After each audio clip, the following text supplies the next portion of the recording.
the bustling town of Henan, beneath a starlit sky, the streets glowed with the warm red light of lanterns. Laughter filled the air as people enjoyed the night. Yet their attention was drawn to a curious sight in the center of the crowd. There sat a man who ate as though there would be no tomorrow, devouring food with tears streaming down his face. One concerned onlooker whispered that someone should stop him, wondering aloud if the man would die from eating so much, and questioning why he cried while feasting on such a hearty meal. Another bystander shook his head knowingly. He explained that this was likely the first time the newcomer had seen him, for the man was well known throughout Henan.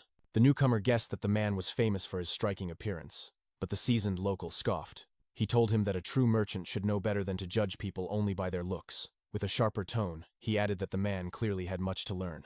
He explained that although the newcomer was not from the area, he must have at least heard of the unprecedented feat the man before them had achieved. He had unified every merchant union in all of Henan. The newcomer's eyes widened in disbelief. He repeated the words in astonishment, unable to believe that one man had unified every merchant union. The local confirmed it with certainty. He revealed the man's name and title. He was Yong Heir of the Sky Ocean Merchant Union, the grand merchant who had brought every union under one banner. At that moment, a voice cried out behind Yong Heir, pointing directly at Yong Heir. The voice accused him of eating far beyond reason, claiming that while ordinary people ate 3 meals in a day, he consumed 3 days' worth in a single sitting. A woman rushed forward, clutching at his clothes with desperation. She begged him to stop eating, her voice breaking with fear as she reminded him that such gluttony would harm his health. Yong Heir turned his tearful face toward her. His voice trembled as he explained that if he stopped eating, the memories of that nightmarish day would return to haunt him. The woman froze, her grip loosening. With anguish, she asked if he truly intended to live like this until it killed him. Heir could only respond by calling her name, his voice weak and broken. Manhwa. Later that night, the two of them left the town and sat together inside a carriage. Heir removed the jewelry from his body, setting it aside with weary hands. He admitted that all the riches and gaudy jewels felt meaningless now. His indulgence in food and wealth, he confessed, had only been a way to mask a wound that could never heal. The pain of losing people, he reflected, could only be soothed by the presence of others, yet he was still plagued by nightmares of that tragic day. Yonhua looked at him with deep concern, addressing him softly as young master. Heir gave her a small, almost bitter smile, and pointed out that it had been ages since he had become the head of the Sky Ocean Union. Yet, she still called him by the same title instead of head merchant. Yonhua's voice remained steady. No matter how much time had passed, she told him, he would always remain the master of the Tianzhong clan in her heart. Heir's thoughts grew heavy as he studied her face. Only then did he notice the wrinkles that had begun to form. He remembered how she had continued to serve him even after he abandoned his clan and married into another family. To him, she was more than a servant. She was family. Without her, he believed, he would have long since been dead.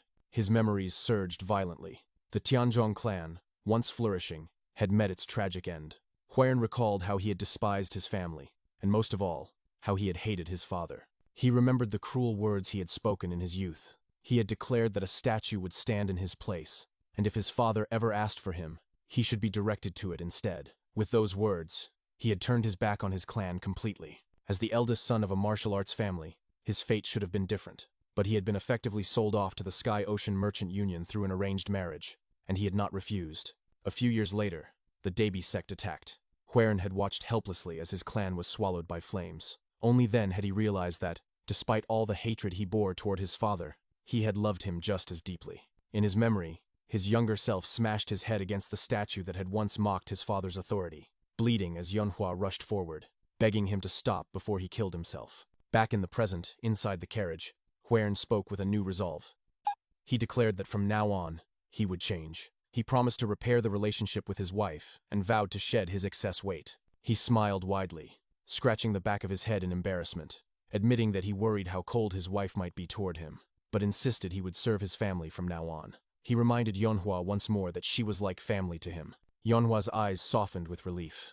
She began to reply, telling him that she would continue to stand by his side, but before she could finish, disaster struck. The body of an old man suddenly crashed through the carriage, slamming into her with such violent force that she was killed instantly. The blow was so powerful that even Heir himself was thrown outside. The old man, bloodied and broken, landed on his feet and braced himself against a tree, coughing blood. He muttered bitterly that his organs were in tatters. Almost immediately, a group of masked men rushed into the scene. One of them lunged at the old man with a blade, but the old man caught it with his bare hand, stopping it from cutting into him. The masked assailant coldly reminded him that he had been warned there was no escape. The old man roared back in fury, demanding to know how they dared betray him. Before he could finish, several more blades stabbed into his body. One of the masked men sneered that this was the end of the almighty demonic master. He mockingly bade him farewell, calling him dear master. The old man's voice grew heavy with rage. He cursed them, swearing vengeance on the blood demon castle, promising that if he failed to grind them down and drink their blood, he would not be worthy of his name as the demonic master. His fury erupted in a surge of red aura that sent the masked men flying. Meanwhile, heir, injured and groaning on the ground, tried to rise. His eyes caught sight of Yonhwa's lifeless body lying in a pool of blood. Panic overtook him. He stumbled forward, screaming her name, and lifted her into his lap, his tears spilling freely. His anguished cry tore through the night as he cursed his stroke of misfortune. The old man, still barely alive, staggered away but collapsed to his knees. His breath was shallow as he admitted to himself that he needed a new body before his heart stopped. He muttered that he must use the spirit possession technique, though his voice trembled with doubt. Was this where his journey would end? A chilling voice interrupted his despair. Heir, blinded by grief and fury, shouted at the old man. He accused him of dragging Yonhwa into this mess, of fighting here and causing her death. He demanded an answer, his hands shaking as he grabbed the old man by the collar. His voice cracked as he screamed that his family had just been taken from him. The old man's lips moved faintly. He told him he should not. With sudden speed, he struck Heir's pressure point with his left hand. Heir gasped in shock, realizing what had happened as his body went limp. He collapsed to the ground, whispering in disbelief that he could no longer move. The old man walked slowly toward him, his voice rough yet mocking. He told Heir that he should not treat an injured old man so harshly. Heir's inner voice cursed himself. He had known the old man was a martial artist, but in his anger, he had lost control of his temper. The old man sat down beside him and confessed his intentions. He admitted that he had planned to use the spirit possession technique one final time, hoping to seize the body of someone young and talented so he could live longer. But since death was moments away, he had no choice. Even if it were the body of a pig, he would take it. He began the technique. The old man gathered 160 years' worth of martial essence into his left hand, pure chi, condensed into its peak. With his right hand, he summoned the culmination of his soul, his very spirit. He thrust both into Heir's body. A violent red aura shot upward into the sky, shaking the ground. After a few moments, the aura vanished, leaving the old man's body lifeless. Heir's body twitched, then sat upright, shoving the corpse away. He raised his hand, flexing it in disbelief, before a twisted smile crept across his face. His eyes glowed with a sinister light as he whispered that he had succeeded. But suddenly, his expression faltered. His body began to resist. Inside him, two voices clashed. The old man's spirit muttered in frustration that Heir should already have been suppressed by his immense chi and spiritual power. Yet, Heir's own spirit roared back, refusing to yield. He swore he could not die like this. He had to survive. He had to avenge his clan. The two spirits collided violently, battling for control. Heir's spirit began to crumble under the strain.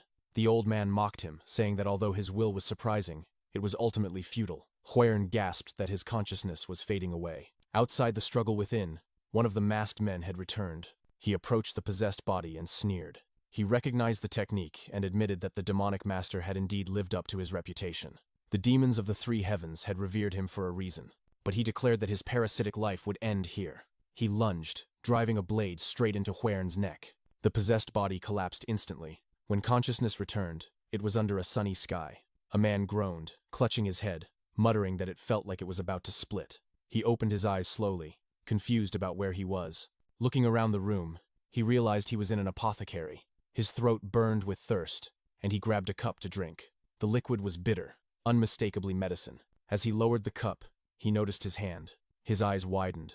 He stared at it for a long moment, before suddenly shouting loud enough to shake the building, shattering the cup. He looked down at his hands in disbelief, asking what was wrong with them. A young woman rushed into the room, startled by the sound. She called out to him as, "Young master," asking if he was all right, worried that something had broken.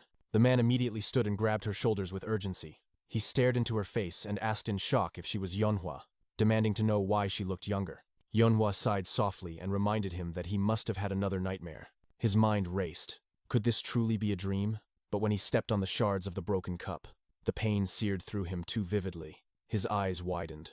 The pain felt real. Could it be that this was not a dream at all? He rushed outside, despite Yonhua's frantic protests that he should not move with a wounded foot. He approached a statue, trembling as he raised his hand toward it. His memory surged violently, his younger self, headbutting that very statue in defiance of his father.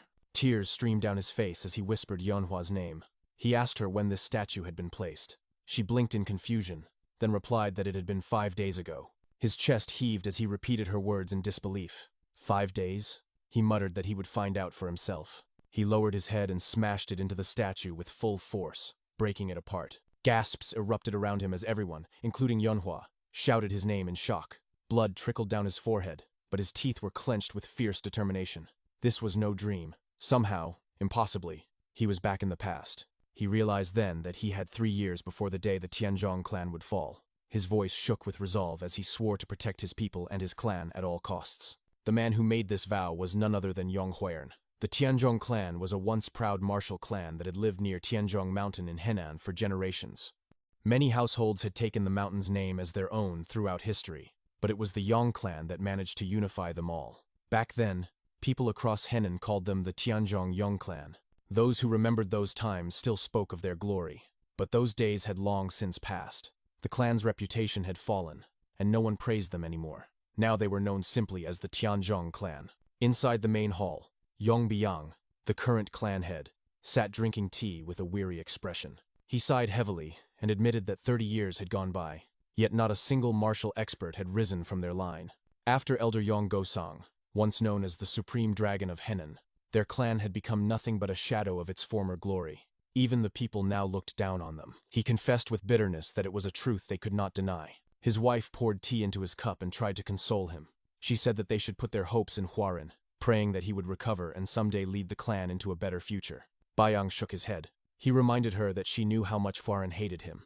Everything he had done had been out of consideration, yet his son saw it as nothing but cruelty. He blamed himself, believing it was his fault for remarrying too quickly after his first wife's death. He admitted he had not even properly grieved for her before bringing another woman into the household. His wife gave him a gentle smile and told him that perhaps all they needed was patience, that Huaran might simply need more time. Biyang frowned and confessed that he had thought the same thing at first, but the rift between them only seemed to grow deeper as the years went by.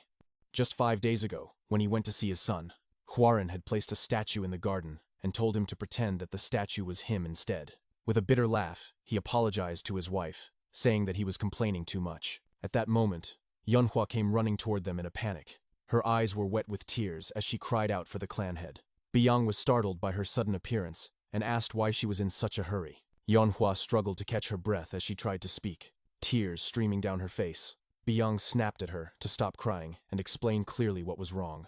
Through her sobs, she revealed that young Master Huaran had hurt himself and had fallen unconscious. Both Biyang and his wife froze in shock at the news. The clan head's eyes widened as he exclaimed in disbelief. Back at Huaran's quarters, the young man lay unconscious on his bed.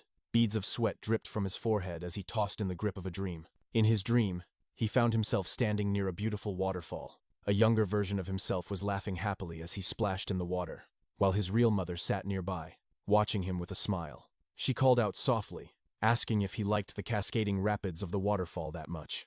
Huaran, as a child, shouted back joyfully that he did. He showed her the koi fish swimming everywhere, then proudly held up a massive fish he had caught.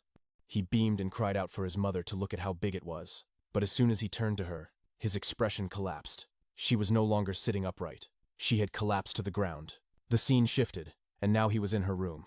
She lay pale and frail on the bed, her breathing weak. Tears streamed down the boy's face. She reached out to him gently and told him to come closer. She apologized, saying she could not accompany him to the waterfall anymore to catch koi fish. Huaran buried his face in her chest, sobbing, calling her Mom. She stroked him weakly, whispering that she was fine and begging him to stop crying. But suddenly, her voice grew twisted and deep. It ordered him to stop his damn tears, calling him a weakling. Her soft features shifted and twisted into something monstrous. In her place stood a demonic old man, his face filled with cruelty and a sinister smile twisting across his mouth. He declared that he would take Huaran's head as a trophy. Then, with his sharp teeth bared, he opened his mouth impossibly wide. The boy screamed in terror, his voice echoing as he shouted for help. With a gasp, Huaran jolted awake from the nightmare. He sat up immediately. As he panted heavily, he glanced around the room, still shaken, and realized where he was. The surroundings were familiar but also strangely foreign. He recognized it as his room from when he had been younger. As his breathing slowed, a thought crept into his mind. If this was truly his old room, then it meant he had really gone back to the past. It was the time when he had hated his father, when he had cut himself off from his family, and when the clan had eventually fallen to ruin. But now, if he truly had returned to this time, then perhaps he could stop all of that from happening. He clenched his lips with determination, vowing that he could change the fate of his father, his family, and the clan since he knew what the future held. Just then, a burning heat surged inside his body. His eyes widened as the sensation spread. Outside, a group of attendants whispered among themselves about what had happened recently. One said that young Master Huaren had destroyed a statue by headbutting it. Another scoffed, saying that it was impossible since Huaren had always been frail and bedridden, never even learning martial arts. Yet another swore he had seen it herself. Their murmurs grew anxious, with one insisting that he must have been possessed. Suddenly, the door to Huaren's quarters slammed open. The women gasped when they saw him trembling inside. One tried to speak, stammering as she called him young master, but her words faltered.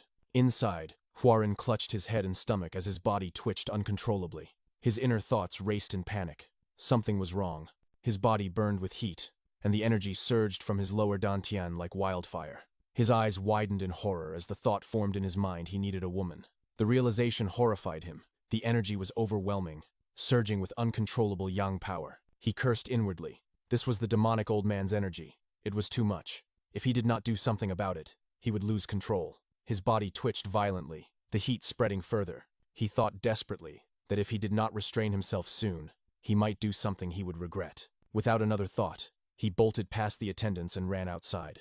The attendants gasped in shock, exclaiming that it was still freezing cold outside. Their young master was barely clothed and should not be running around like that. If anything happened to him, they would be the ones held responsible. But Huaren did not stop. He kept running, his body trembling with heat, until he finally reached the bamboo forest. He gritted his teeth, forcing himself forward. If he did nothing, the old man's energy would consume him entirely. He finally arrived at a familiar place, the waterfall. Without hesitation, he leapt into the rushing water. Steam rose instantly from his body as the cold water clashed against the burning heat inside him. Relief spread across his face as he let out a shaky smile. Inwardly, he thanked the heavens. He was saved. But a voice suddenly pierced the air. Huaren! His eyes widened when he turned. It was his father, Yong Biang, rushing toward him. Father? Huaren whispered in disbelief. Biang entered the water, his face pale with fear. He grabbed his son and held him tightly, tears streaming down his face. He shouted at him, asking if he had truly wanted to die. He reminded him that even if he hated him, he should not throw his life away like this, not on such a freezing day. His eyes searched Huaren's forehead desperately, asking if he was all right after injuring himself. For a moment, Huaren stayed silent. Inside, his heart trembled. He had missed his father more than he could admit, but he could not suddenly act affectionate, or everyone would find it strange. For now, he decided, he would simply try to get closer to him naturally, step by step. Slowly, he wrapped his arms tightly around his father. His eyes burned with emotion as his inner voice whispered that he was truly back. If this were a dream, he wished to never wake up. If this was an illusion, he prayed he would never open his eyes. 3 months passed. On a quiet afternoon, Huaren sat with his younger half-brother, young Kijun, on a wooden dock as they fished together. Kijun chuckled and teased that he was going to win their bet. Huaren laughed along, asking if Kijun had been fishing all his life to be this confident. Inwardly, Huaren reflected on how different things had become. Over the past 3 months, he had grown much closer to his family. In his previous life, he had never even spoken much to Kijun. He remembered clearly that his younger brother had once trained in the clan's secret martial technique, but later suffered from chi blockage. After that, Kijun had been unable to progress further, and the Tianzhong clan had lost much of its influence. Eventually, they had become nothing more than a branch of the Yuchi clan. At that time, Huaren had already become a son-in-law of the Sky Ocean Merchant Union, and had been too busy. By the time he learned of it all, it was already too late. Kijun's voice pulled him back from his thoughts. The boy asked if it was really all right for Huaren to have stopped taking the medicine he had been prescribed. Huaren replied casually that those medicines were what had made him fat. Kijun tilted his head in confusion. "When were you ever fat?" he asked innocently. Startled, Huaren stammered and quickly corrected himself, saying that he only meant he might become fat if he kept drinking them. Kijun grinned and showed him the fish he had caught in his basket. He teased that he liked how Huaren had been lately, especially since he often gave him extra allowances under the excuse of making bets. Then he asked triumphantly if he had won, showing off his full basket. but Huaren smirked mischievously. With a sudden movement, he threw his own basket high into the air and shouted that he could not lose again. Kijun's jaw dropped in outrage. He yelled that his brother was cheating. Huaren only laughed and grabbed him with a wide grin, declaring that he had caught an even bigger fish already. Then, with a sudden leap, he pulled Kijun into the lake with him. Both of them splashed into the water as Kijun screamed, while Huaren burst into laughter.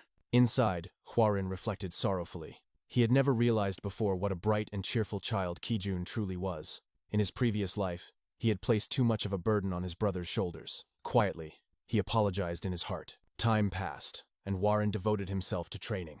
He pushed his body daily, building his strength before beginning his martial training. He often worried about the demonic old man's energy that still lingered within him, but it had yet to cause him trouble again. However, because of the incident where it had once surged uncontrollably, he had developed the habit of meditating beneath the waterfall every morning to stabilize his qi. One day, after completing his meditation, he noticed his younger half-sister Xiaolan approaching with a towel in her hands. Huaren walked toward her and told her that she did not need to do this for him. She chuckled shyly and replied that she enjoyed it, that she liked being friends with him now. As he looked at her smiling face, Huaren's heart sank with regret. In his past life, he had treated her cruelly despite her kindness. Xiaolan had always been lively and friendly. She loved attending events like fireworks festivals, and she had often offered to take him with her. But each time, he had rejected her harshly. The memory returned vividly. She had once asked him sweetly if he wanted to go with her to the festival. He had glared at her with cold eyes, cutting her off before she could finish. He had told her that he had no time to waste playing with her, and with a sinister look, he warned her never to ask him again. That had been the last meaningful interaction they ever had. She had gone alone to the festival, where she was murdered. His father had personally investigated her death, but not long after, he too had been assassinated. Now, in the present, as Huaren pulled on his upper robe, he turned to her and asked if today was not the day of the moon festival she had mentioned. Her eyes widened with joy. She exclaimed that she thought he had forgotten. When he confirmed that he would go with her, she jumped with excitement. Huaren smiled and added that they should go shopping for her before the event. Xiaolan clapped her hands and cried out happily, urging him to go immediately. As he looked at her cheerful face, Huaren's heart hardened with determination. This was another chance to live differently. He could not allow the same tragedies to unfold again. If he were to protect Xiaolan, Kijun, his father, and the entire Tianzhong clan, then he needed strength. He needed to become strong enough to shield his family and restore the clan's former glory. Back at the training yard, Huaren was running laps alongside the other young men of the clan. As his feet struck the ground, he thought about how different his life had become. In the past, he had done nothing but drink medicine in his room and bury himself in books, never stepping outside. But now everything had changed. Ironically, it all seemed to be thanks to the ominous aura of the old man. His body itched to move, his muscles longed to be tested, and he wanted to measure the improvements that had taken root within him. His thoughts were interrupted when his father's voice suddenly called out to him. Turning his head, Huaren saw Yong standing nearby, smiling warmly, his eyes glistening with pride. "You really have changed," Biang declared, his voice filled with emotion. "My son has truly grown up." Embarrassed by the attention, Huaren quickly glanced at the other disciples around him and muttered that the others were watching. But Biang ignored the concern, stepped forward, and firmly grabbed his son's shoulder. "And what does that matter?" He laughed loudly for all to hear. "Huaren, how about you stop merely exercising and officially begin to learn the martial arts of our family?" Huaren paused for a moment before nodding. He admitted that he had been thinking of the same thing. Biang's face lit up with joy. "Really? Then I will arrange for an instructor for you immediately," he exclaimed. Huaren hesitated, however, and after a moment confessed that he already had someone in mind. This piqued his father's curiosity. But before he could ask further, Solon suddenly ran toward them. With a bright smile, she threw herself into her brother's arms. Her father, half amused and half jealous, scolded her playfully. "So now you only look for your brother and ignore your father?" Solon laughed and spun in a circle, showing off the new clothes she wore. "Brother picked out these clothes for me. How do I look, father? Aren't they pretty?"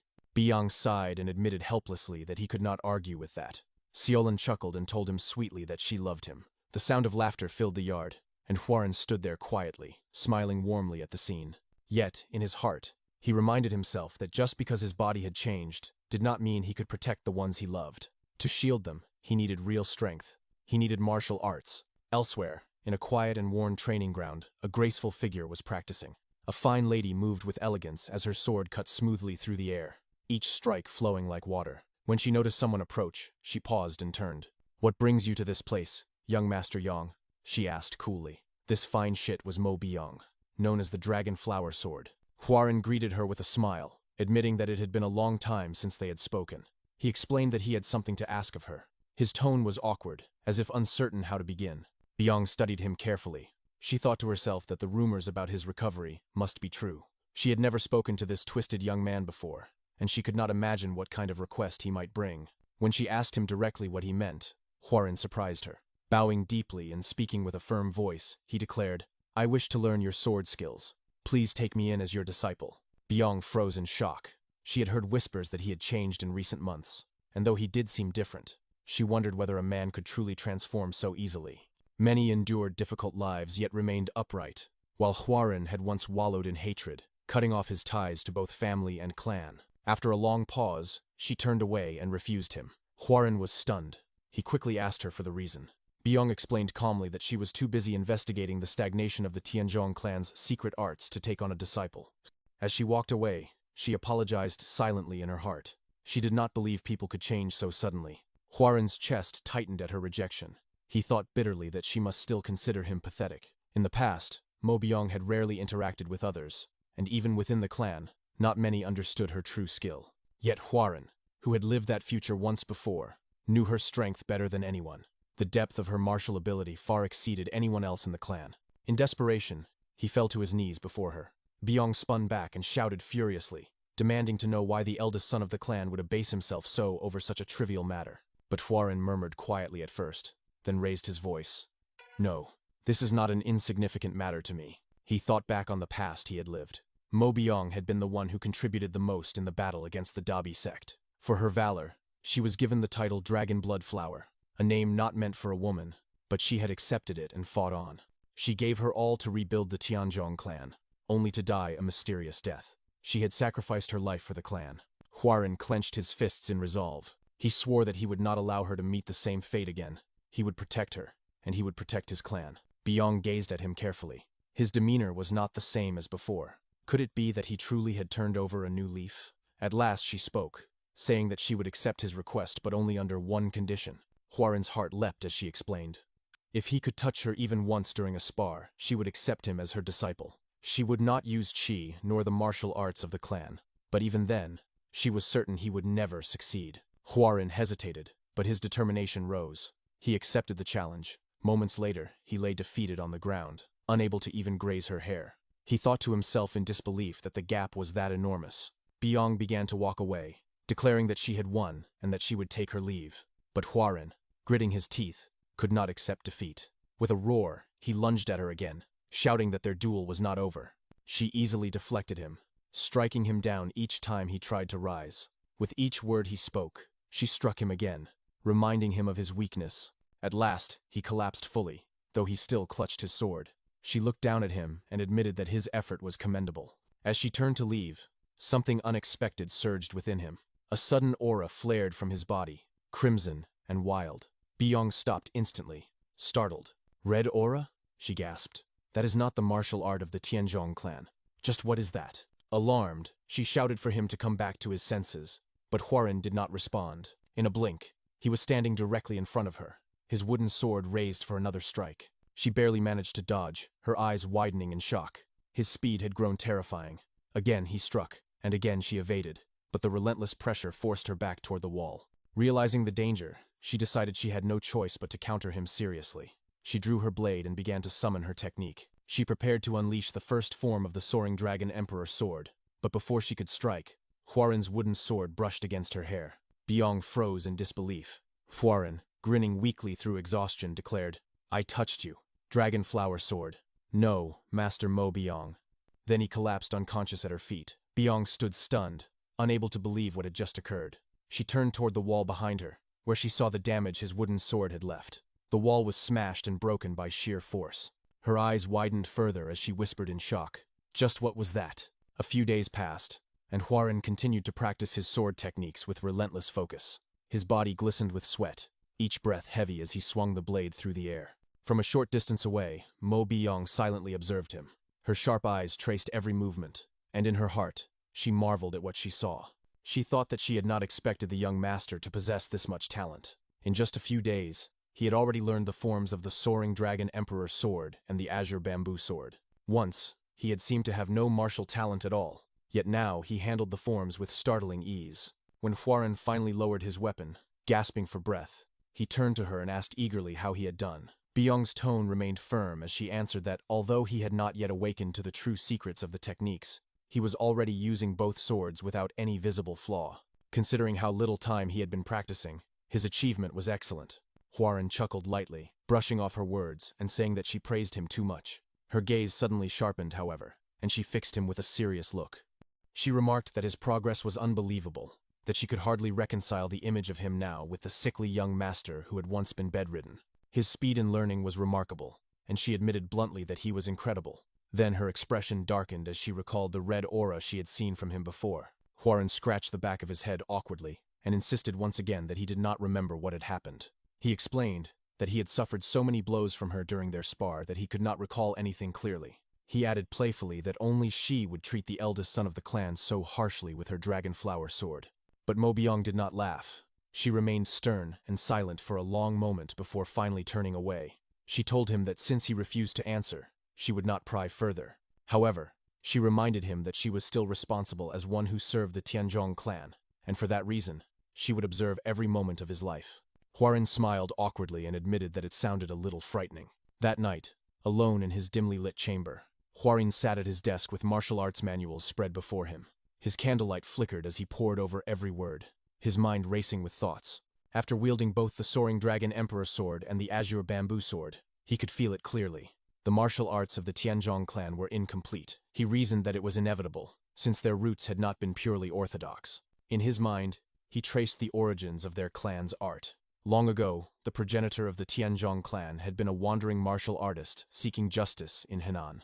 He had obtained the demonic arts from the master of the hidden saint cult, which was neither fully orthodox nor truly demonic. Though he had studied demonic techniques, the progenitor had worked tirelessly to reshape them, transforming the arts into the soaring dragon sword and the azure bamboo sword while striving to remain on the path of justice. The power of those arts had been reduced in the process, yet they still produced the greatest swordsman in Henan at that time. But the truth remained. Using demonic martial arts alongside orthodox cultivation left the system incomplete. The progenitor had reached a peak, but not the supreme peak. To prevent unrest, he had hidden the true origins of the martial arts, and over the ages, that truth had been buried. But now it resurfaced, casting its shadow over the Tianzhong clan. The realization thrilled Huaren. He smirked widely, clenched his fists, and thought to himself that he alone could complete these unstable and incomplete martial arts. Only he, someone who had experienced the future, possessed the knowledge to do so. The next day, Huaren sat with his father and stepmother in the garden, sharing tea as sunlight filtered through the trees. Calmly, he announced his intention to visit the Jaegal clan. His father looked up in mild surprise and asked what business he had there. Huaren explained that since he had recovered his health by learning martial arts, he believed it was proper to visit the Jaegal clan and pay his respects, especially as someone who had been arranged to marry one of their daughters even before his birth. Yong Byung leaned back with a thoughtful sigh. He agreed, remarking that time truly flew quickly. It had been decided long ago that Huaren would wed into the Jaegal clan. He recalled that the daughter's name was Jaegal Cheongyang. When Huaren confirmed it, Byung smiled warmly, saying that he had been close friends with Jaegal Yugyol and that his friend would be delighted to see Huaren. He had heard that Cheongyang was an incredible beauty. Then he asked his son when he intended to leave. Before Huaren could answer, his stepmother objected. She insisted that he had only just recovered, and that it would be better for him to rest longer. Byung, however, laughed heartily and countered that his son was of age now. He explained that traveling and meeting friends were part of a young man's life, recalling how he himself had met Jaegal Yugyol at around the same age. Reluctantly, his wife relented, though she added sternly that Huaren must be careful. The journey would take more than a month, and so he would need a reliable bodyguard. A few days later, Huaren met again with Mo Byung, who was looking at him with a faintly irritated expression. He greeted her happily, but his curiosity rose when he noticed the two unfamiliar men standing behind her. He asked who they were. The two men approached slowly, circling him as they examined his physique. One of them muttered in surprise, while the other commented that, though his frame was not large, his body was flexible. They remarked together that the rumors of him practicing martial arts were true, and that he truly seemed different from before. Huaren quickly recognized them as the rising ghost blades, Hongwook and Namwook. He bowed slightly and said it was an honor to meet them. One of the men laughed and assured him cheerfully that he and the dragon flower sword would do everything in their power to protect him. The other tilted his head and noted that Huaren's body had potential for more strength. Huaren thought privately that they looked like muscleheads, but he also knew their skill was real. The rising ghost blades specialized in the technique known as ghost blade, and his father had clearly gone to great effort to select them as his protectors. When the time came to plan their departure, Huaren gathered them and declared that he would be the one to designate their path. He asked only that they follow without question. Jungwook met his eyes for a long moment before nodding firmly and answering that, of course, he would obey. With their agreement sealed, Huaren prepared to leave. Before departing, he went to say farewell to his family. Solon burst into tears as she clung to him, asking if he truly needed to go. He gently patted her head and promised that when he returned, he would take her to the festival. She asked if he meant it, and he smiled, assuring her that he did. He then turned to Kijong, gripped his shoulder, and told him to protect Seolan and the rest of the family in his absence. Kijong looked up at him in surprise, thinking that his brother seemed taller than ever before, then answered with determination that he would guard their family with his life. Finally, Huaren bowed to his parents, saying his farewell and preparing to mount his horse. Just as he was about to depart, a cry rang out. Someone was running toward him, breathless, shouting for him to wait. Huaren turned to see Yonhua rushing forward. She skidded to a stop, panting, and begged him to let her come with him. For a moment, Huaren paused in silence. Jungwook quickly interjected, advising him to refuse and insisting that the journey was far too dangerous for a girl. But Huaren raised a hand to stop him. He stepped down from his horse and walked toward Yonhua. When he reached her, he extended his hand. Yonhua flinched, bracing as if expecting a blow, and whispered an apology. Instead, Huaren drew her into a tight embrace. She gasped in surprise, her eyes wide. He spoke softly to her, saying that she had always wished to be by his side, and that he was deeply grateful for her presence. But, he explained, the path he was taking was extremely dangerous, and at present, he did not yet have the strength to protect her if she accompanied him. He confessed that he did not want to place her in harm's way, because she was his beloved family. He asked her to stay behind with his parents, Kijong and Seolan, and to wait for his return. Tears welled in Yonhwa's eyes, but she smiled as she promised that she would. At last, Huaren mounted his horse again and set off with his companions. As they rode away, he thought to himself that when he returned to the Tianzhong clan, much would have changed. He vowed to protect his family and prevent the fall of his clan, and all of it would begin with completing the incomplete martial arts. He admitted inwardly that visiting the Jaegal clan was merely an excuse. Their true destination lay beyond. The Jaegal clan was close to Wudang Mountain, and it was there, on that sacred peak, that he believed the secret to perfecting the martial arts of the Tianzhong clan awaited. He clenched the reins tightly and whispered in his heart. They would be heading to Wudang. Days later, Huaren lay in the shallow waters of a stream, his eyes fixed on the vast and beautiful sky above. The stillness of the scene felt strange to him, almost unsettling. In a quiet murmur, he admitted to himself that this place was unusual. Slowly, he rose to his feet and began to walk through the rippling current, until he noticed a broken wooden sign lying half buried in the water. He picked it up and brushed away the dirt. His expression hardened as his gaze froze on the letters carved into the wood. It bore the name of the Tianzhong clan. A sharp chill seized him. In the next moment, the calm stream dissolved into a horrific vision. The Tianzhong clan appeared before his eyes, engulfed in flames. The night sky glowed crimson. Buildings collapsed into fire, and the air reeked of smoke and ash. Huaren dropped the wooden sign in shock as his heart began to pound violently in his chest. He stumbled forward and shouted in disbelief. No, no! His cries echoed as he ran frantically through the burning ruins, calling out as though searching for survivors. Then, a deep, chilling voice cut through the chaos. The words struck him like a hammer. Huaren froze instantly. The voice was unmistakable. It was the old demonic man, the very one who had possessed his body in his past life before he regressed. His presence made every nerve in Huaren's body tremble. The old man's tone was filled with scorn. He declared that even after receiving the greatest possible opportunity, one that defied the heavens themselves, Huaren still wasted his time on childish pursuits. He said nothing could be changed and demanded that Huaren hand over his body. Fear gripped him, and Huaren stammered in disbelief. He recognized the voice and asked how the old man had returned. Before the demonic figure could finish his command, the vision shattered like glass. A sharp slash interrupted his thoughts, dragging him back into reality. Mo Byung's voice cut through the haze as she demanded to know what he had been thinking about during their spar. Startled, Huaren pulled back, his eyes wide as he realized he had been lost in a trance. He admitted in a quiet voice that he surrendered. Mo Byung studied him carefully. She told him that he seemed unable to focus again and asked whether he was feeling unwell. Huaren looked away and admitted softly that he was fine, but explained that his sleep had been disturbed over the past few days. Nearby, Jungwook and Namwook were training with heavy stones, their bodies straining with effort. Between breaths, Jungwook glanced toward Huaren and suggested that if the young master did not feel well, he could join them in their training.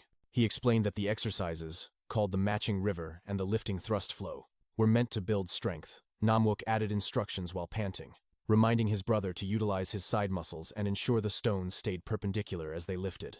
Watching them, Huaren let out a nervous laugh and shook his head. He told them perhaps next time, but then his expression grew serious. He announced that he had something important to tell them about their journey. Later, as they rode along a dirt road on horseback, Huaren revealed his plan. He explained that before heading to the Jaegal clan, he wanted to stop at Mount Seven Sages. Jungwook turned in surprise and repeated the name of the mountain. Huaren elaborated, saying he had read a book written by a renowned herbalist. According to the text, there was a part of Mount Seven Sages where 100-year-old ginseng could be found. The book also mentioned the existence of a rare treasure called monkey wine, which was nearly impossible to find elsewhere in the Jianghu. At the mention of monkey wine, Jungwook and Namwook's mouths watered. They repeated the words dreamily, as if already tasting it. Huaren smirked and teased them. He remarked that he had heard of their reputation, saying the two of them were known as the two rising drunken ghosts because of their love for liquor. Flustered, Jungwook cleared his throat and attempted to respond, insisting they supported the journey. But before he could finish, Mo Byong interrupted sharply. Her tone was stern, as she reminded Huaren that Mount Seven Sages lay near the territories of demonic sects. For an orthodox clan like the Tianzhong to go there, she warned, could invite disaster. Huaren countered her calmly. He asked how anyone would know they belonged to the Tianzhong clan. If they were caught, he reasoned, they could claim to be from some other group. Mo Byong grew furious. She demanded to know how the heir of the Tianzhong clan could speak so lightly of such dishonor. She argued that the pride of their clan was not something to be discarded. But Huaren cut her off coldly. He asked if pride was really so important when survival was at stake. If a great enemy demanded his origin, he said, he would not hesitate to claim allegiance to a demonic sect if it meant surviving. Jungwook stepped in and supported Huaren's reasoning. He argued that there was no reason for an orthodox sect to fear demonic ones, and insisted that following the young master's judgment was the wiser choice. Mo Byong accused them of being motivated only by their eagerness for monkey wine. Huaren, exaggerating his sincerity, placed a hand on his chest. He claimed his true intention was to bring ginseng back for his parents, confessing he had caused them much trouble in the past and wished to make amends. Mo Byong faltered at his words, her anger softening. After a pause, she reluctantly agreed. If he insisted, she said, then they would head to Mount Seven Sages. Relieved, Huaren thanked them all and told the group they should make preparations at a nearby inn. But deep inside, his lips twisted into a sly grin. He admitted to himself that he had lied. There was no ginseng or monkey wine waiting at Mount Seven Sages. What truly awaited was something far more valuable, the demonic poison stone flower. He recalled its nature clearly. There were places where poisonous insects gathered to die when their time came.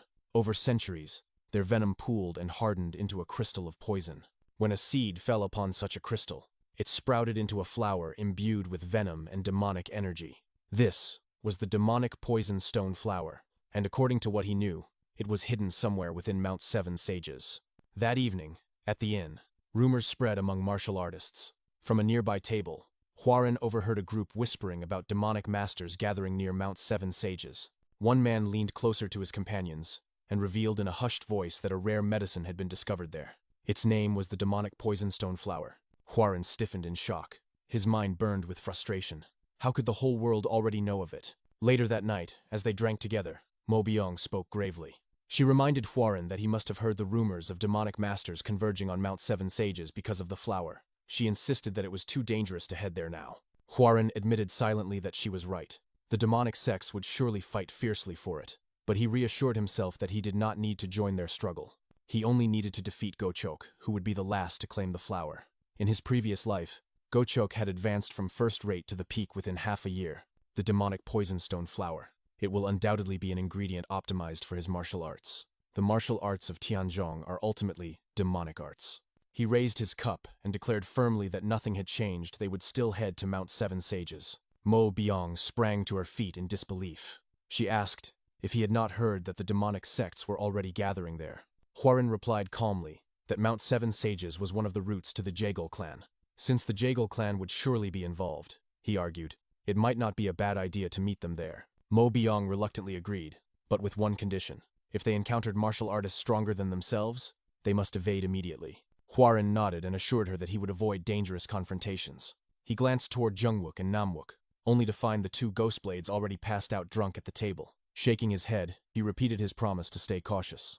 A few days later, they finally arrived at Mount Seven Sages and checked into a nearby inn. Hwarin told his companions that they would stay there for the time being. Secretly, he admitted to himself that the mountain surroundings were like a gallery of chaos.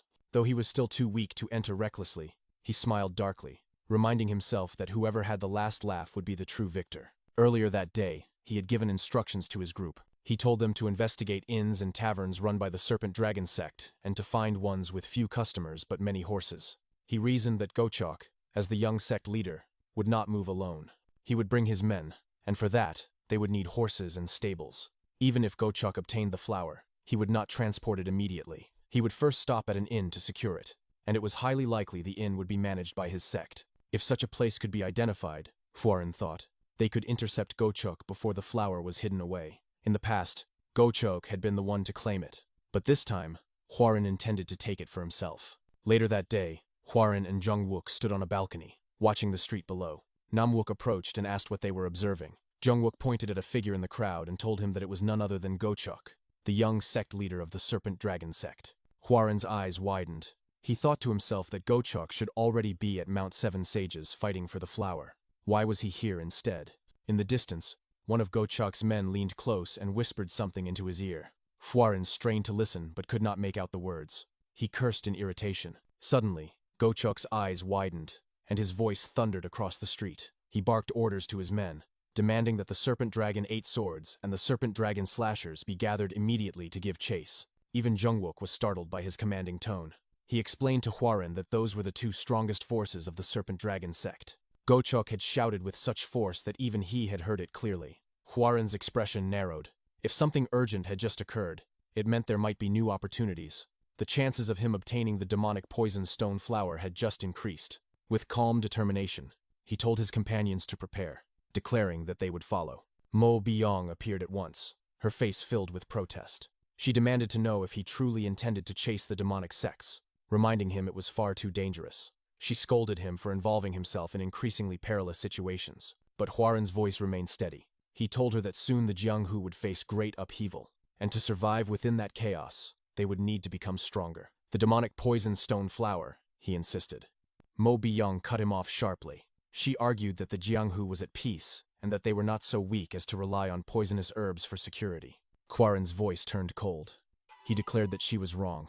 They were weak. He asked if she truly lacked desire for the flower, and answered for her. Of course not. No martial artist could resist such a treasure. The truth was that they were simply too weak to participate in the struggle openly. He then spoke of his dream. He vowed to obtain the flower, grow stronger, and protect their clan from outside threats. Stepping closer, he fixed her with a piercing gaze. If she truly believed in him, the heir of their clan, then she should follow his command. Mo Byong stepped back, shocked by the determination in his voice. She admitted silently that the young master, who once could barely manage himself, now stood before her with a resolve she had never seen. She questioned whether she had failed to see him as a proper adult until this moment. Jungwook suddenly burst into laughter, clapping with delight. He admitted that he never knew their clan heir carried such a bold pledge in his heart. Both Jungwook and Namwook bowed respectfully, pledging themselves to his leadership. They introduced themselves formally as the two rising ghost blades and swore to follow the command of their young clan leader. After a long pause, Mo Byong lowered her head as well. She told Hwarin she would also follow his will, though she warned him gravely that the Jianghu was not a place to be taken lightly. Hwarin nodded calmly and told them to set forth. Inside, however, his thoughts darkened. He reassured her silently, for in the entire Jianghu, no one understood its cruelty better than him. After all, he had already lived through it once. Hwarin and his companions trailed behind the Serpent Dragon sect, keeping a cautious distance. As they moved through the cover of the forest, Hwarin observed the enemy with narrowed eyes, thinking to himself that he had not expected so many of their members to be gathered here. While crouching in the bushes, Mo Byong whispered to him with concern. She pointed out the movement of the Serpent Dragon sect, and Hwarin quietly replied that Gochok and his men appeared to be forming the inescapable net formation. Jungwook's eyes widened with alarm as he muttered the name of the formation, while Namwook nervously suggested that they should leave before it was too late. Hwarin, however, shook his head. He explained that the main squad of the Serpent Dragon sect had not yet made their move, and that they would likely act only once they spotted someone suspicious or the person carrying the miracle medicine. For now, they needed to remain patient and wait for the right timing. Moments later, a loud commotion erupted in the distance where the Serpent Dragon sect was stationed. Huaren listened carefully and concluded that the enemy had found the person carrying the miracle medicine. He quickly instructed his group to move closer to the riverbank instead. When Namwook asked why, Huaren explained that a person on the run would more likely escape toward the water than into the dense forest. He also pointed out that the shouting from the Serpent Dragon sect had ceased, which meant they were closing in on their target. He reminded the others to be as stealthy as possible from this point onward. Not long after, a man appeared at the opening of the river. He stumbled forward weakly, gasping for air and crying out for help in a broken voice. Before he could escape, a surge of purple aura materialized out of nowhere and struck him down instantly, killing him on the spot. The explosion that followed shook the ground, and when the dust finally dispersed, a single figure was revealed. Standing in the middle of the riverbank was a man shrouded in a menacing purple aura. In his hand, he clutched the demonic poison stone flower, its sinister glow feeding into his already dreadful presence. Mo Byung's face paled as she recognized him immediately. She whispered in shock that this man was none other than the flying demonic bloodlion. At her words, fear and unease rippled through the group. Huaren studied the man closely and remarked that his aura was ominous, then asked Mo Byung if she knew more about him. Jungwook answered instead, explaining that among the martial artists of the demonic world, the flying demonic bloodlion was a notorious figure and one of the most feared. Huaren, however, noticed something else. He pointed out that the man's state did not seem stable, and then his eyes widened as he realized what the man was holding. The demonic poison stone flower was in his possession. Their thoughts were interrupted when the Serpent Dragon sect arrived swiftly and surrounded the flying demonic bloodlion in tight formation. Gochok stepped forward to confront him, his voice ringing with accusation as he declared that the bloodlion had killed the most elite warriors of their sect.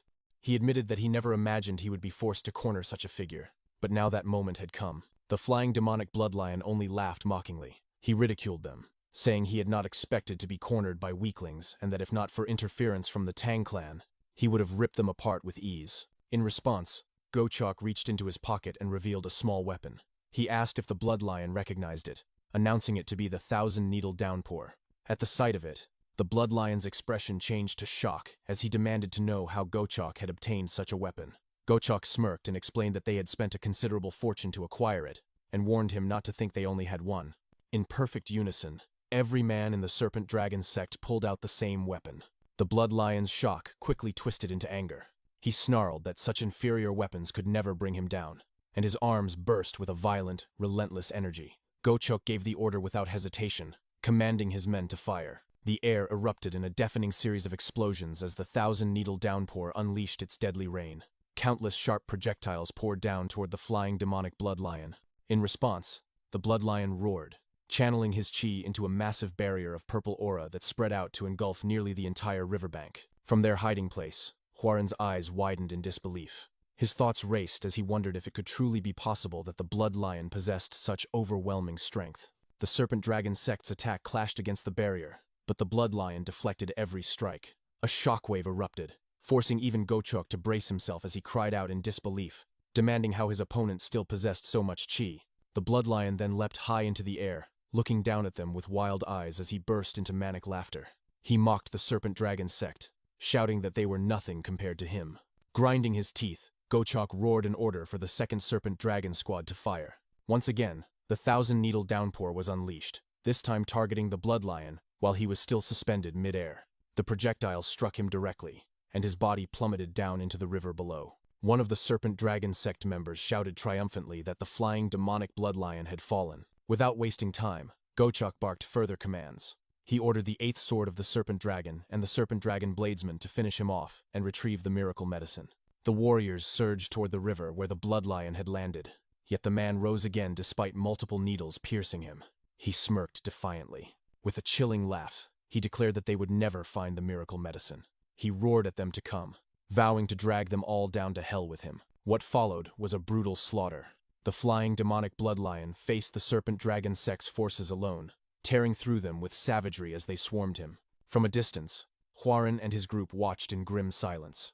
Mo Byung thought to herself that she had never witnessed such a horrific bloodbath before. She turned her gaze to the young master and wondered how, despite his inexperience in the Jianghu, he could remain so calm while witnessing such carnage. Eventually, the tide turned. The bloodlion was struck repeatedly until his body could no longer endure. With countless arrows embedded in him and the sword lodged deep in his back, his blood spilled freely into the river, turning the waters red. His strength failing, he staggered before finally collapsing into the crimson-stained river. His lifeless body drifted as Gochok shouted at his men to search him immediately. The search party quickly responded in panic, stammering that the miracle medicine was not on his body. Gochok, furious, yelled for them to search again. He was certain they had been close enough during the chase that the bloodlion would not have had the chance to hide it anywhere. He ordered them to look around with greater urgency. Meanwhile, Huaran signaled his companions to follow him as he explained his deduction. He reasoned that the miracle medicine was not on the bloodlion's corpse, because it had likely been sent down the stream. He reminded them that earlier, the bloodlion had formed a water barrier. While the barrier may have blocked the incoming weapons, it also blinded him to his enemies. Normally, someone of his skill should have used Qinggong to dodge the attacks instead. Huaran concluded that the only reason the bloodlion had chosen that tactic was so he could release the miracle medicine into the current, ensuring that he could retrieve it later. Before they could discuss further, a loud noise echoed nearby. Huaran urged his companions to move quickly, warning that the Serpent Dragon sect would soon realize the same conclusion. At the end of the river, Huaran and his group finally arrived. There, floating in the water, was the very flower they had been searching for. Huaran immediately reached for it, exclaiming that it was indeed the demonic poisonstone flower. Before storing it away, he pulled out a vial of poison from his pocket, along with a small container. Searching the area, he plucked an ordinary flower and poured the poison over it. Before their eyes, the flower transformed, taking on the exact appearance of the demonic poisonstone flower. Mo Byong stared at him in shock and remarked that it was not proper for an orthodox martial artist to carry poison. Huaran calmly explained that poison was a useful tool. He placed the fake flower inside the container, and said that while it might not fool the demonic sects for long, it would deceive them long enough for the group to escape with the real one. Jungwook muttered in amazement, remarking that obtaining the flower had been far too easy. He compared their fortune to the men who had just fought with their lives for it, admitting that he never imagined they would be the ones to secure it by simply trailing behind. Huaran only smiled faintly and said that they had merely been lucky before instructing the group to leave quickly. Just as he tightened his grip around the container, it suddenly vanished from his hand. The group froze in shock as a familiar figure appeared before them. The flying demonic bloodlion, his body battered and drenched in blood, stood tall once again. His chilling voice echoed as he declared that the demonic poison stone flower belonged to him. Mo Byong suddenly rushed toward Huaran, her voice breaking with panic as she called out for the young clan leader. Huaran, however, stood frozen in shock. His mind raced as he realized that the man before them was truly the flying demonic bloodlion. His thoughts stammered in disbelief, for the Serpent Dragon sect should have already finished him. Before he could react further, the bloodlion lunged without warning, striking Huaran with such force that he was sent flying through the air. The bloodlion caught the container in his hand, crushing it instantly and leaving only the flower intact. His voice thundered with rage as he shouted at Huaran and his companions, calling them greedy rats who did not know their place. He growled that he had intended to take his time to absorb the flower properly, but circumstances had forced him to burn away his life as true Qi. Since he no longer had that luxury, he declared he would rip apart every human before him and replenish his energy with their blood. As he devoured the demonic poison stone flower in one swift motion, a menacing and relentless aura exploded from his body, pressing down on everyone present. Mo Byong froze where she stood. Her entire body trembled, and her clothes were soaked in cold sweat. Her thoughts screamed in terror as she admitted to herself that this was the first time she had ever faced an opponent so overwhelmingly powerful. At this rate, she was certain that she would die here. At that moment, Namwook and Jungwook stepped forward calmly, their demeanor entirely different from hers. Namwook spoke first, saying that ever since his birth, he had always acted before thinking, which was how he had earned the title of Ghostblade. Together, the brothers announced themselves as the two rising Ghostblades, warriors of the Tianzhong clan, and vowed to protect their young leader, even if it meant standing against the demonic monster before them. They declared their intent to defeat the flying demonic bloodlion. Mo Byong cried out, her voice cracking as she tried to stop them. She pleaded that he was far too strong and warned that they would surely die if they tried. Jungwook cut her off, his tone sharp and steady. He told her to do what needed to be done, calling her by her title, the Dragonflower Sword. Namwook turned to her with a faint smirk and reminded her that their enemy had just consumed poison. Her eyes widened as the memory struck her. She thought back to what Huaran had done earlier, when he had secretly swapped the real flower with another that had been laced with poison. The realization strengthened her trembling resolve.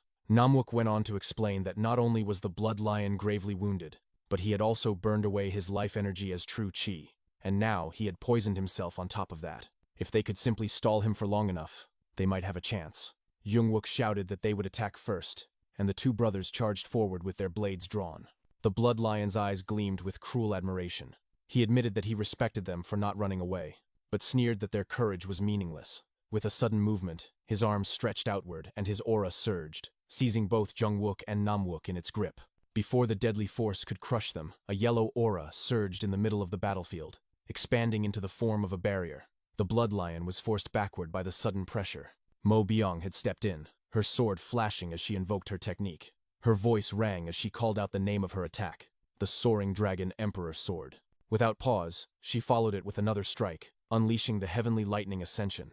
Her blade pierced into the blood lion's left arm, drawing a roar of agony from him.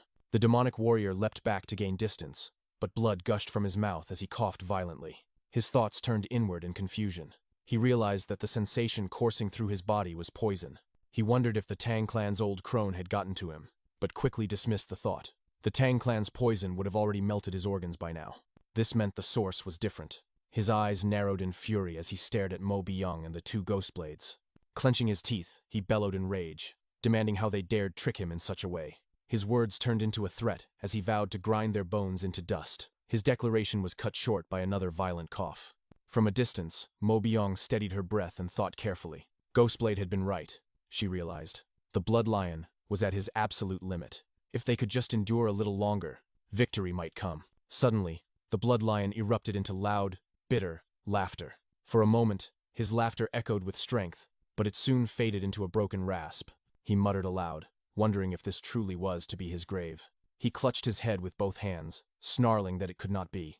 It was unthinkable that he would fall not to the Tang clan, nor to the weaklings of the Serpent Dragon sect, but to a group of nameless nobodies. His sinister gaze lifted again, and he fixated on them with hatred. He hissed that the one he had sent flying earlier must have been holding the real demonic poison stone flower. If so, then he would tear open that person's stomach and drink the contents to seize the power for himself. His body trembled with violent energy as he began to advance slowly. His pace quickened into a sudden leap as he hurled himself forward. His target was Namwook, and he struck without hesitation. Mo Byung tried to intercept, her sword flashing again, but the blood lion shifted his position using his deadly technique, the shifting step. In an instant, he vanished from her path and reappeared in front of Jungwook. Jungwook had no time to react before the blood lion's fist slammed into his face, sending him crashing through the air. With Jungwook down, the blood lion turned his bloodthirsty focus toward Mo Byung and charged at her. Fear consumed her as her body froze. Her thoughts screamed in despair that she could not dodge in time. Just as his hand reached for her, a flash of steel tore through the air. Hwarin appeared out of nowhere, his blade moving faster than the eye could follow. In a single decisive strike, he cut clean through the blood lion's left arm.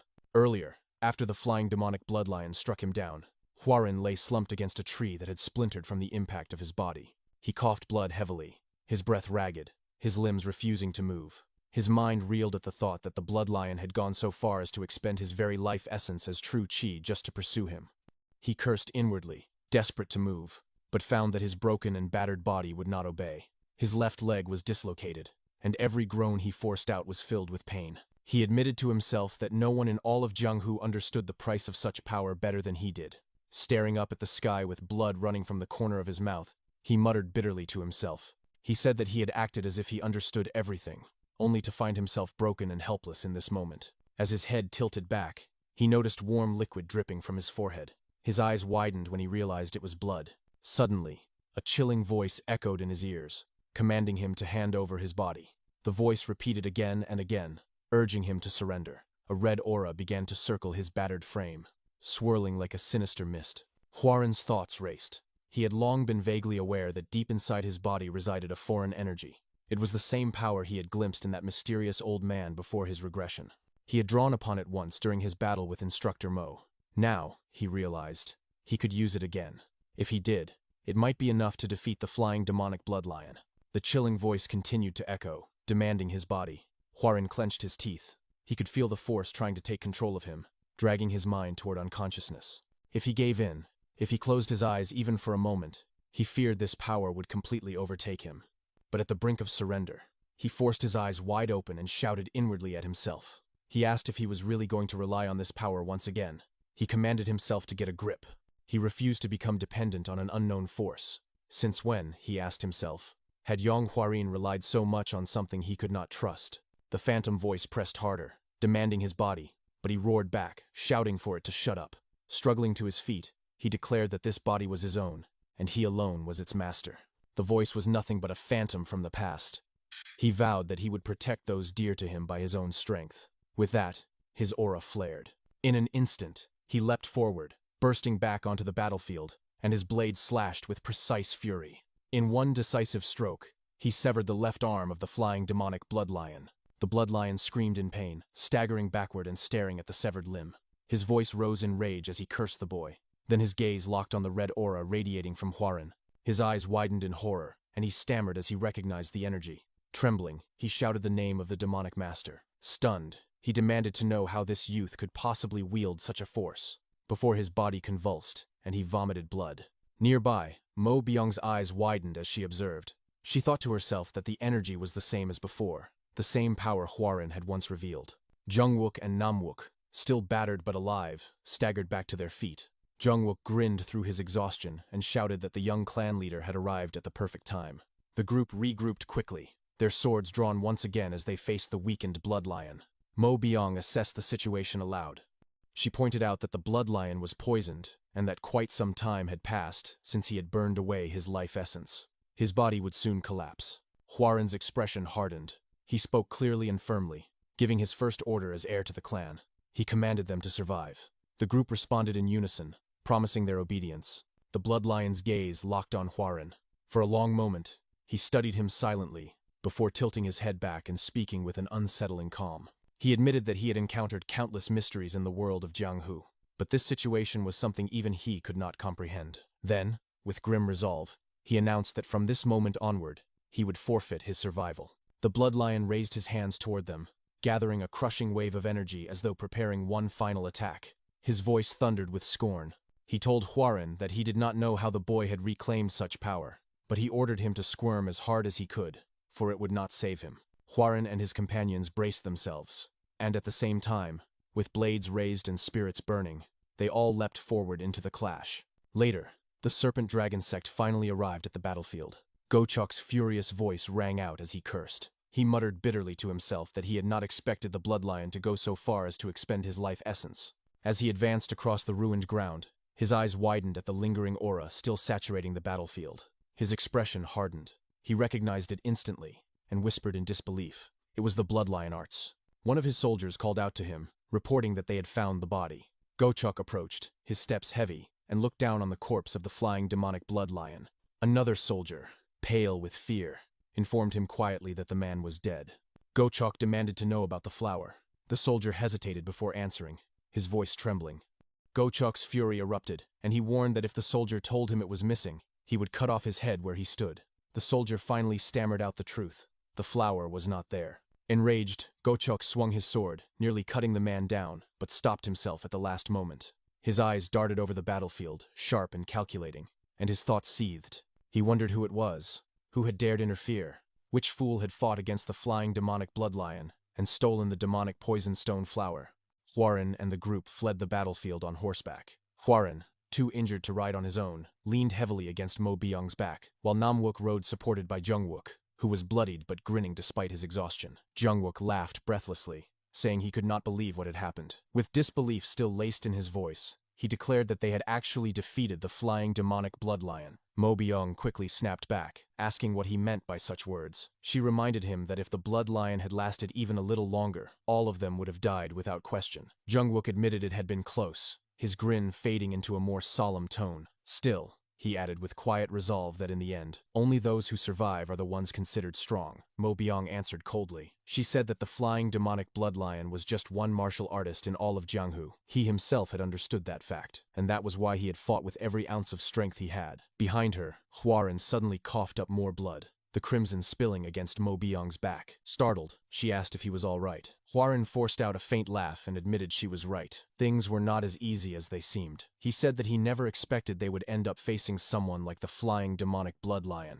Inwardly, his thoughts grew heavier. He admitted to himself that any one of them could have died in that battle. Yet, Despite the danger, his vow remained unshaken. With determination, he spoke aloud. He declared that his promise to protect his family and clan from harm had never been empty words. With his hand, he pulled out the demonic poison stoneflower and gripped Mo Byong's shoulder firmly, his voice filled with conviction. He acknowledged that their journey would not be easy, that days like this where their very lives were at risk would surely come again. For that reason, he told instructor Mo and the two brothers that they must become stronger. Yong-wook responded immediately with confidence, promising that they would. Mo Byong, however, shifted the mood with a colder tone. She said there was something else the young clan leader needed to explain.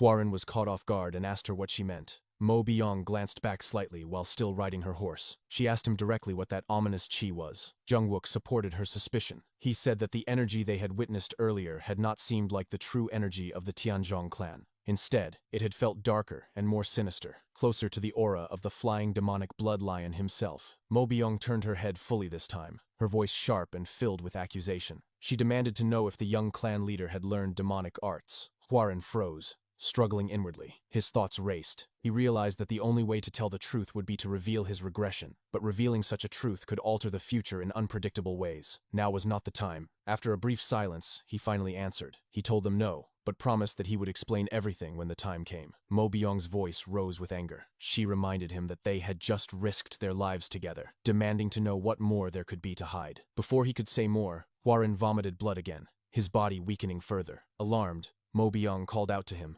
asking if he was all right. In a strained and quiet voice, he replied. He admitted that they had all risked their lives and promised that, when the right time arrived, they would be the first to hear the truth. Mo Byong went silent, unsettled but unwilling to press further. She wondered if Hwarin was merely avoiding the question. The group continued their ride in uneasy silence. Hwarin's coughing worsened, and eventually, Mo Byong commanded the group to stop. She said they needed to rest for a while. After helping him down from the horse, she observed him closely and voiced her concern. She told him he did not look well and suggested they go to the Jaegal clan to seek a physician. Hwarin shook his head. He refused firmly. He explained that Gochok and the Serpent Dragon sect would still be searching for them. If he went to the Jaegal clan while being pursued, it would only cause greater trouble for them. Instead, he said, they would go to Mount Wudang. Mo Byong frowned and asked if there was truly a physician there. Hwarin confirmed it. He said he had heard of a skilled physician with the family name Hai who lived there. Far away on Mount Wudang, a cat darted quickly through the woods, leaping from side to side. A boy chased after it, calling for it to stop. He shouted the cat's name, Baexiol, warning it that Mount Wudang was dangerous, but the cat looked back at him mischievously before running ahead again. The boy grew more desperate and yelled louder for the cat to wait. Baexiol suddenly stopped in front of a bush, staring at it curiously. When the bush began to shake, the cat startled and froze in place. The boy finally caught up, lunging forward to grab the cat in his arms. With a triumphant voice, he declared that he had caught it. But then a rustling sound came from the bush. The boy hesitated and peered into it cautiously. Suddenly, the figures of Hwarin, Yong-wook, Nam-wook, and Mo Byong burst out from the undergrowth. Hwarin reached out to the boy with trembling hands, his face pale and streaked with tears. His voice was weak and desperate as he whispered that they had finally found a person. Both the boy and the cat recoiled in shock at the sudden encounter. Elsewhere, in a small wooden house, Hwarin lay beneath a blanket at the center of a room. When he awoke, he shot upright instantly, screaming the name of the flying demonic blood lion. A few moments later, he steadied himself and realized he was no longer in danger. Looking at his hands, he thought inwardly that his wounds had been treated. He wondered whose care he had fallen under. The door creaked open, and the boy from before entered. The boy said he was glad to see Hwarin awake. He explained that Hwarin had been injured, so he had carried him here first. This place, he added, was a small home he ran with his grandfather. He then told Hwarin to wait while he brewed some medicine. Hwarin studied the boy carefully before speaking. He asked if by chance the boy's grandfather's name was He Dukgong. The boy nodded and confirmed it. Hwarin's eyes narrowed. He asked if the boy was then He Cheol-ryung. The boy looked startled. He asked how Hwarin could possibly know his name. Hwarin clenched his fist, his heart racing with realization. He thought to himself that this was the very reason he had needed to come to Mount Wudang. Using the Jaegal clan as an excuse had only been a means to this end. The truth was that it was because of this child. Hwarin's mind reflected on the future he had already lived. He knew that this boy was the key to completing the unstable martial arts of the Tianzhong clan. More than that, he was destined to become the future strongest man under the heavens. This child was He Cheol-ryung, the one supreme. In his previous life, Hwarin remembered, there had been a great struggle over a martial arts tome. That conflict had spanned years and had drawn in even the unorthodox and demonic clans alongside the 5 great clans. The scale of the fight had been unprecedented. The reason was simple. The tome contained a completely new principle about martial arts. It spoke of the coexistence of both good and evil within every human, and when good and evil became one, a power greater than any ordinary martial strength could be drawn forth. It was said to be the legacy of Zhang Sanfeng, the progenitor of the Wudang sect, who had ascended to the heavens. Its name was the Yin-Yang Depth Heaven Tome. In Huaran's past life, this child had obtained it. His family had stumbled across it by chance while gathering medicinal herbs, and with it, He Chol-ryung had risen to become the strongest martial artist beneath the heavens. The tome encompassed both good and evil. If Huaran could obtain it, he believed he could finally complete the Tianzhong clan's dream. Although he thought to himself, he had expected a far more dramatic meeting with someone destined for such greatness. As he considered this, He Chol-ryung was busy brewing medicine. A fly landed on the boy's face. In one swift, effortless motion, he caught it with his hand without even breaking focus. Huaran's eyes widened in shock. He immediately recognized the motion. His voice trembled slightly as he asked if the boy had already begun learning martial arts. He Chol-ryung explained with a smile that the movement had been taught to him by his grandfather. Huaran's eyes widened in disbelief. Stammering, he asked how such a thing was possible. At that moment, an elderly man passed by the doorway. He looked inside and spoke calmly, remarking that Huaran was finally awake. Huaran's thoughts stirred instantly. Inwardly, he recognized the man. It was Hai Dukgong. Later, Huaran stepped outside the small clinic with the elder. Outside, he saw his companions waiting. Zheng Wook lifted his broken hand and waved at him with a bright grin, calling out to the young clan heir. All four of them, Huaran, Mo Biong, Zheng Wook, and Nam Wook, bowed respectfully toward He Dukgong. With formal courtesy, Huaran introduced himself as Yong Huaran of the Henan Tianzhong clan. He offered his gratitude for being treated. He Dukgong shook his head and replied that there was no need to thank him. Treating injuries was his duty. However, he repeated the clan name with curiosity. He asked what had brought the Tianzhong clan's young heir all the way here. The group exchanged uneasy silence, no one speaking at first. Then Huaran forced a bright smile and answered. He said he had come to find ginseng. He Dukgong studied him carefully. He admitted that he did have medicinal herbs, but explained that wild ginseng was not something so easily obtained. Narrowing his eyes, he asked Huaran what he needed it for. Huaran turned his gaze aside for a moment before grinning faintly. Then, with sudden emotion, he pressed his hand to his chest and began to weep. In a trembling voice, he explained that his mother was gravely ill. He said his parents had always cared for him when he was young, despite his poor health, and because of their efforts, he had finally been able to leave the clan and experience the world. But then, he continued, he received word that his mother had fallen victim to a deadly illness. Rumors claimed that ginseng could cure her. In desperation, he had climbed Mount Wudang, only to stumble and fall along the way. Mo Biong observed him with confusion. Her thoughts whispered that his story did not make sense. She remembered clearly that his mother had been perfectly healthy when she bid them farewell. She wondered why the young clan leader would fabricate such a lie, and what would happen if He Dukgong discovered the truth. Yet, to her astonishment, the elder's eyes welled up with tears as he listened. Mo Biong realized with surprise that the lie had worked. Crying heavily, He Dukgong declared that Huaran was a true son, deeply moved by his devotion to his parents. Overcome by emotion, he rushed back inside the clinic to gather his equipment. He shouted that they would go search for wild ginseng immediately. Huaran smirked slightly at the sight, while the rest of the group behind him stood in shock.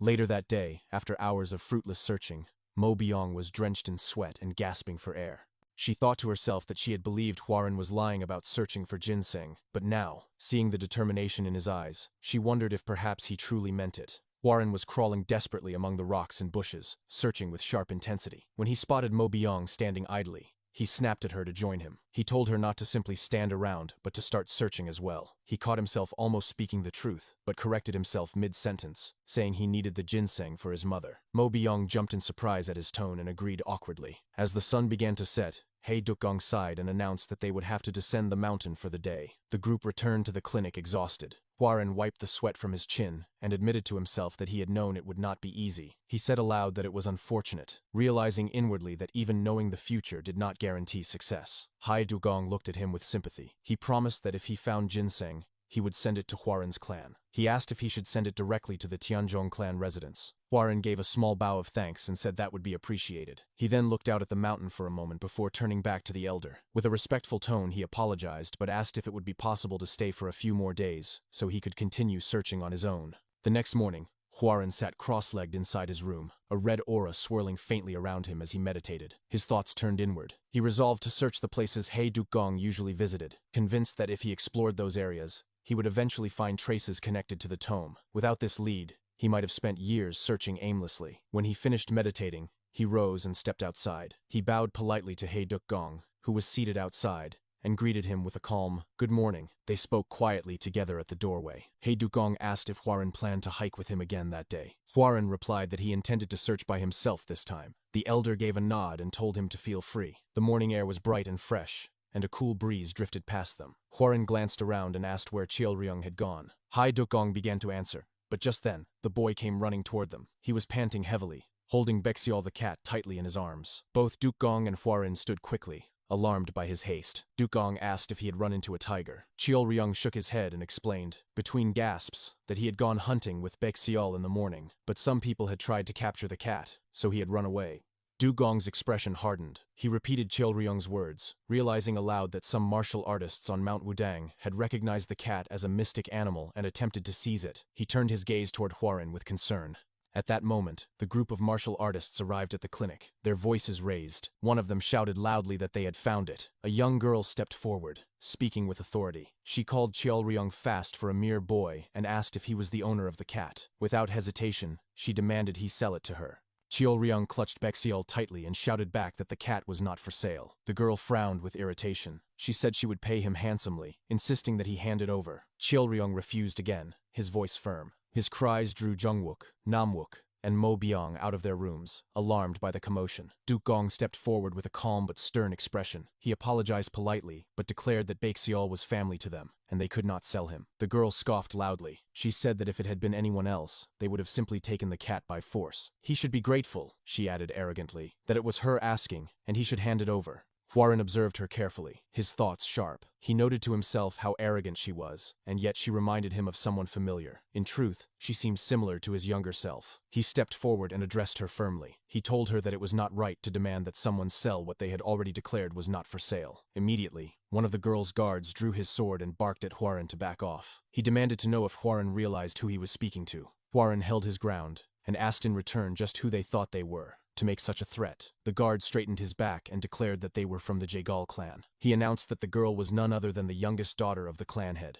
Hwarin froze for a moment as the words sank in. His mind turned swiftly. He realized with shock who she must be. She was Jaegal Yohai, the younger sister of his fiancée, Jaegal Chongyong. Hwarin thought to himself that it was no wonder the Jaegal guard acted with such boldness. The arrogance made sense if he was serving the daughter of the clan head. Still, Hwarin chose to maintain respect. He bowed politely and said that it was an honor to meet a lady of the Jaegal clan. The guard looked down on him with disdain and arrogantly demanded to know where he came from. Before Hwarin could answer, Jungwook stepped forward with a frown. He declared that he could not allow such behavior to pass and rebuked the man, asking if he was not being far too bold for a mere guard. Jungwook pressed his forehead against the guards and shouted that they were from Henan Tian. Hwarin immediately ordered him to stop. He said firmly that they were nothing more than visitors on Mount Wudang and should not reveal more. Yohei's patience wore thin. With a dismissive huff, she declared that she had no interest in speaking with anyone who refused to reveal their true affiliation. Her gaze then shifted toward Cheolryung. In a commanding voice, she gave him two options. She leaned closer and told him he could either take her money and hand over the cat, or she would seize it by force. Cheolryung clutched Baekseol tightly and stepped backward. At that moment, he noticed Hwarin signaling him discreetly from the side. The signal was clear. Hwarin would create a distraction, and Cheolryung should throw the cat. Cheolryung understood. When Yohai reached forward to grab Baekseol, Hwarin quickly stepped in front and cleared his throat. He told her that there was a third option. Annoyed, Yohei turned back toward him and asked what he meant. Seizing the moment, Cheolryung hurled Baekseol into the air and shouted for the cat to run. Baekseol landed on the ground and darted into the forest, vanishing into the trees. Yohei shouted in fury and spun toward Hwarin. She demanded to know how he dared interfere. Hwarin only scoffed and replied that if the cat had run away, then she simply needed to catch it. He added that the boy would have no grounds to complain if she succeeded. Yohei clenched her fist tightly in frustration and gave an angry order to her guards. She commanded them to capture the cat. Without hesitation, the guards dispersed into the forest. Hwarin glanced back at Cheolryung and gave him a thumbs up. The boy grinned and returned the gesture, visibly relieved. Later that day, the guards returned in complete disarray, their clothes torn and their faces tired. One of them admitted that they had failed. Yohei's eyes flared with anger as she shouted that warriors of the Jaegal clan could not even capture a single cat. Another guard stepped forward cautiously and explained that it was no ordinary animal. He said it was undoubtedly a mystic creature. Yohei scowled, but decided on her next move. She announced that she would head to the Wudang sect and ordered her men to continue pursuing the cat until they captured it. Mo Byung quietly approached Hwarin and whispered in his ear, She said that if the girl truly was the youngest daughter of the Yegal clan, then she must be Yegal Yohei, a figure so notorious for her temper that she was known by the nickname Yegal Witch. Hwarin thought to himself about her reputation. Despite her harsh demeanor, she had surpassed the other young talents in her clan to become a vice division leader. Aloud, Hwarin told his companions that it would be better to keep their identities hidden for now. They did not know how she might react if she discovered the truth, and there was still something they needed to find on Mount Wudang. Noticing Cheolryung's sad expression, Hwarin walked over to him. He knelt down so their eyes were level and asked gently if he was worried about Baekseol. Cheolryung admitted that he was. Hwarin patted his head with a warm smile and told him not to worry. He assured him that Baekseol would never be caught, reminding him of how fast the cat was. Mo Byung watched this scene from a short distance. She thought to herself that Hwarin had truly changed. That night, Dukong approached Jungwook and Namwook, carrying a jar of liquor in his hands. He thanked them sincerely for their help earlier in the day and offered the liquor as a gift, explaining that he had brewed it himself with fine medicinal herbs. The two men's mouths watered at the sight. Jungwook said eagerly that there was no need, though his tone betrayed his excitement. Dukong began to say modestly that it was nothing, and asked them not to refuse. Before he could finish speaking, both Jungwook and Namwook snatched the liquor eagerly from his hands. The elder blinked in surprise. Jungwook lifted the jar with delight, repeating that there really had been no need, even as he downed the liquor without hesitation. Mo Byung observed from the corner, then turned silently and walked away. Dukong watched the two finish the drink almost immediately. He stammered that they should wait while he fetched more. Meanwhile, under the moonlight outside, Mo Byung wandered the grounds. Her eyes widened when she spotted Hwarin and Cheolryung facing each other, each holding a wooden stick. She thought to herself that they must be sparring. She noted Cheolryung's stance and realized the child had clearly learned martial arts. Cheolryung leapt forward and swung his stick toward Hwarin. With effortless movement, Hwarin deflected the strike, sending the stick flying from the boy's hands. From her vantage point, Mo Byung was shocked. She thought about what she had just witnessed. Though Cheolryung was still so young, he already possessed martial skill, and the young clan leader himself had been forced to use the azure bamboo sword technique against a mere wooden stick. It was extraordinary. She reflected that while geniuses were said to grow at unimaginable speeds, what she had seen was far beyond normal. The next morning, Hwarin stepped outside, yawning. Standing before him was Yohei, her arms crossed firmly across her chest. Hwarin greeted her with a light smile and addressed her respectfully, calling her Miss Jaegal and wishing her a good morning. She gritted her teeth and replied coldly that it was anything but good. With anger in her eyes, she clenched her fist and told him that he should just wait, because she would capture the cat with her own hands. Hwarin smiled calmly and asked why she was not already continuing the search. Crossing her arms again, Yohei explained that she had duties to attend to. However, she promised that she would return in the future to catch the cat. She turned sharply and began to walk away. As she did, Hwarin waved at her and told her cheerfully to take care. Yohei stopped mid-step, glanced back at him, and asked suspiciously what sect he belonged to. Hwarin responded humbly, saying that he came from a small sect in Henan that she would not know.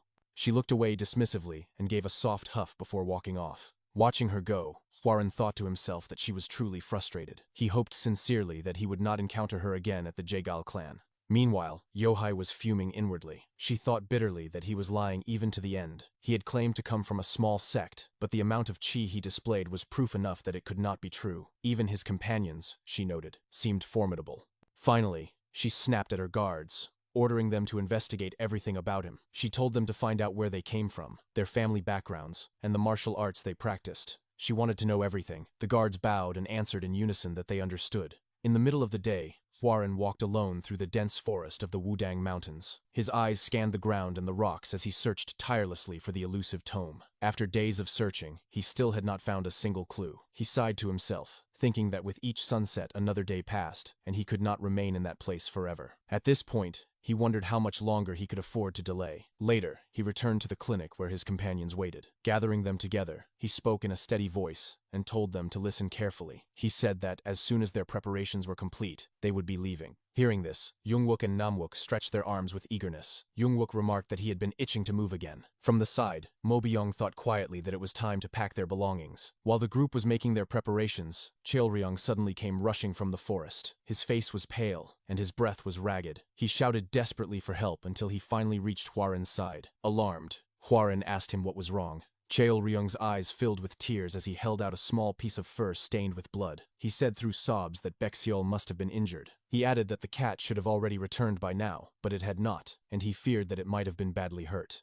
Hwarin examined the blood-stained fur and clenched his teeth. In his thoughts, He acknowledged that Yohei's men must have been pursuing the cat relentlessly, and now it seemed the creature was wounded. Turning back to Chaelryong, he asked if the boy knew where Baxiol's territory might be. Chaelryong repeated the word uncertainly, so Hwarin explained that he meant the place where the boy had first met the cat. Chaelryong nodded quickly and said that he did know the spot. Without hesitation, Hwarin told him that they would go. Chaelryong looked up at him in surprise, and asked if he really meant it. Hwarin smiled at him and said that since Baxiol was like family to the boy, of course, he would help.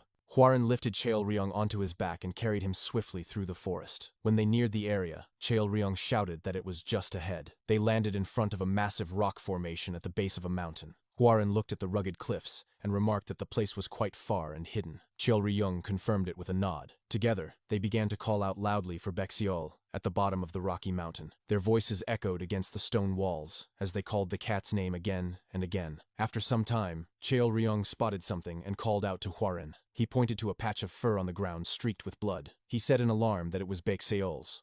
Hwarin crouched down to examine the traces and thought to himself that they were close. He began to call again for the white cat, reassuring Chaelryong that the signs proved Baxiol had been nearby, and that if they kept searching, they would find it. Then Hwarin's attention shifted. A large, suspicious boulder loomed in front of them. He stared at it intently and told Chaelryong that this must be the place. He approached the rock and placed his hands against it. As he pressed, he felt a faint breeze coming from behind. He told Chaelryong that there was an opening on the other side of the boulder, and asked him to step back. Using all of his strength, Hwarin tried to push the massive stone aside, but it did not move at all. Gritting his teeth, he admitted in frustration that it would not budge. Inwardly, he cursed and thought that he could not move it with the amount of chi he currently possessed. He wondered if he should fetch Instructor Mo or the Ghost Blades to help. At that moment, Chaelryong noticed something beside the rock. He crouched down and said that there was already a hole. Hwarin, trying to keep his pride, laughed lightly and claimed that his effort must have created a gap. Chaelryong shook his head and said that it had always been there. Hwarin fell silent for a moment at the boy's remark. Chaelryong insisted that Baxiol must have gone through that opening. Determined, Hwarin bent down and crawled into the narrow passage. He told Chaelryong to wait outside, since it was dangerous, and that he would check it himself. Chaelryong nodded reluctantly. Hwarin squeezed through the tight hole until he reached the other side. Rising to his feet, he looked around in surprise. He whispered to himself that the cavern was far more spacious than he had imagined. He wandered deeper into the cave, his eyes scanning the stone walls. In his thoughts, he marveled that such a vast chamber had been hidden behind a single boulder. Suddenly, a light shone upon him. He raised his head in alarm and saw a figure standing in the glow. His eyes widened when he recognized the symbol carved behind the man. It was the yin and yang emblem. His breath caught as realization struck him. The figure before him was none other than Sage Zhang Sanfeng. Excitement surged within him as he realized he had finally discovered the hidden resting place of the Taiji Depth, Heaven Tome. Nearby, his eyes fell on a familiar form. He cried out when he saw Baxiol lying there, the cat's white fur streaked with blood. Outside the cave, Chaelryong waited anxiously. He paced near the small opening, his ears straining for any sound. At last, he heard movement from within. He called out nervously, asking if it was Baxiol. A moment later, Hwarin emerged from the narrow hole. Chaelryong's eyes widened in shock before they filled with tears. Hwarin looked at him and said gently that he had found Baxiol. Chaelryong rushed forward, crying out the cat's name in relief. Chaelryong sat on the ground with Baxiol in his arms, tears streaming down his cheeks. He whispered brokenly that she was so weak. His cries echoed softly in the clearing as he clutched the injured cat against his chest. From a short distance away, Hwarin stood watching in silence. His gaze lingered on the boy for a moment before he slowly turned away. In his hand, he gripped the tome he had been searching for all along. Earlier, within the cave, Hwarin had approached Baxiol carefully. He crouched beside the cat and scolded gently, asking if she knew how worried Chaelryong had been. With relief, he realized that the wound was not deep and could be treated. He studied her closely, wondering if perhaps she was one of the mythical creatures raised by Zhang Sambong. He lifted the weak animal into his arms, murmuring that they should return quickly. Baxiol needed treatment, and he himself had to go back as well. At that moment, the mysterious figure sitting nearby began to crumble into dust. Shocked, Hwarin rushed forward, only to discover that a tome had been left where the figure once sat. His eyes widened as he recognized it and cried out that it was the Taiji Depth Heaven Tome. That was how he found it. Back outside, Hwarin reflected on what had just transpired. He thought to himself that if he had not come searching for Baexiol, he never would have found the tome. The version of himself from his previous life would never have chosen to help that child either. He looked up at the sky and admitted quietly that he had changed, yet he resolved that he still needed to change much more. He vowed that the Tianzhong clan would rise to become the greatest clan of Henan and avoid its downfall. He swore that his family would live in happiness and that he would make it so. Later at the clinic, Baexiol was lying patched with bandages. Elder Dukgong examined her carefully and declared that he had done all he could. The injury was not as severe as it had first appeared, so he was certain the cat would heal quickly. Chilryong stroked her fur and whispered her name softly, his eyes red from crying. Huaran stepped outside and found the rest of his group waiting for him. Mo Byong's face was set in anger, and she demanded to know if he realized how long they had been waiting. She scolded him, saying that at the very least, he should notify them before rushing off to do something on his own. Clearing his throat, Huaran apologized. He admitted nervously that he had been in a rush after hearing that the cat was injured. Turning away, he added that they had found the cat and, more importantly, obtained what he had been searching for. He told them it was time to leave. Mo Byong replied that they were ready to depart, but asked curiously what he meant by obtaining something. She wondered if he had found the ginseng they had been searching for.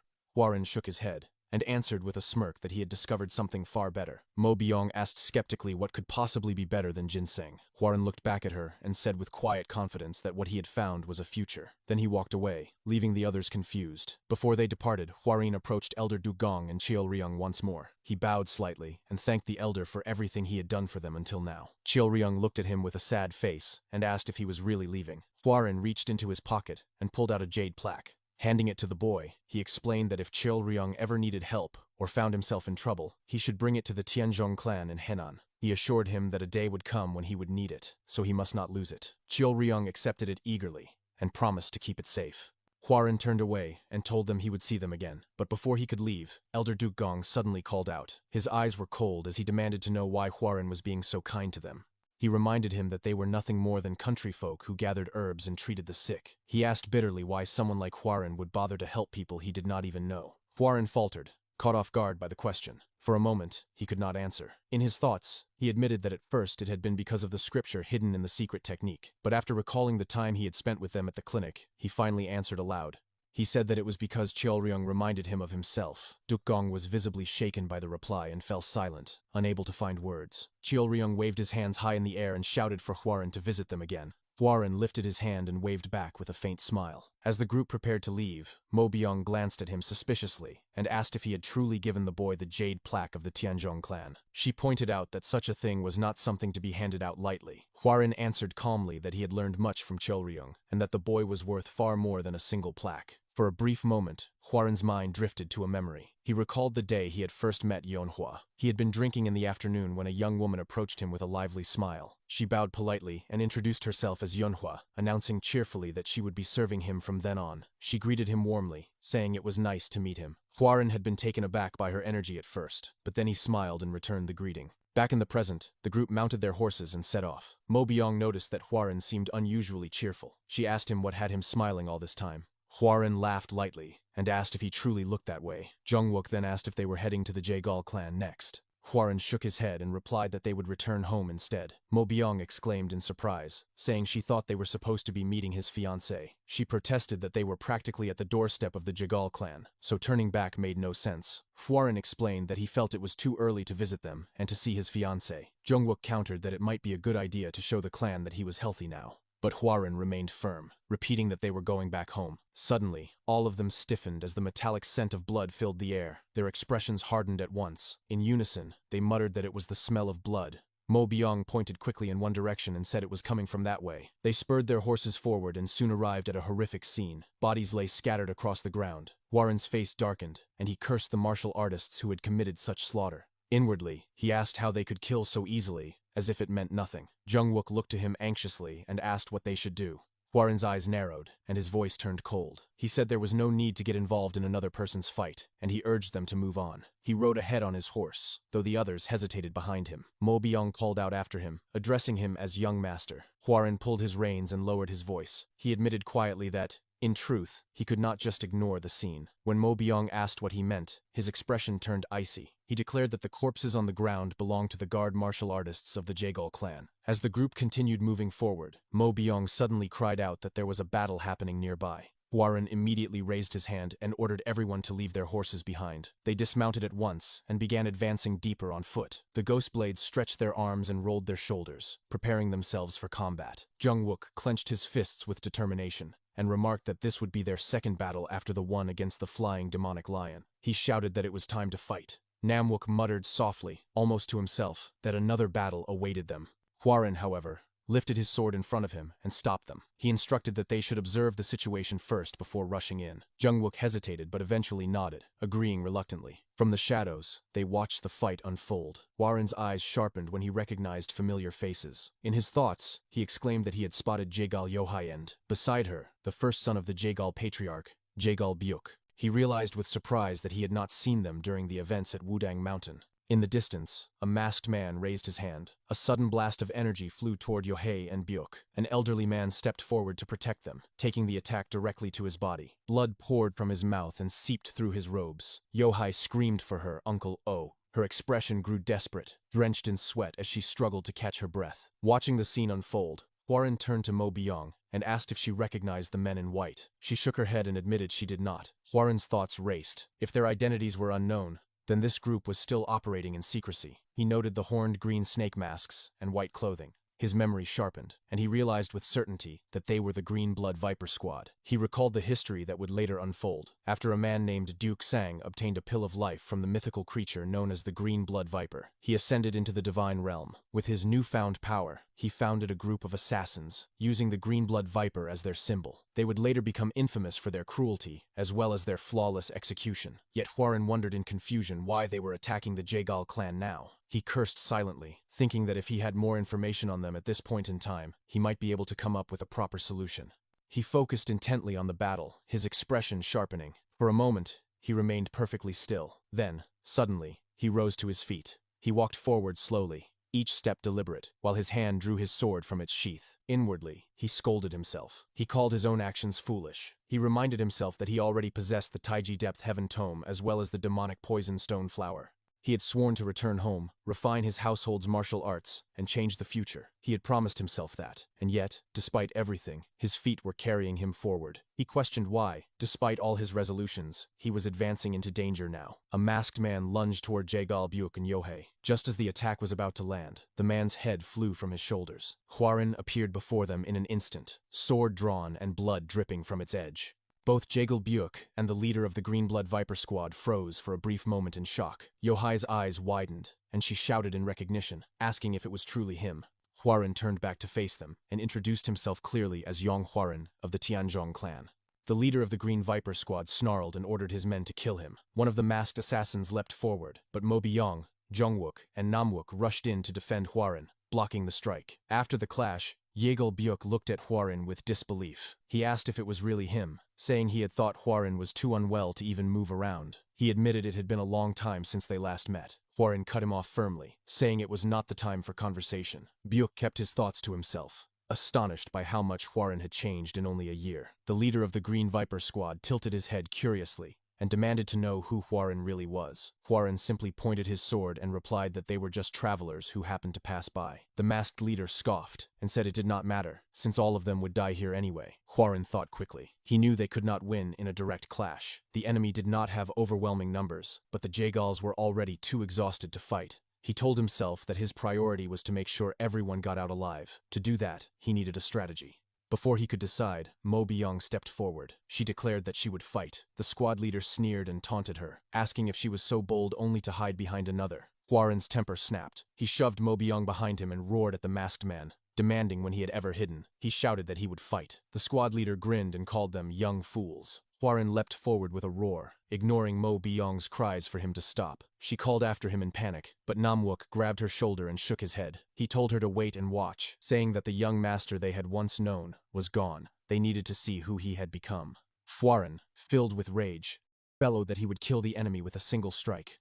Namwook sighed under his breath, muttering that perhaps not. The Green Viper Squad leader licked his lips with a cruel grin and prepared himself. When Huaren's strike came, he deflected it effortlessly. He mocked him, asking if that was all it took to make him lose his composure. Huaren gritted his teeth and pressed forward, striking again and again. The leader shouted at him, demanding to know what he was scheming. But as he moved, his footing slipped for a brief instant. Huaren seized the opportunity and launched an attack. His blade sliced across the leader's hand, severing one of his fingers. The Green Viper squad members cried out in alarm, yelling for their leader. Even Huaren's allies gasped in shock at what he had accomplished. Huaren clenched his jaw tightly. He admitted inwardly that he had intended to cut off the entire arm, but the enemy had minimized the damage by twisting his body, even with his vision obstructed. Despite that, Huaren smiled. He thought to himself that he had achieved the goal he wanted. Mo Biong once again tried to stop him, calling out that it was too dangerous. This time, Jungwook stopped her, insisting that they should let Huaren continue. Mo Biong faltered, but said weakly that she still could not stand by. Huaren continued to advance slowly toward the squad leader. His mind was calm now. In his heart, Huaren repeated the words to himself.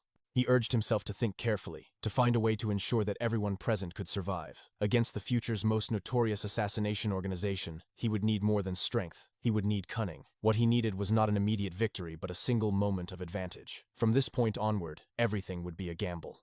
The squad leader glared back at him, locking eyes. For a long moment, the two simply stared. Then, Huaren spoke directly into the man's mind. He told him to deliver a message to squad leader Deoksang. The masked leader froze, his eyes widening as he realized he was hearing the words inside his head. Huaren continued calmly, saying that he too was from the hidden saint cult. Meanwhile, at the back, Jungwook squinted as he watched Huaren. He whispered that the young master seemed to be saying something, though he could not hear what it was. He guessed that it was probably some kind of special technique. Mo Biong, her eyes fixed on Huaren, confirmed softly that it was the sound transmission technique. Inside her thoughts, she admitted her astonishment. It was not a skill easily mastered, so she wondered when Huaren had learned it. Huaren continued to communicate directly with the Green Viper squad leader, using the technique. He told the man that if he relayed the message to Deoksang, then forgiveness would be granted. He warned the masked leader to leave immediately. The Green Viper squad leader ground his teeth in frustration. He spoke aloud, demanding to know how Huaren was aware of the squad leader's name. His tone was sharp as he asked again who Huaren truly was. Huaren grew tense inside. He thought bitterly that even though he had revealed Deoksang's name, the leader was still doubting him. After a moment's hesitation, he declared that 5 years earlier, when the hidden saint cult had been eradicated by the three demonic heavens, he himself had been present at the scene. He asked if the Green Viper squad was not one of the groups striving to revive the cult. Then, with conviction, he announced that he, too, was a man from the hidden saint cult. The masked leader moved suddenly. In a single step, he lunged forward and pressed the edge of his sword against Huaren's neck. At the back, his companions shouted in alarm, calling for their young master. The Green Viper squad leader narrowed his eyes. He mocked Huaren, saying that he was nothing more than a child, barely grown. Yet despite that, he knew the squad leader's name as well as the secrets of the hidden saint cult. The masked man admitted that he found it difficult to believe. However, he said he would accept Huaren's claim if he could answer one question. He demanded to know which heaven of the hidden saint cult he belonged to. Huaren paused, his thoughts racing. He realized he was being tested. According to the information he had from his knowledge of the future, the hidden saint cult at this time was not a single unified group, but rather a loose alliance of three factions. The Sun Saint cult sought power above all else. The Moon Saint cult pursued religious ideals. The third, the Hidden Saint cult, acted as mediator between the two. The problem was that no one knew which faction the Green Blood Viper squad belonged to. Huaren reasoned through it carefully. He doubted that the Hidden Saint cult, or the Moon Saint cult, would establish an assassination organization, though it was possible. However, it made perfect sense for the Sun Saint cult to do such a thing. He admitted inwardly that this was a gamble, but he had always chosen the most likely bet. He decided to risk everything on this choice. After a tense silence, Huaren smiled faintly and declared that he was from the Sun Saint cult. The two men stared at each other for a long moment. Then, at last, the Green Viper squad leader withdrew his blade and announced that they were retreating. In an instant, the entire squad vanished into the shadows. As the danger passed, Huaren's body betrayed him. Blood trickled from his nose and mouth, and he cursed under his breath. He realized the internal injury from the earlier strike was worse than he thought. His vision blurred, and as Mo Biong rushed toward him, he began to lose consciousness. Later that day, Huaren's eyes fluttered open. He sat up slowly, looking around at the busy scene of people tending to their tasks. Beside him stood Jaegal Yohai. When he noticed her, he called her name softly. Without a word, Yohai threw something at him. Startled, he caught it and looked down at the object in his hand. Yohai explained curtly that it was her clan's healing medicine. It would help with his internal injuries. Huaren frowned and told her that he had not helped her, expecting anything in return. Yohai turned sharply and shouted at him, asking if he would only accept it if she begged. She ordered him to just take it. Without waiting for his response, she walked away. From a distance, Her voice dropped to a softer tone as she muttered a quiet thank you. Huaran smiled faintly as he heard it. Inwardly, he admitted that he had not known Yohei had such a cute side to her. At that moment, Mo Biong appeared behind him, peering curiously at the medicine. She remarked that it was a rare remedy reserved only for the direct lineage of the Jaegal clan. She confessed that she had not expected Yohei to give it to him. Huaran sighed and complained that she should make her presence more obvious, as she had startled him. Mo Biong ignored the protest and scolded him sharply. She said she had been terrified when he charged at the assassin, believing he had lost his mind. Huaran replied simply that he had only been trying to save everyone. Mo Biong sank down beside him and leaned lightly against his back. Her hand rested on his shoulder as her voice softened. She asked why he had changed so much. She reminded him that only a few months ago, he had resented the world and himself, living each day as if it were hell. That was the Huaran she had known, but today, he had risked his life to protect them all. She said she was impressed and proud of him, but also deeply curious. She wanted to know what was pushing him to act this way. Huaran hesitated. He answered quietly, his words faltering as he began to recall his past life. After a long pause, he finally spoke. He said that he was doing his best only so that he would not regret things in the future. The following day, Huaran's group departed together with the Jaegal clan, moving steadily along the road. As they rode on horseback, Jaegal Byuk turned to Huaran with a grateful expression. He said that he was thankful for Huaran's decision to accompany them back to their clan. Byuk admitted openly that their family lacked people capable of fighting. If the assassins had chosen to strike again, their clan would have been in serious trouble. Huaran responded calmly that it was no problem, since he had been planning to head to the Jaegal clan regardless. Byuk nodded, then mentioned lightly that Huaran must be coming to meet Chongyang. Before Huaran could reply, a window of the carriage opened and Yohei leaned out, her voice sharp with curiosity. She asked what exactly Huaran liked so much about Chongyang. Was it her strength, or was it simply her beauty? Her mocking gaze lingered on him as she waited for an answer. Huaran remained silent, refusing to take her bait, and instead redirected the conversation by asking Byuk a question. He inquired why the assassins had targeted the Jaegal clan in the first place. At once, both Byuk and Yohei froze. Their expressions turned uneasy as they exchanged nervous glances. Huaran pressed the point further. He remarked that the Jaegal clan was without a doubt one of the most powerful families, and this region could be considered their very front yard. He questioned what reason the assassins could possibly have to travel so far just to attack here. Yohei faltered before offering a weak response. She stammered that it must have been nothing more than a coincidence. But Byuk shook his head firmly, contradicting her. He said that it was not a coincidence, and that Huaran had risked his own life to save theirs. Because of that, Byuk believed Huaran deserved to know the truth. He admitted that he was uncertain about the exact reason, but it seemed the assassins had been attempting to kidnap Yohei.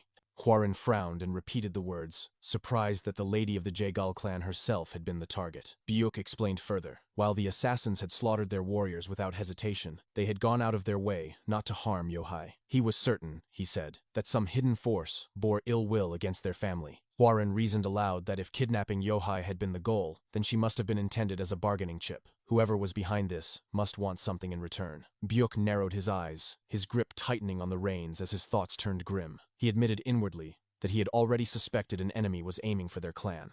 But this incident crossed the line. He wondered if the attacks from martial artists were linked to sensitive information being leaked. After some time, the group finally reached the territory of the Jaegal clan. As the gates came into view, Huaran's heart stirred. Inwardly, he thought about the reunion awaiting him.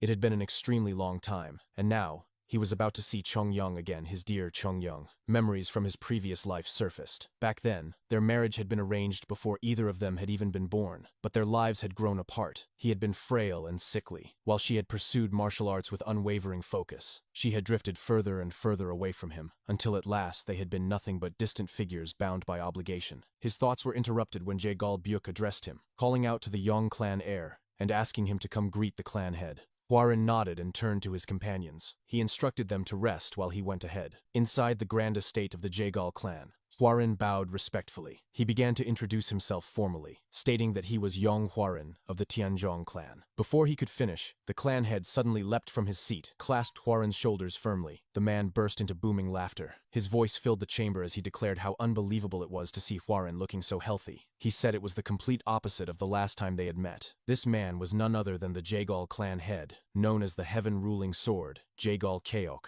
Huaran greeted him respectfully, remarking that it had indeed been a long time. Cheok nodded and asked if the Tianzhong clan leader was well. Huaran answered that his father was in good health and had sent his regards. As they spoke, Cheok's sharp gaze studied Huaren's body. He chuckled and noted that Huaren's physique was strong, evidence that he had been training in martial arts. He said that Chongyang would surely be pleased. Huaren cleared his throat awkwardly and claimed that he was unworthy of such praise. Cheok waved the words aside. He remarked that he had already taken up too much of Huaren's time, and that it was wrong of him to delay when there was someone waiting eagerly for him. Huaren bowed again, acknowledging the point. Before Huaren could leave, Cheok added one more comment. He mentioned that another guest had arrived earlier. The guest was of similar age to Huaren, and Cheok suggested it might not be a bad idea for them to talk. Huaren replied that he would do so. Once Huaren had left the room, the atmosphere within shifted. Alone now with Byuk, Jegal Cheok's laughter faded. His tone turned serious as he commanded Byuk to speak. Meanwhile, outside, Huaren descended the estate's steps, his mind still focused on the meeting ahead. He thought to himself that he had now greeted the clan head, and the time had truly come to meet her. As he walked further, a commotion near the gates caught his attention. An attendant raised his voice angrily, insisting that the clan's members were absent. A guest retorted that he only wished to announce his name. When Huaren turned his head, his eyes narrowed in recognition. He identified the man instantly. The man noticed Huaren as well and scoffed. With a mocking smile, he addressed him. He remarked that the person before him was none other than the heir of the Tianzhong clan. Introducing himself as Jiao Guang of the Songchun clan, he extended his hand. Huaren did not accept immediately. He stared at the hand, his tongue clicking in irritation as he realized that this must be the guest Jegal Cheok had mentioned. At last, he spoke, acknowledging Jiao Guang's name. Jiao Guang smirked and asked if Huaren had come to see Lady Chongyang. He claimed that since he had arrived first, the meeting ought to be his. Finally, Huaren shook Jiao Guang's hand, but his grip was firm and unyielding. With a polite smile that did not reach his eyes, he replied that it was nice to meet him. He remarked that he had heard many things about the Songchun clan. Then, still gripping the man's hand, Huaren declared coldly that he had come to see the woman who had been promised to him as his fiancée before he was even born. He admitted he had not expected to find Jiao Guang here. Jiao Guang faltered under the intensity of the handshake, though he quickly covered it with a smirk. He said he had heard of Huaren's poor health in recent years. At that moment, Jegal Byuk arrived and noticed the tension. He asked both men if they were there to see Chongyang. He informed them that she was most likely in the courtyard. Both Huaren and Jiao Guang repeated the word at once. With determination, they rushed forward, each trying to outpace the other. Just as they approached, a sword came flying through the air, nearly striking Jiao Guang. Both men stopped abruptly. Huaren's eyes widened as he took in the sight before him. In the courtyard, Chongyang stood tall, her sword poised against the neck of her sparring partner. The defeated opponent raised his hands in surrender, his voice trembling as he admitted defeat. Chongyang withdrew her blade and sheathed it with an air of casual ease. Her tone was calm but edged with disappointment, as she muttered that the fight had been boring. Huaren's thoughts drifted back to the past, to the very first time he had laid eyes on Chongyang. She had returned triumphantly to their territory, and the air was filled with deafening cheers from the gathered crowd. People shouted her title with unrestrained excitement, their voices overlapping again and again. The snow blossom blade of the 12 martial blossoms has returned with the demonic human's head.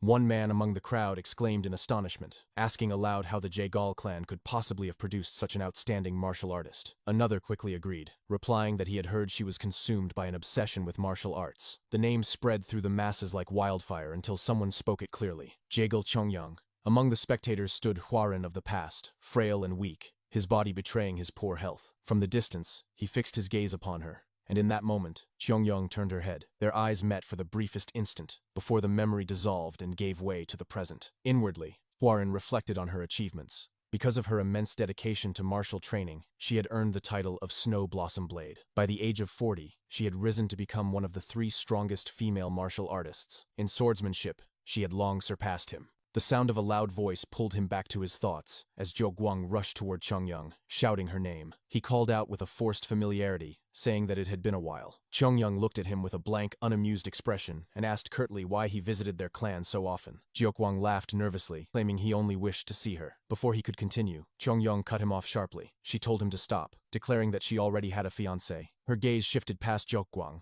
settling directly on Huaren. She called out his name, her tone holding both surprise and uncertainty. Stepping forward, she approached him carefully and asked if it was truly him. Huaren greeted her with composure, replying that it had been a long time. Chongyang studied him closely, her voice softening as she asked how he was even standing before her. She wanted to know if he was truly healthy again. Huaren explained that he had recently recovered and was now traveling across the land. He admitted that he had stopped by for the sole purpose of seeing her. Chongyang asked if he would be staying for several days, but Huaren paused, staring at her for a long moment before answering with a faint smile. He told her, no, He intended to leave early the next morning, because his visit had only been to see her. He began to add something more, hesitated, and then turned away. Instead, he suggested they speak again the following day after her training, since there was something he needed to tell her. Chongyung's eyes lingered on him as he walked away, her expression unreadable. Behind them, Jiaoguang's face twisted with jealousy and anger. His fist clenched tightly, unable to hide the storm within him. That night, inside his quarters, Huaren sat quietly reading through books when a visitor arrived. Without lifting his eyes, he asked if Jiaoguang had come because he had something to say. Jiaoguang stepped inside and sat opposite him, wasting no time on pleasantries. He declared outright that he was in love with Chongyong. Huaren regarded him coolly, remarking that it was bold to confess such a thing. Jiaoguang pressed on, asking if Huaren truly intended to wed her. Huaren answered with a sharp tone that Jiaoguang lacked manners. Jiaoguang scoffed, then continued with growing irritation. He pointed out that Chongyong loved martial arts, and therefore sought strength in a partner. He then mocked Huaren, saying he was weaker than him. Jiaoguang claimed that he had already made a name for himself over the past few years and had been given the title of Azure Cloud Dragon Blade. He demanded to know what Huaren had accomplished, saying that he had only just barely recovered. Leaning forward, Jiaoguang sneered further. He accused Huaren of not even loving Chongyong in the first place. Huaren's gaze grew chilling as he shoved Jiaoguang's hand away. He told him that if he was finished speaking, then he should leave, as Huaren was quite busy. Jiaoguang's anger deepened, though he quickly masked it. Hidden from view, his hand gripped a small vial that looked suspiciously like poison, concealing it within his sleeve. He stood up and warned that Huaren would regret this. Without another word, he turned and left the room. Alone again, Huaren clicked his tongue in irritation. From the look in Jiaoguang's eyes, he could tell the man would soon cause trouble. His eyes fell on the Taiji Depth Heaven tome lying before him, and he murmured that he might have to use it sooner than he had originally planned. Before long, another visitor entered. Huaren turned toward the door, ready to voice his annoyance, but paused when he saw who it was. It was Yohei. She asked softly if she had disturbed his rest. Inwardly, Huaren reflected on her. She seemed far more refined than when he had last seen her, appearing every bit a proper lady. It was a peculiar change, completely different from the mischievous girl he had encountered at Mount Wudang. When he asked what had brought her there so late at night, she explained that she had heard he would be leaving in the morning. She bowed respectfully as she spoke. Huaren told her that staying longer might interfere with Chongyong's training, and besides, he had other matters to handle at home. Yohei nodded with understanding, but then her demeanor shifted abruptly. Leaning forward, she teased him by asking if he was truly going to marry her sister. Huaren's annoyance grew, though he said nothing. Her gaze pressed him further, sharp and persistent, until he sighed inwardly. He wondered why so many people were so concerned about his marriage. He decided that it was time to make things clear. The next morning, Huaren and his group prepared to depart. Standing at the front to see them off were Jaegal Buke, Chongyong, and Yohei. Buke asked if Huaren truly needed to leave so soon. Huaren replied that he had already greeted the clan head and met with Chongyong, so it was proper that he take his leave. Buke joked that Chongyong would surely be disappointed. Chongyong lowered her gaze, her expression clouded with sadness. Huaren called out to her gently, asking if they might speak privately. Before she could answer, a loud shout rang out from the distance. The voice cried out his title, calling him the heir of the Yong clan. It was Jiaoguang. He strode forward with a smirk, bowing theatrically before Huaren. He declared himself as Jiaoguang, the Azure Cloud Dragon Blade of the Songchun clan, and formally requested a duel with the heir of the Tianzhong clan. The crowd gasped in shock when Jiaoguang publicly issued his challenge. Voices rose all around the arena, some shouting in disbelief at the audacity of a duel. Chongyong's voice rang out above the noise, sharp and cold. She declared that he truly had no shame. Her eyes fixed on him with disappointment as she accused him of challenging someone who had only just recovered from serious injuries. She told him that if he truly wanted to fight, then he should behave properly and set a date in advance. Jiaoguang only smirked. With mocking laughter, he shouted back that there was nothing shameful in challenging the heir to a martial clan. He raised his voice so all could hear, claiming he merely wished to witness the famed soaring dragon emperor sword of the Tianzhong clan. Since Huaren was preparing to leave, he had no choice but to act now, or else he might never get another chance. With another bow, his eyes gleaming with arrogance, he asked if Huaren would accept. The crowd broke into murmurs, whispering heatedly as they waited for the heir's response. Huaren narrowed his eyes. Inwardly, he knew Jiaoguang's true aim was not to test swords but to humiliate him in front of everyone. His body was still not fully healed. Even so, his thoughts lingered on his companions Zhongwook, Namwook, and Mo Byung, who stood nearby. Their expressions betrayed no worry. Instead, they looked eager, as if they already knew what Huaren was capable of. Zhongwook, in particular, thought to himself that it was time Huaren revealed that his sword had been repaired. A faint smile touched Huaren's lips. Turning his gaze to Mo Biong, he asked if his instructor was not going to stop him. Mo Biong responded casually, at first advising him to decline since he had not yet fully recovered from his battle with the assassins. Then, stepping closer, her expression shifted as she admitted she already knew what his choice would be. She said she was aware that he would accept the duel regardless, because he always carried the best intentions for the Tianzhong clan. As a member of that clan, she pledged to follow him on whatever path he chose. With conviction, she told him that she believed in him, Yong Huaren, and urged him to accept and win. Her words left Huaren momentarily stunned. Had she truly changed? For the first time in a long while, he smiled warmly. He stepped forward and declared in a clear voice that he, Yong Huaren, heir of the Tianzhong Yong clan, would accept the duel. Later, at the open arena, Jiaoguang and Huaren faced each other at the center. Between them stood Jegal Byuk, Yohai, and Chongyang, acting as overseers of the contest. Yohai announced the rules with solemn authority. Since it was to be a friendly duel, Qi was permitted, but sword Qi and lethal techniques were forbidden. A loss would be decided if either combatant dropped their weapon or if their sword broke. Furthermore, if a blade shattered because it could not withstand the flow of Qi, that too would count as defeat. Zhou smiled confidently, hiding his thoughts. He knew this would give him an advantage. Because of Huaren's internal injuries, his ability to manipulate Qi was limited. Jiaoguang resolved to take his time and toy with him. Before the duel began, Huaren added another layer to the contest. He proposed a wager. The loser would never be allowed to step foot in the Jegal clan again. Jiaoguang scoffed but accepted readily. He taunted Huaren, reminding him that if he lost, he would be the one forbidden from returning. Huaren answered calmly that the wager must be honored. Yohai blinked in surprise at the sudden twist. Inwardly, she thought through the implications. If Huaren won, Jiaoguang would be barred forever from setting foot in their clan. If Huaren lost, it would hardly matter, since he would eventually live with Chongyang anyway. To think of such a plan in such a short moment, Yohei could not help but be impressed. Jegal Byuk ordered the two combatants to prepare themselves. The crowd roared, as anticipation surged through the arena. Yohai leaned toward her brother, asking who he thought would win. She reminded him that Huaren had defeated assassins not long ago. Byuk shook his head and replied firmly that the heir of the Yong clan would lose. Yohai stared at him in shock, demanding why. Byuk explained that while Huaren certainly had a brilliant future, his injuries left him weakened. Meanwhile, Jiaoguang, though flawed in personality, had several years of real experience. He was known as the Azure Cloud Dragon Blade, whose sword produced a sound like a dragon's cry, and whose Qi resembled drifting blue clouds. His skills, Byuk said, were already comparable to elite rookies of the great sects. If they were to fight here and now, Huaren would surely lose. Byuk then turned to Chongyang, asking if she agreed. She remained silent, her gaze fixed on the sky. At the center of the arena, Jiaoguang smirked with confidence. He declared his name proudly, Jiaoguang, Azure Cloud Dragon Sword of the Songchun clan. Huaren answered with equal calm, giving his own name, Yong Huaren of the Tianzhong Yong clan. Narrowing his eyes, Jiaoguang mocked the prestige of Huaren's lineage. He sneered, questioning why the Tianzhong were called the Dragon Clan when they were nothing more than worms now. Huaren's face hardened. With quiet determination, he promised to show him why. Both men drew their swords, their stares locked, filled with intensity, before they leapt forward at the same time. Their blades collided in a ringing clash. Jiaoguang smirked as he unleashed his technique, calling out as he executed shifting attacks. Huaren struggled, yet somehow managed to dodge and deflect the incoming strikes.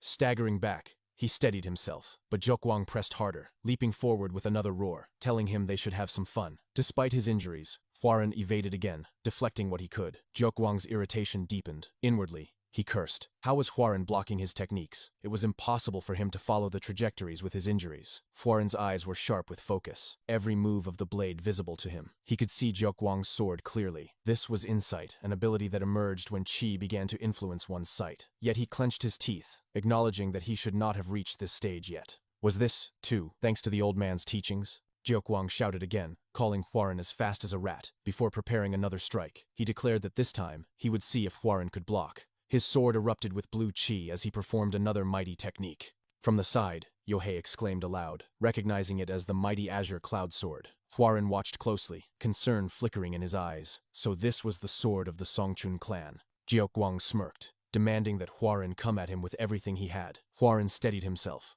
allowing golden Qi to envelop his own sword. The two shouted their techniques as they launched their attacks. Jiaoguang called upon the mighty Azure Cloud Sword, while Huaren invoked the soaring Dragon Emperor Sword. Their blades clashed violently, filling the arena with sparks of Qi.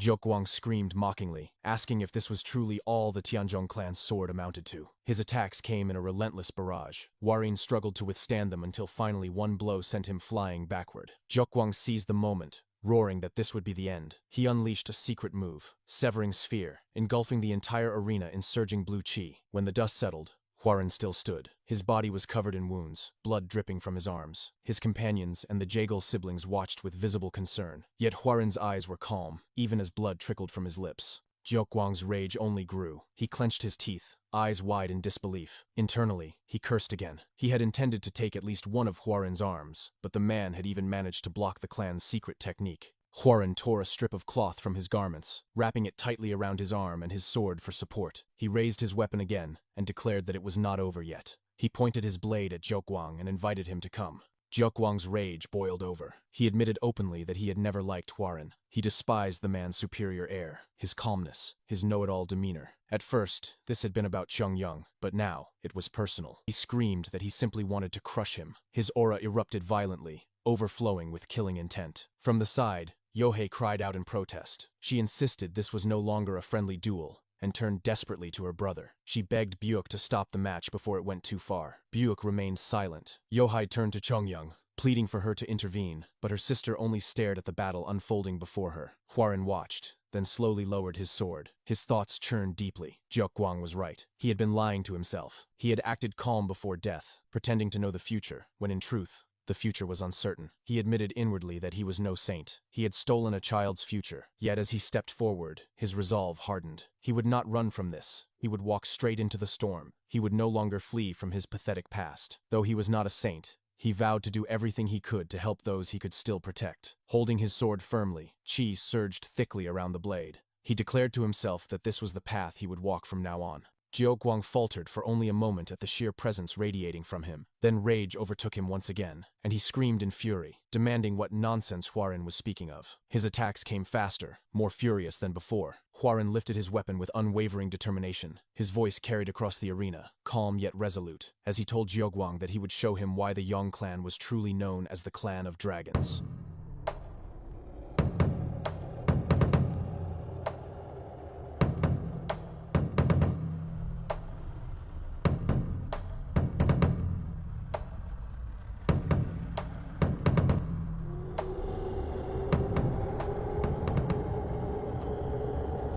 As the clash between Huarin and Jiuquang intensified, a sudden gust of wind swept across the arena, carrying with it an overwhelming pressure that made the crowd tremble. Yohei shouted in alarm that this was no longer a friendly spar and insisted it had to be stopped. Chongyang immediately drew her sword, prepared to interfere if things went any further. While the blue qi continued to flood the arena, a different energy began to emerge at the center of the duel. Chongyang fixed her eyes on it, curiosity flashing across her expression. As the qi slowly took the shape of a dragon, the entire audience froze in shock. Yohei stammered aloud, asking what it was, and then whispered in disbelief that it looked like a dragon. Huarin's companions, however, smiled with pride at the sight. The qi of both men collided with such intensity that Jiuquang felt his composure breaking. Alarm spread across his face as he realized that Huarin was absorbing his energy and growing stronger. His thoughts raced in panic, cursing the situation, for at this rate, he would surely lose. Just as the atmosphere reached its breaking point, a loud commanding voice rang out through the arena, shouting for them to stop. A figure appeared in the middle of the arena. With a single gesture, he pulled both energies into his hands and dispersed them in an instant. The man revealed himself as Jaegal Cheok. After dispelling the qi with ease, he stood tall with a proud smile and declared that the duel would end there. The Jaegal siblings immediately called out in respect, addressing him as their lord.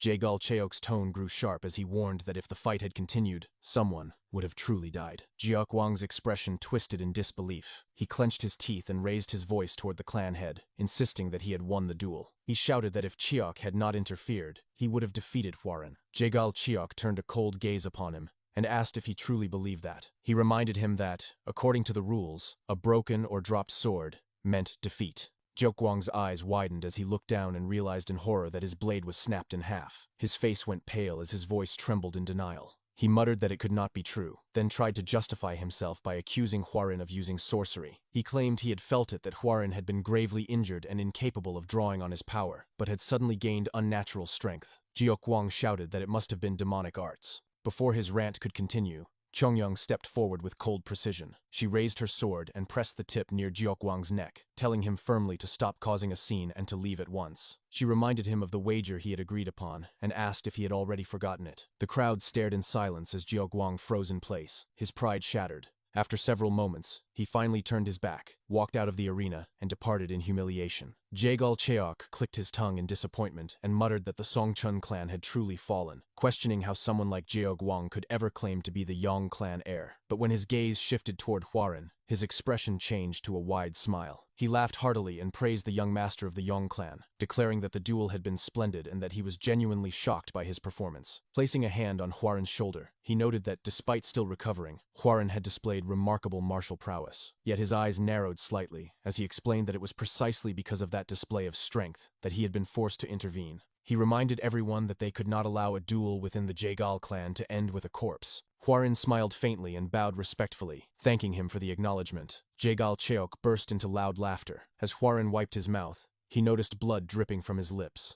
Jaegal Cheok clicked his tongue and scolded him, asking if he truly intended to leave in such a state. He advised Huaren to rest in the main estate for the night and depart the following day. He also told him to use the time to have a proper conversation with Chongyang.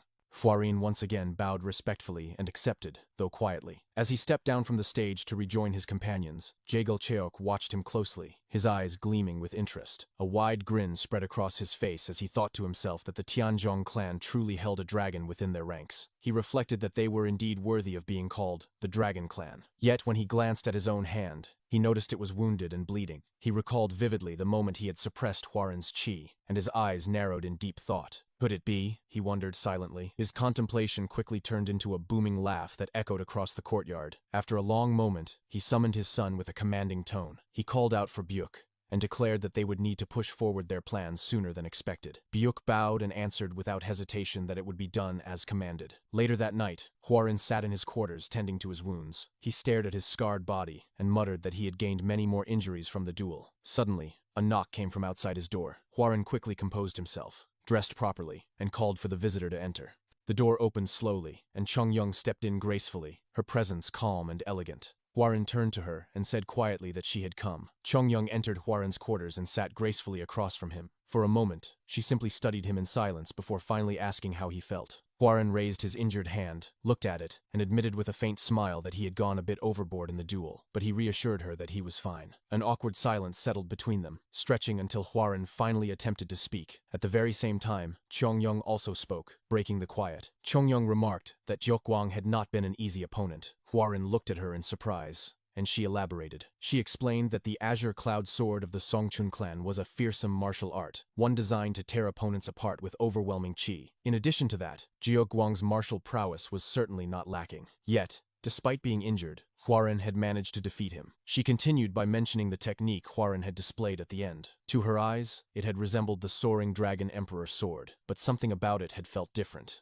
She confessed that as she watched him absorb his opponent's energy little by little, she wondered if he had secretly learned some martial art from the Wudang sect. She asked with earnest curiosity how he had managed to train to such a level when it had not been long since his recovery. Huaren smiled faintly to himself as he thought inwardly that Chongyang's obsession with martial arts remained as strong as ever. He sighed internally, acknowledging that he had expected this line of questioning from her. Chongyang then caught herself and asked if she had spoken too much, before reminding him that he had something he wanted to say to her. Huaren admitted that she was right. He straightened his posture and told her that he had something important to share. He explained that after recovering and resuming his training in martial arts, he had come to realize a goal, or perhaps, he said, it had always been the same goal he carried deep within. He raised his right hand high and declared that his desire was to protect his clan and family, and that he would do whatever it took to achieve that. A smile touched his lips as he turned toward her and added that she, too, must have a similar goal. He told her that he hoped she would live with freedom in order to pursue her own path. Chongyang tilted her head in confusion and asked what he meant. Huaren looked at her seriously and told her that he believed she would become an exceptional martial artist and that he did not want to stand in her way. Chongyang paused in silence for a moment. Then her expression darkened as she asked in a sharp tone whether there was another woman. Huaren coughed awkwardly and quickly clarified that it was nothing of the sort. He explained that the truth was simpler. They did not love each other. She loved martial arts, while he loved his clan and family. That was why he wished for her to live the life she truly wanted, unbound by obligations that might hinder her pursuit. The two of them locked eyes for a long moment, then Chongyang closed her eyes and exhaled softly before revealing that she had a wish she wanted him to fulfill. Hwarin looked at her in surprise and asked what this wish might be. Later that night, beneath the silver glow of the moon, Hwarin and Chongyang stood together in the training court. Chongyang's request had led them there. Hwarin scratched the back of his head in disbelief and asked if her wish had truly been to duel with him. Chongyang's eyes gleamed with intensity as she told him that he should know well the truth. There was much one could learn through the clash of blades. She explained that by crossing swords, one could understand what the other was thinking, and even what they wished to say. This, she said firmly, was her answer. She lowered herself into her fighting stance with her sword ready. Hwarin's lips curved into a small smile as he, too, raised his weapon and settled into his stance. He told her, without hesitation, that of course, he would grant her wish. In the next instant, the two lunged toward each other, blades colliding under the moonlight. The sound of steel echoed through the courtyard as they exchanged blows. Yet, alongside the clashing of swords, there were smiles on both their faces. They were enjoying themselves, laughing silently through the exchange, as if speaking to each other through every strike. Within his own heart, Hwarin whispered a silent farewell.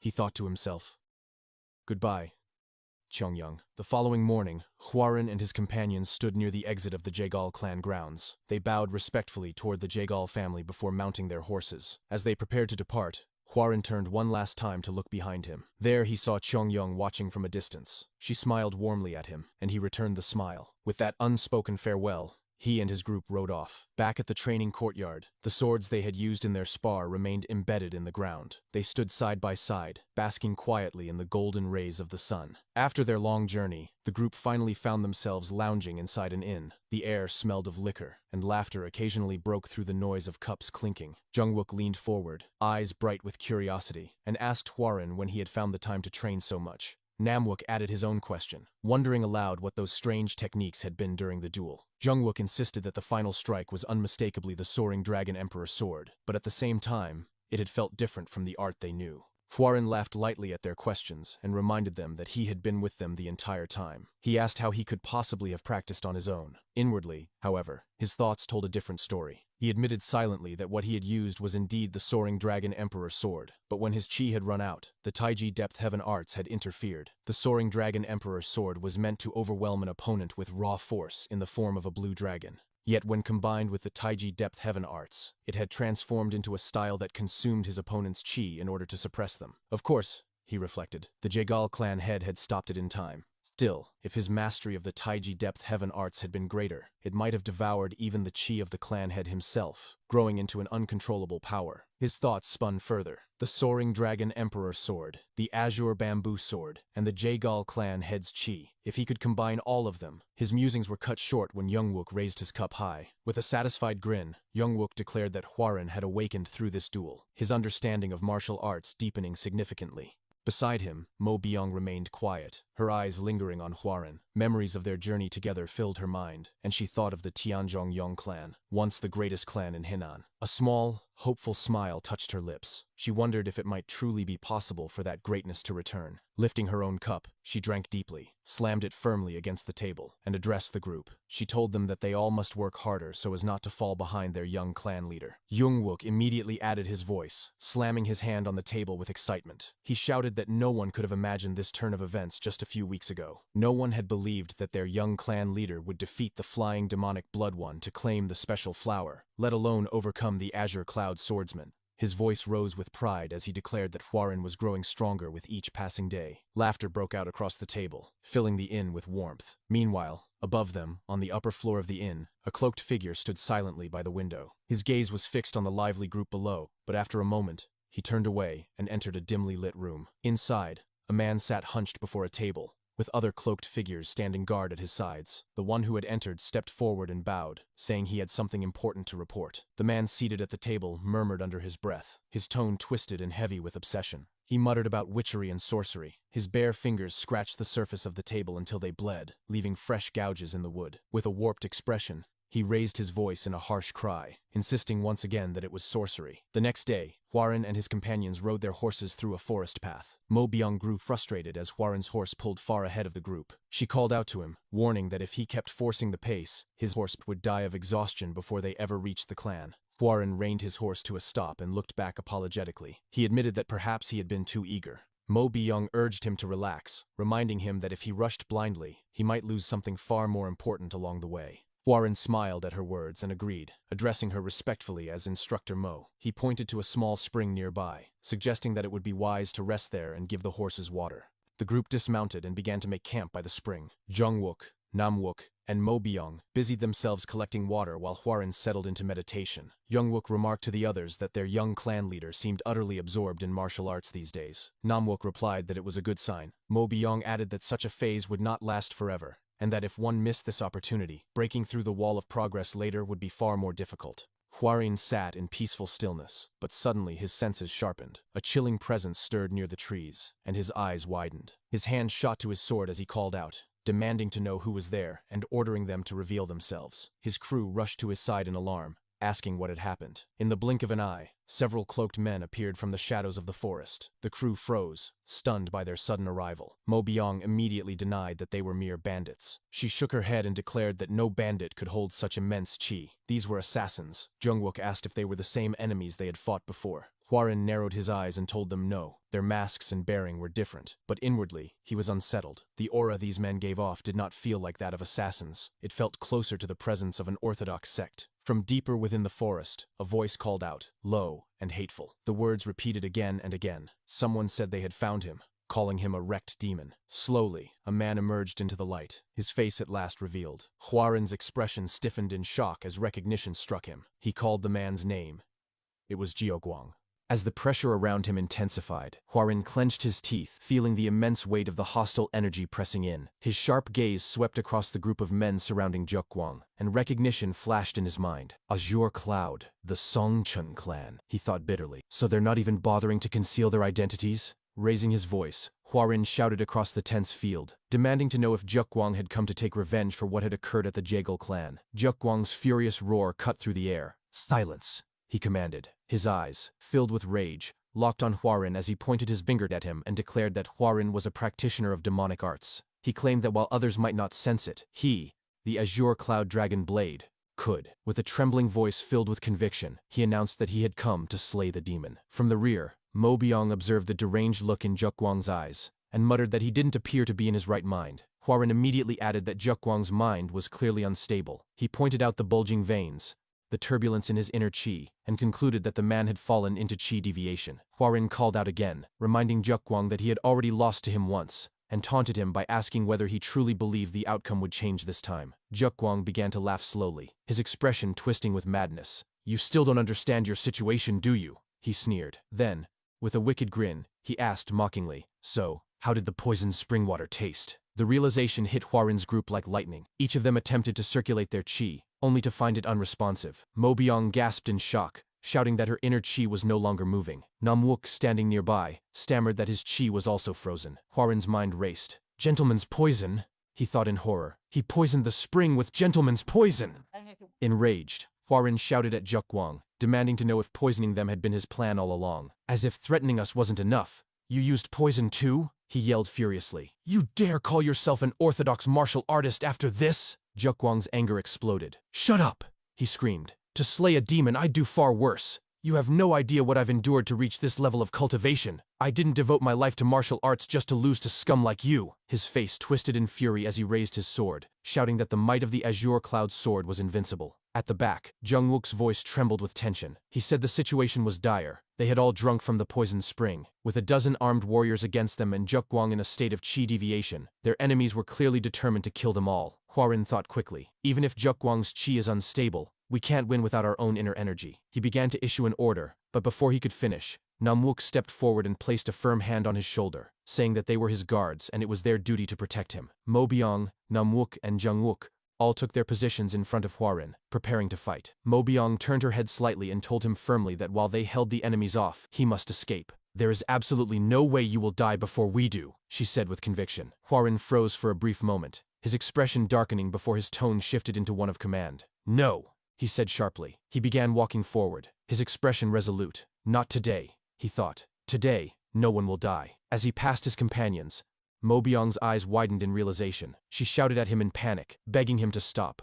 But he ignored her. Suddenly, Hwarin's pure chi began to swirl violently within his body. It compressed rapidly until it became unbearably dense, then expanded explosively, its color shifting to a dark crimson as it surged uncontrollably. Because I'll make sure of it, he swore silently. Seeing the transformation, Jukwang's body twitched in rage and fear. I knew it, he shouted. You demon! Blood began to trickle from Hwarin's nose as he continued forward. This is the first time I've ever forcibly drawn out my own chi, he thought. Such overwhelming, domineering energy. It's equivalent to 60 years of cultivation. If I lose focus for even a moment, this power will consume me entirely. Jukwang, his face contorted with hatred, screamed an order for all his men to attack. The Songchun clan will personally purge this demon, he roared. In an instant, the masked warriors behind him charged forward. From the rear, Mo Byung, Namwook, and Jungwook shouted in alarm, calling out to their young lord. As the masked men closed in, Hwarin steadied his breathing. I need to take them down as fast as possible, he thought. With a single fluid motion, he drew his sword and unleashed a powerful slash, instantly cutting down the first wave of attackers. Jukwang pointed his sword at him and screamed again, ordering the remaining men to kill him. Another wave of masked warriors lunged forward. The field erupted into chaos as the battle intensified. Hwarin moved like a storm, slicing through the attackers with ruthless precision. He leapt and spun, his sword flashing crimson in the air as bodies fell one by one. Then he vaulted high into the air, soaring directly above Jukwang. Blood dripped from Jukwang's mouth as he glared upward, his teeth clenched. He must die, he screamed. We attack together! The masked warriors jumped again, surrounding Hwarin mid-air. But in the next instant he vanished, reappearing on the ground within their formation. The masked men immediately shifted into a unified stance, shouting their technique in unison. Combination attack formation, unified circular assault. Hwarin found himself surrounded. The coordinated assault came from every direction. He blocked furiously, sparks flying as blades clashed in rapid succession. A sword came from behind, and he barely dodged it by twisting his body at the last moment. As the relentless battle continued, he managed to cut down one of the attackers. The moment his blade struck, Jukwang leapt into the fray, his sword descending in a heavy vertical slash. Hwarin raised his blade just in time, their weapons clashing with a deafening sound. So this is the Yong clan you spoke of? Jukwang snarled as he pressed down with raw force. Hwarin struggled to resist. Damn it, my body's getting heavier. Their formation is one problem, but this chi, the old man's chi is consuming me. If I don't shake it off now. Suddenly, a cry from the distance drew his attention. No! Master Mo! Jungwook's voice rang out in panic. Hwarin turned his head and saw Mo Byung locked in combat. One of the masked men struck her across the shoulder, and she staggered backward. His eyes widened in shock. Without hesitation, he abandoned his duel with Jukwang and sprinted toward her. Master Mo! He shouted. Don't let him escape! Jukwang bellowed, and his men immediately lunged after Hwarin. A loud crash echoed through the area as the masked men surrounded Hwarin completely. Mo Byung shouted desperately. Young lord! Hwarin was immobilized, trapped on all sides. From above, Jukwang leapt high into the air, raising his sword. You bastard! This is the end! He screamed. At that moment, a massive explosion of demonic chi erupted from the center of the formation. Heavenly lightning ascension! Demonic! Hwarin roared as the power burst skyward, shaking the entire battlefield. The blinding flare of energy pierced the clouds, then began to collapse inward. The area fell silent, enveloped in dust and smoke. Kneeling on the ground, Mo Byung stared in awe. That was definitely the heavenly lightning ascension, she thought. Even I can barely imitate that advanced sword art. How did he manage to perform it? She turned to the side and shouted to Namwook and Jungwook, who were still struggling to rise. Two rising ghost blades! Are you all right? Namwook groaned, rubbing his head. Other than this pounding headache, I'm fine. Jungwook nodded weakly beside him. But what on earth was that? As they stood, they saw the vast crater that had been left behind. At its center stood Hwarin, still surrounded by dark, swirling demonic chi. The shockwave didn't reach us, Namwook said in disbelief. Mo Byung looked closely and nodded. It seems the young lord managed to control it just before the end. In the middle of the crater, Hwarin remained motionless. Yet within his mind, he was shouting frantically. Master Mo! Master Mo! His vision blurred, and the world around him dissolved. When it cleared, he found himself sitting in a vast open expanse filled with endless puddles reflecting a pure blue sky. Confused and disoriented, he looked around slowly. Where is this? He whispered. Within the depths of his consciousness, Hwarin slowly realized where he was. Looking around at the endless expanse of reflective puddles beneath the open sky, he whispered to himself that this was a mind space. He clenched his teeth, determined, and declared that he had to return. Master Mo and the two rising ghost blades were still fighting, and he could not abandon them. Suddenly, the tranquil surface of the puddles began to ripple violently. A demonic aura seeped upward, and in an instant, the water turned a deep, unsettling red. Before he could react, Huaren felt his body being pulled down into the crimson depths. Below the surface, countless pale hands reached out from the darkness, grasping for him as he sank deeper into the void. Outside his mind space, Huaren's chi burst forth uncontrollably, surging with violent intensity. The ground trembled from the force of it. Nearby, Dokong watched in alarm and asked what was happening. Mo Biyong, her expression grave, replied that they had to stop it, that the being before them was no longer the young lord. She admitted that she did not know what that entity was, but insisted that they could not allow it to move freely while controlling Huaren's body. Dokong shouted that they had no inner chi left. How were they supposed to stop such a monstrous force? Mo Biyong snapped back furiously, asking if he intended to simply stand there and watch as the young lord was devoured. Before either could act, Namwook pointed ahead and exclaimed that Huaren was moving. Their gazes turned to the figure approaching the bloodied Jiokwang, who sat slumped against a tree. Huaren's movements were eerily calm, his eyes devoid of emotion. Without hesitation, he lunged forward with his sword, aiming straight for Jiokwang's heart. Meanwhile, within the mind space, Huaren continued to sink through the crimson water. Just as the cold darkness was about to swallow him completely, a soft light appeared. A delicate hand touched his back and pushed him upward. He opened his eyes slowly and saw the familiar face of his attendant smiling faintly at him. Yan Hua? He murmured in disbelief. The moment her name left his lips, he felt warmth return to his body, and his consciousness snapped back. He awoke to the sound of Mo Biyong's desperate voice echoing in his ears. "Young lord, wake up, Young Huaren." He realized he was being supported by the twin rising ghost blades and Mo Biyong, all of whom struggled to hold him steady. Mo Biyong continued shouting, urging him not to lose control. "Do not let that power consume you. Overcome it. You said it yourself. You wanted to protect your family and make the Tianzhong clan the greatest sect of all?" Huaren's breathing steadied, and he managed to speak in a faint voice. "Master Mo, my acupressure points." Understanding immediately, Mo Biyong pressed several points along his body with precision. The violent chi slowly began to dissipate, fading like smoke in the wind. Huaren's eyes fluttered shut as he lost consciousness. Just before his mind faded completely, an eerie, aged voice echoed from within him, whispering coldly, "Next time, it won't end so easily." A tense silence followed. Dokong finally exhaled deeply and remarked that it was fortunate the young lord had regained consciousness. Mo Biyong, kneeling beside Huaren, explained that if she had struck the pressure points while he was still lost in deviation, his chi would have turned berserk and destroyed him entirely. Dokong clicked his tongue and admitted that when Huaren had tried to kill Jiokwang, he had nearly lost his composure. Jiokwang might have been insane, he said, but the Songchen clan was still part of the orthodox faction.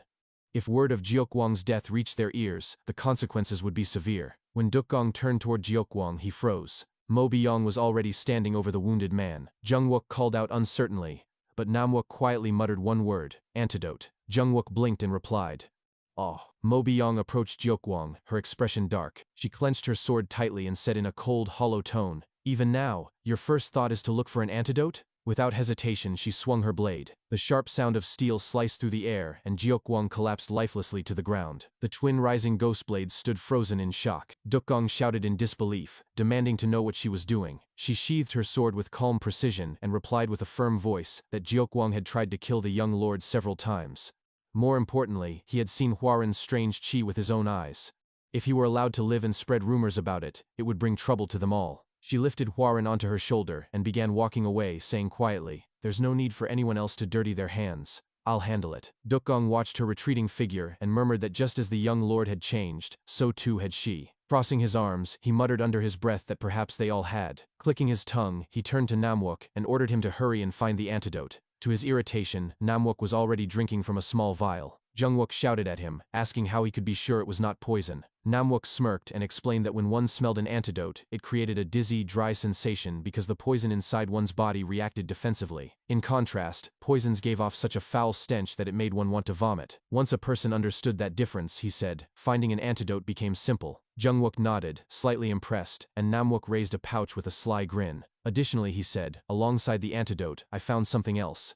Something that looks really expensive. Sometime later, Huaren slowly regained consciousness. He opened his eyes to find himself lying in a bed within an inn. Sitting up, he murmured softly that he was back at the inn. Crossing his legs into a lotus position, he began to circulate his chi. After a few moments, his eyes widened in surprise. His inner chi had not only returned, it had grown stronger. Reflecting on Jiokwang's attack and the uncontrollable power that had erupted within him, he sighed and lay back, covering his eyes with his arm. It had been a close call. He had nearly lost his body entirely when his chi went berserk. Sitting upright again, he muttered that if he could lose himself, or even die, before mastering the Taiji Depth Heaven Tome, then everything he had done would be meaningless. The power inside him, he realized, was not ordinary qi. It might even be something akin to an old man's soul. If that were true, then perhaps he, the presence inside him, knew something more. Elsewhere in the inn, Mo Bi-yong and the twin rising ghostblades sat around a table discussing quietly when Hwarin entered the room. Jung-wook immediately greeted him with relief, asking how he felt. Hwarin assured him he was fine, then glanced at Namwook, who was holding a small golden token. "What's that?" Hwarin asked. "Oh, this?" Namwook replied. "Jeokwang had it. It looked valuable, so I took it." As Hwarin studied the token, recognition dawned on his face. He murmured to himself that it was Cho Woo-hee's golden token, the proof that allowed one to meet the most beautiful woman in Hainan. He wondered aloud how Jeokwang could have possibly come to possess it. Then chuckling softly, he said, "Haha, I see." An awkward silence fell over the group. Hwarin cleared his throat and muttered that the atmosphere had suddenly become awkward. Mo Bi-yong then spoke seriously, addressing him as young lord, but before she could continue, Hwarin interrupted her. He bowed his head slightly and apologized sincerely to her and the twin rising ghostblades, explaining that he had been completely unable to use his inner qi because of the poison, and that Jeokwang had already lost his sanity. He had only wanted to protect them, and in that desperate moment, he had no other choice. Mo Bi-yong stood up, bowed deeply and thanked him. Regardless of what had happened, she said, if he had not intervened, they all would have died. However, she insisted they needed to know the truth. What exactly had been that strange qi flowing through him? Hwarin hesitated for a moment, then agreed to explain. Before that, however, he asked what had happened to Jeokwang. Namwook tried to answer, stammering slightly, but Mo Bi-yong cut him off and said flatly, "He disappeared." Hwarin raised his voice in alarm, exclaiming that if Jeokwang spoke to the Songchun clan about what had happened, it would bring disaster upon them all. Mo Bi-yong interrupted again, assuring him that such a thing would not happen. She explained that when Jeokwang had forcibly drawn out his inner qi while possessed, he had lost complete control of himself. By now, he was likely a mindless fool, unable to even speak coherently. Turning to Namwook and Jungwook, she asked for their agreement, and they both nodded reluctantly. Hwarin finally relaxed, saying that if Master Mo claimed it, he would believe her. Clenching his fist, he began to speak, saying that there was something he needed to explain. But before he could continue, a man approached their table unexpectedly. Hwarin flinched at his sudden appearance. The man introduced himself as the owner of the inn and apologized, explaining that he needed them to leave. Jungwook stood up indignantly, asking why an innkeeper would ask his guests to leave so abruptly. The owner looked toward the door and explained that the Sky Ocean Merchant Union had rented out the entire building. As the group turned toward the entrance, Hwarin's gaze lingered on the name. He muttered under his breath in disbelief, recalling a distant memory. "The Sky Ocean Merchant Union," he said softly. "Isn't that the same place I joined as a son-in-law in my previous life?" The Sky Ocean Merchant Union stood as one of the most prosperous and influential merchant organizations in all of Hainan. Under its vast domain operated the Sky Ocean Escort Agency, the Sky Ocean Inn, and the Sky Ocean House, three major enterprises that brought both wealth and prestige to its name. Yet for Hwarin, the true reason he could never forget this union went far beyond its economic power. In his previous life, he had lived as its master. He remembered all too well how that life had ended, how she had tried to drag him down alongside that strange and twisted faction. His thoughts were interrupted when the innkeeper's uneasy voice broke the silence once again, asking them firmly to leave the premises. Hwarin, regaining his composure, thought to himself that if the Sky Ocean Merchant Union was truly behind this order, it was no surprise the innkeeper was acting so timidly. With a calm expression, he rose to his feet, gave the innkeeper a polite bow, and stated that although he respected the request, he could not simply comply with the demands of the Sky Ocean Merchant Union as a paying guest. At his side, Jungwook leaned closer and whispered into his ear, warning that the Sky Ocean Merchant Union was not an opponent the Tianzhong clan could afford to take lightly. They possessed not only vast wealth but also significant martial strength. Before Hwarin could reply, the inn's doors swung open. A man entered, his posture arrogant and his steps confident. Hwarin's expression darkened as he recognized the man. "That bastard," he thought bitterly. "To think I'd see that arrogant face here of all places." The man glanced around and then spoke with a tone dripping with superiority. He asked if Hwarin did not know who he was, and demanded to know where he had come from. Hwarin replied evenly that he was Yong Hwarin of the Tianzhong clan in Hainan. The man's eyes narrowed as he examined Hwarin from head to toe. After a moment, he remarked that he had heard the young master of the Tianzhong clan was too frail to ever leave his home. Hwarin met his gaze calmly and asked if he looked sickly to him now. The man fell silent, his arrogance faltering for a brief moment before he stepped closer, his shadow falling over Hwarin. Speaking in a firm, almost condescending tone, he said that the Sky Ocean Merchant Union's men were weary from a long journey and merely wished to rest in peace. Surely, he said, as fellow martial artists of Hainan, Hwarin could understand their hardship. Hwarin's lips curved slightly. That sounded a lot like a threat to my ears, he replied. The man's composure snapped. What did you just say? He shouted. Huaran smirked and raised a finger toward the ceiling. If an orthodox sect uses its strength to impose its will upon others, then tell me, how is it any different from the demonic or unorthodox factions? The man's face flushed red with fury as he gritted his teeth and yelled, calling Huaran an insolent wretch. Huaran laughed loudly, his voice echoing through the inn. Ha ha ha ha, so the Sky Ocean Merchant Union really is as powerful as they say. To think a mere merchant union martial artist would dare raise his voice at the young lord of a martial sect. At those words, Mo Byung and the twin rising ghost blades immediately rose from their seats, their hands resting on their weapons. The man clenched his fists and prepared to fight. Huaran's hand moved to his sword hilt, gripping it with his left hand as he said coldly, "If you truly wish to rent out this entire inn," he tapped the sheath of his sword with his right hand and finished, "then how about we settle this according to the laws of the Jianghu?" The man's eyes flared with anger as he held his sword and shouted, "Fine, come outside." Moments later, the two stood facing each other in the courtyard. Mo Byung, standing behind Huaran,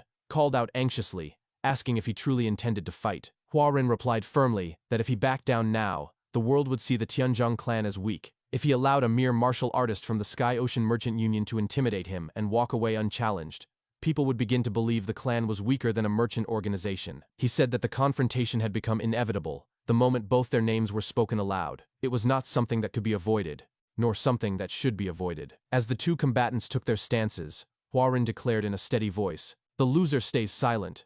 The winner's words become law." Without warning, the man lunged forward, thrusting his sword directly toward Huaran's chest. Huaran sidestepped the attack effortlessly, his movements fluid and precise. The man's eyes widened in disbelief. He dodged? He muttered. He planted his feet firmly and unleashed a rapid flurry of thrusts, each faster than the last. Huaran watched him carefully, evading every strike with graceful precision. As he moved, he analyzed his opponent's technique. His sword, he thought to himself, why does it look so slow? Then, leaping high into the air, Huaran drew his own sword mid-flight. His descent was swift, and before his opponent could react, Huaran's blade came down, stopping just a breath away from the man's neck. Nearby, members of the Sky Ocean Merchant Union whispered among themselves in disbelief. One of them murmured that no matter how hard their companion tried, his sword could not even graze the young lord. Another added that these could not be the movements of a sick man. The first agreed, saying that the rumor of the Tianzhong heir being too frail to move had clearly been a lie. As Huaran's blade hovered at the man's throat, a commanding female voice suddenly rang out across the courtyard. "Stop right there!" The man clenched his jaw, lifting his head slowly while staring down at the sword that rested against his neck. The surrounding attendants immediately bowed low as the door of a luxurious carriage opened. A woman stepped out gracefully, her presence commanding the attention of everyone present. As she approached, her sharp eyes took in the scene before her. Huaran standing tall beside her kneeling subordinate. Huaran's eyes widened in shock as recognition struck him. Hua Wunqiang, he thought, the daughter of the Sky Ocean Merchant Union's master, and my wife from my previous life. His mind reeled. Why is she here? The woman lifted a delicate fan to her face and spoke with poised elegance. "I am Hua Wunqiang," she said. "I did not expect to find a hidden dragon within the Tianzhong clan." Huaran turned his gaze away, composing himself before replying evenly, "I am Yong Huaran." Hua Wunqiang studied him for a moment, her eyes glinting with curiosity. She then stepped closer and said, "I would like to invite you to share a meal with me today. What do you say?" Huaran's breath caught as memories flooded his mind. Memories of their life together. The laughter, the arguments, the bitterness that had once defined their relationship. A bead of sweat rolled down his temple. Maintaining a polite tone, though his voice wavered slightly, he said, "I appreciate the invitation, but I have matters that require my attention. I must decline. I hope you understand." Hua Wunqiang's expression froze for a brief moment. She covered her face completely with her fan, her silence stretching uncomfortably. Then, closing the fan with a sharp flick, she replied with a faint trace of irritation, "It was a pleasure meeting you, Lord Yong Huaran." She turned gracefully and added, "Though, I have a feeling we will be seeing each other quite often." As she departed with her entourage, Huaran exhaled quietly, watching the Sky Ocean Merchant Union group disappear down the road. Mo Byung approached and said with clear admiration that he had impressed her once again, not only by defeating a skilled martial artist so easily, but also by refusing the invitation of the Sky Ocean Merchant Union's daughter. At the side, Namwok and Jungwok could not contain their amusement. Jungwok sighed dreamily, muttering that if such a woman had offered wine, it must have been exquisite. Huaran ignored their remarks as he walked back toward the inn. "Let's just eat something light and leave quickly," he said curtly. "Getting involved with her won't end well." Later, as the group sat together for their meal inside the inn, Huaran ate quietly. His legs, however, trembled beneath the table. Mo Byung noticed his unease and asked gently if he was feeling unwell. mentioning that he had seemed unsettled ever since meeting Lady Hua Wunqiang. Huarin forced a laugh and stammered that he was fine. Abruptly, he stood up and said that he simply needed to clear his mind through a bit of meditation and sword training. Mo Byung rose as well, offering to accompany him, but Huarin waved her off, saying he preferred to go alone. As he walked through the quiet streets under the fading light of dusk, his mind drifted back to the past, to the memories of his former life with Hua Wunqiang. He remembered the times he had seen her waiting for him at street corners, her eyes bright with affection. He remembered their laughter, their arguments, the warmth and the bitterness, and the moments when she had looked at him with both love and hatred. Clicking his tongue, he muttered to himself, "Damn it, it's all in the past. It's over, Huarin." Just as he tried to shake off the memories, his attention was drawn to a commotion nearby. The sound of shouting reached his ears.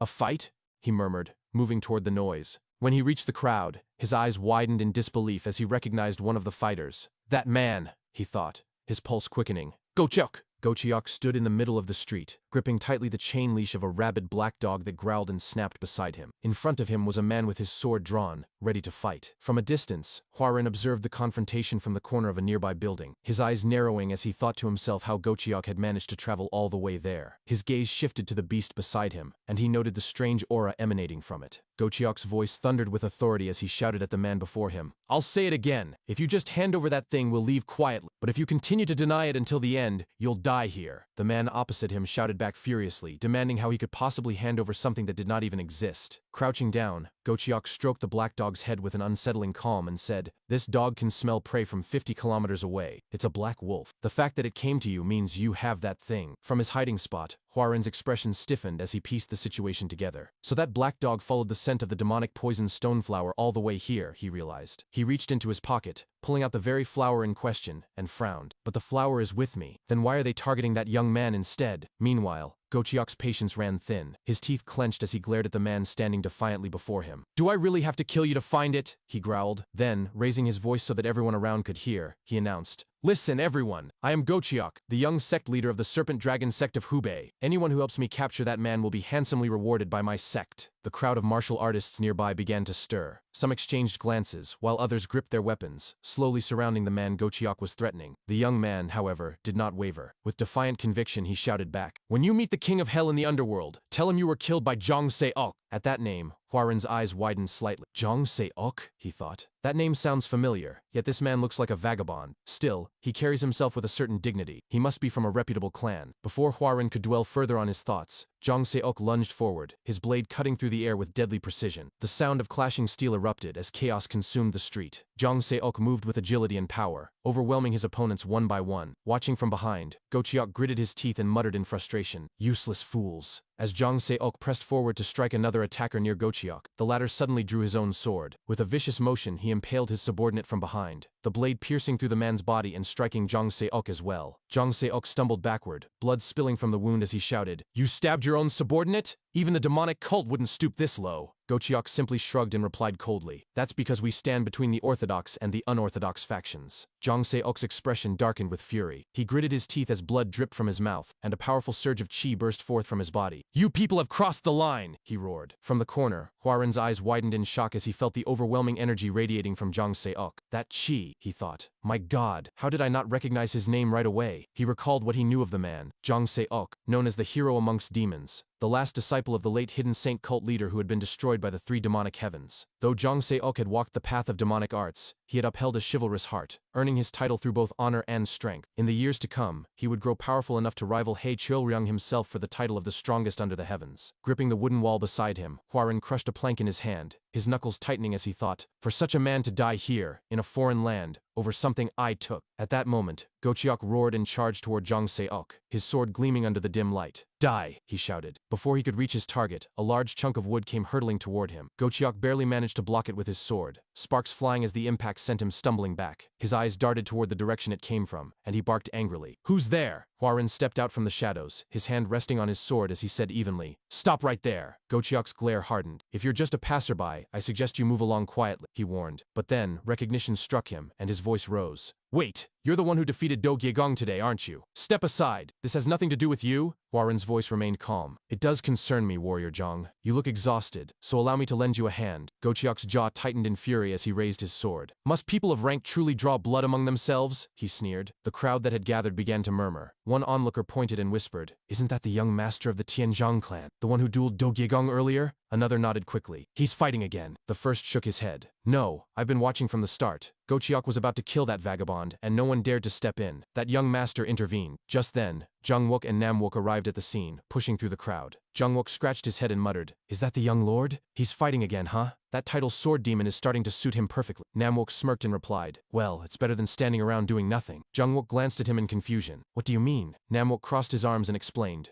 Most people kept quiet because they feared the serpent dragon sect's background and influence. But he chose a different path. In the Jianghu, that path is called righteousness. In the center of the commotion, Zhang Seok looked toward Huaren and said, I appreciate your concern, but you shouldn't suffer humiliation on my behalf. Huaren briefly examined the wound on Zhang Seok's shoulder before stepping forward. His tone was resolute. This isn't for you. Not long ago, I made a promise to myself, to help those I can. I'm only walking the path I chose, so don't trouble yourself over it. Before Zhang Seok could respond, Gochiok roared with rage and lunged forward, screaming, You brats! Their swords met with a resounding clash that echoed through the square. Sparks flew as the two forces of Qi collided. The crowd gasped as the battle erupted into chaos once more. Though both fought fiercely, Huaren remained composed, his movements measured and precise. Gochiok, however, began to falter, struggling to match his opponent's rhythm. He gritted his teeth, muttering under his breath, This bastard! How is he this strong? Huaren's Qi flared brightly, surrounding him like a living flame as he advanced step by step. Gochiok's confidence broke. Damn it! He shouted. Seeing his men flee in panic, he clenched his teeth in frustration. Grabbing his dog's leash, he turned to run, shouting over his shoulder, You'll regret this, boy! If you're carrying that thing, we'll meet again soon enough! From behind, Zhang Seok called out angrily, You coward! Running away? Huaren narrowed his eyes as he watched the fleeing figure. We need to kill that black dog, he thought sharply. If it catches the scent of the demonic poison stoneflower again, it will lead them straight back to us. He gripped his sword tightly, Qi swirling around him as his focus locked onto the escaping beast. In a single motion, he unleashed his weapon. The sword shot forward like lightning, aimed directly at the dog. The black wolf leaped aside at the last instant, narrowly dodging the strike. Behind him, Zhang Seok muttered, You missed. But Huaren was far from finished. His eyes narrowed as he concentrated, whispering the name of his technique. Soaring Dragon Emperor Sword, Flying Sword Technique. In an instant, the sword reversed direction mid-air and streaked upward with blinding speed before plunging back down toward the target. A sharp whistle cut through the air, followed by a brief yelp as the sword struck the dog cleanly. The crowd fell silent in astonishment at the display. Huaren exhaled slowly, lowering his hand. Whew, he murmured. The crowd erupted in wild cheers, their voices echoing through the square as young Huaren stood motionless in the center. He looked down at his hands, still trembling slightly, and thought in disbelief that his flying sword technique had finally succeeded. Though he had practiced the art hundreds of times, this was the first moment he had truly mastered it. Clenching his fist with quiet satisfaction, he tried to steady his breathing. Not far away, Zhang Seok remained frozen in shock, his eyes wide as he recognized the sword technique Huaren had just performed. He thought to himself that it was unmistakably the hidden saint cult's flying sword technique. But how could the young master of the Tianzhong clan possibly know a martial art belonging to a sect that had long vanished from the world? Around them, the onlookers began to murmur excitedly. One exclaimed that the movement of the sword resembled a soaring dragon, while another suggested that a swordsman whose blade danced like a dragon and who upheld the path of chivalry deserved a fitting name. Someone proposed calling him the Flying Dragon Sword Hero. The crowd instantly embraced the title, chanting together in unison, Flying Dragon Sword Hero. Huaren looked around at the roaring crowd, his lips curling into a faint smile. He repeated the words quietly to himself, Flying Dragon Sword Hero, and chuckled softly before murmuring, At last, even I have a nickname. Before he could savor the moment, a chilling presence appeared behind him. A cold hand gripped his shoulder, and a familiar voice spoke in a calm but intimidating tone, asking if he was pleased with his new title. Huaren froze instantly, sweat running down his forehead. When he turned, he saw that it was Mo Biang. She sighed with exasperation, and said she had taken her eyes off him for only a brief moment, yet he had already managed to get himself into another fight. Huaren stammered nervously, insisting that it was not what it looked like. Mo Biang ignored his excuses, and explained that since the Songchun clan belonged to the Orthodox faction, they could not freely use force. The Serpent Dragon sect, on the other hand, was under no such restriction, and could attack as they pleased. She paused for a moment, studying him intently. Then, her eyes softened and a small, amused smile formed on her lips. lips. She remarked that Huarun had managed to defeat Gochiok without sustaining a single injury, and praised his remarkable improvement. As his master, she said, she was genuinely proud. Before Huarun could reply, their moment was interrupted by the sound of a groan. Jung Seok, who had been badly wounded, collapsed to the ground, unable to endure any longer. Later that night, Jung Seok awoke in a dimly lit room. Disoriented, he sat up quickly, and realized that his wounds had already been treated. Huarun, nearby, asked if he was awake. Jung Seok looked at his bandaged body in disbelief before expressing his gratitude, saying that not only had Huarun saved him, but he had also tended to his injuries. Bowing deeply, he declared that young Huarun was a true hero, and confessed that he had no idea how to repay such kindness. Huarun smiled slightly, and replied that if Seok wished to repay him, he could do so by forming a contract. During that period, he would serve as Huarun's bodyguard, and of course, he would be paid fairly. Pulling out a small pouch, Huarun placed it on the bed and opened it. Jung Seok's eyes widened in astonishment at the sight of the large sum of silver inside. He stammered in disbelief, overwhelmed by the generosity. Huarun explained that someone as skilled as Seok must have his own reasons for living as a wandering swordsman. Hearing those words, Jung Seok lowered his head and admitted the truth. He told Huarun that he had a younger sister, suffering from a rare and deadly illness, and that the medicine required for her recovery was incredibly expensive. Tears welled in his eyes, as he realized that with this money, she would finally begin to heal. Sobbing quietly, he thanked Huarun repeatedly. Huarun placed the pouch into his hand and told him to bring his sister to stay with them, as they would remain in town for a while. The room fell silent, broken only by Seok's quiet crying. After some time, Jung Seok waves at them outside the inn, and left to fetch his sister.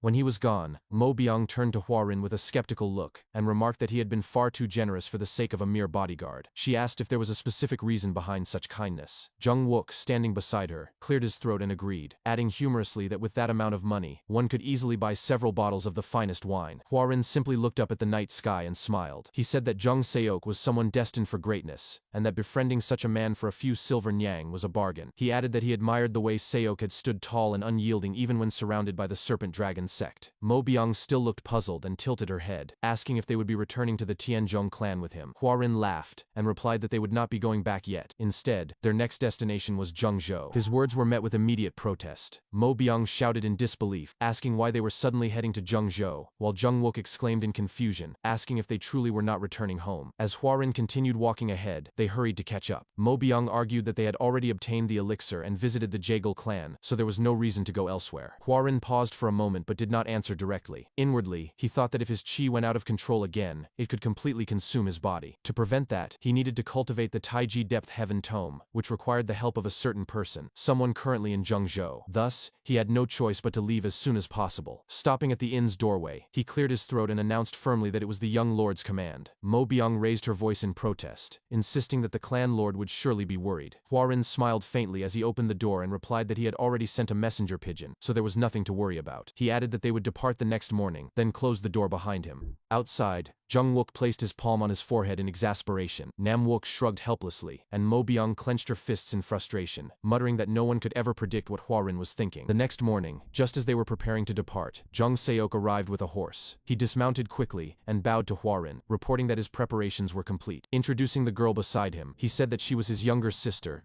Zhang Munye. Munye bowed gracefully and thanked Huarun for helping her brother. Huarun returned the gesture politely, and introduced himself as young Huarun of the Tianzhong clan. He then presented his companions, explaining that the twin Rising Ghostblade were both his bodyguards and warriors of his clan. The twins, eager to impress, straightened their posture and acted coolly before Munye. Huarun smiled, and added teasingly that they seemed to prefer guarding wine more than guarding people. Nam Wook immediately protested, saying that Huarun made them sound like villains. Mo Byung stood quietly to the side, observing the exchange with faint irritation. Huarun then pointed toward a nearby carriage, explaining that he had prepared it to make their journey easier. Jung Seok seemed surprised, and asked if the carriage was meant for his sister. When Munye was settled inside, Huarun turned to Nam Wook, and asked him to handle the reins. Nam Wook scoffed and complained that he was not the only one capable of driving. In response, Huarun smirked, and pulled something from his pocket, a bottle of golden wine. He declared that whoever served as coachman for the day would receive a cup of it as a reward. The moment the two swordsmen laid eyes on the golden wine, both gasped in astonishment. Nam Wook shouted in disbelief, and Jung Wook echoed him, calling it that precious drink. In the next instant, the two charged toward the reins at full speed, each yelling over the other. Jung Wook claimed that he he would drive the carriage, while Namwook shouted that he was the one Hwarin had chosen. The two immediately began to argue, clashing heads in their struggle to claim the role. Inside the carriage, Jung Munhye covered her mouth as she laughed softly, while Hwarin and Jung Seok chuckled beside her. Watching them from the side, Mo Byung frowned and crossed her arms, her expression sharp and slightly disdainful as her lips curled in quiet disapproval. As the group began their journey, young Hwarin, Jung Seok, and Jung Munhye sat together inside the carriage. During the ride, Jung Seok turned toward Hwarin and asked politely if he might pose a question that had long troubled his mind. He wanted to know whether the martial art Hwarin had displayed during his duel with Gochek was a secret technique belonging to his clan. At once, Jung Munhye scolded her brother, reminding him that it was rude to ask someone directly about their martial arts. Realizing his mistake, Jung Seok quickly apologized. Across from them, Hwarin watched the siblings with a faint smile. Inwardly, he thought that since he had intentionally revealed his technique, it was only natural for Jung Seok to be curious. He was well aware that Jung Seok was a direct disciple of the Hidden Saint cult. Because the Tianjung clan's swordsmanship had originated from that same cult, Jung Seok must have recognized it immediately. After a moment, Hwarin spoke, confirming aloud that it was indeed a secret clan technique. He explained that his ancestor had once learned it from a great martial master long ago. Jung Seok bowed respectfully and expressed admiration, saying the technique had left a deep impression on him. He confessed that he had long desired to experience it firsthand, though he hoped his words would not be taken as rude. With a slight grin, Hwarin suggested they have a friendly spar that evening after dinner. He added that during Jung Seok's fight with Gochek, it seemed he had not fought at full strength, and he wished to see his true ability. Jung Seok burst into hearty laughter and readily agreed,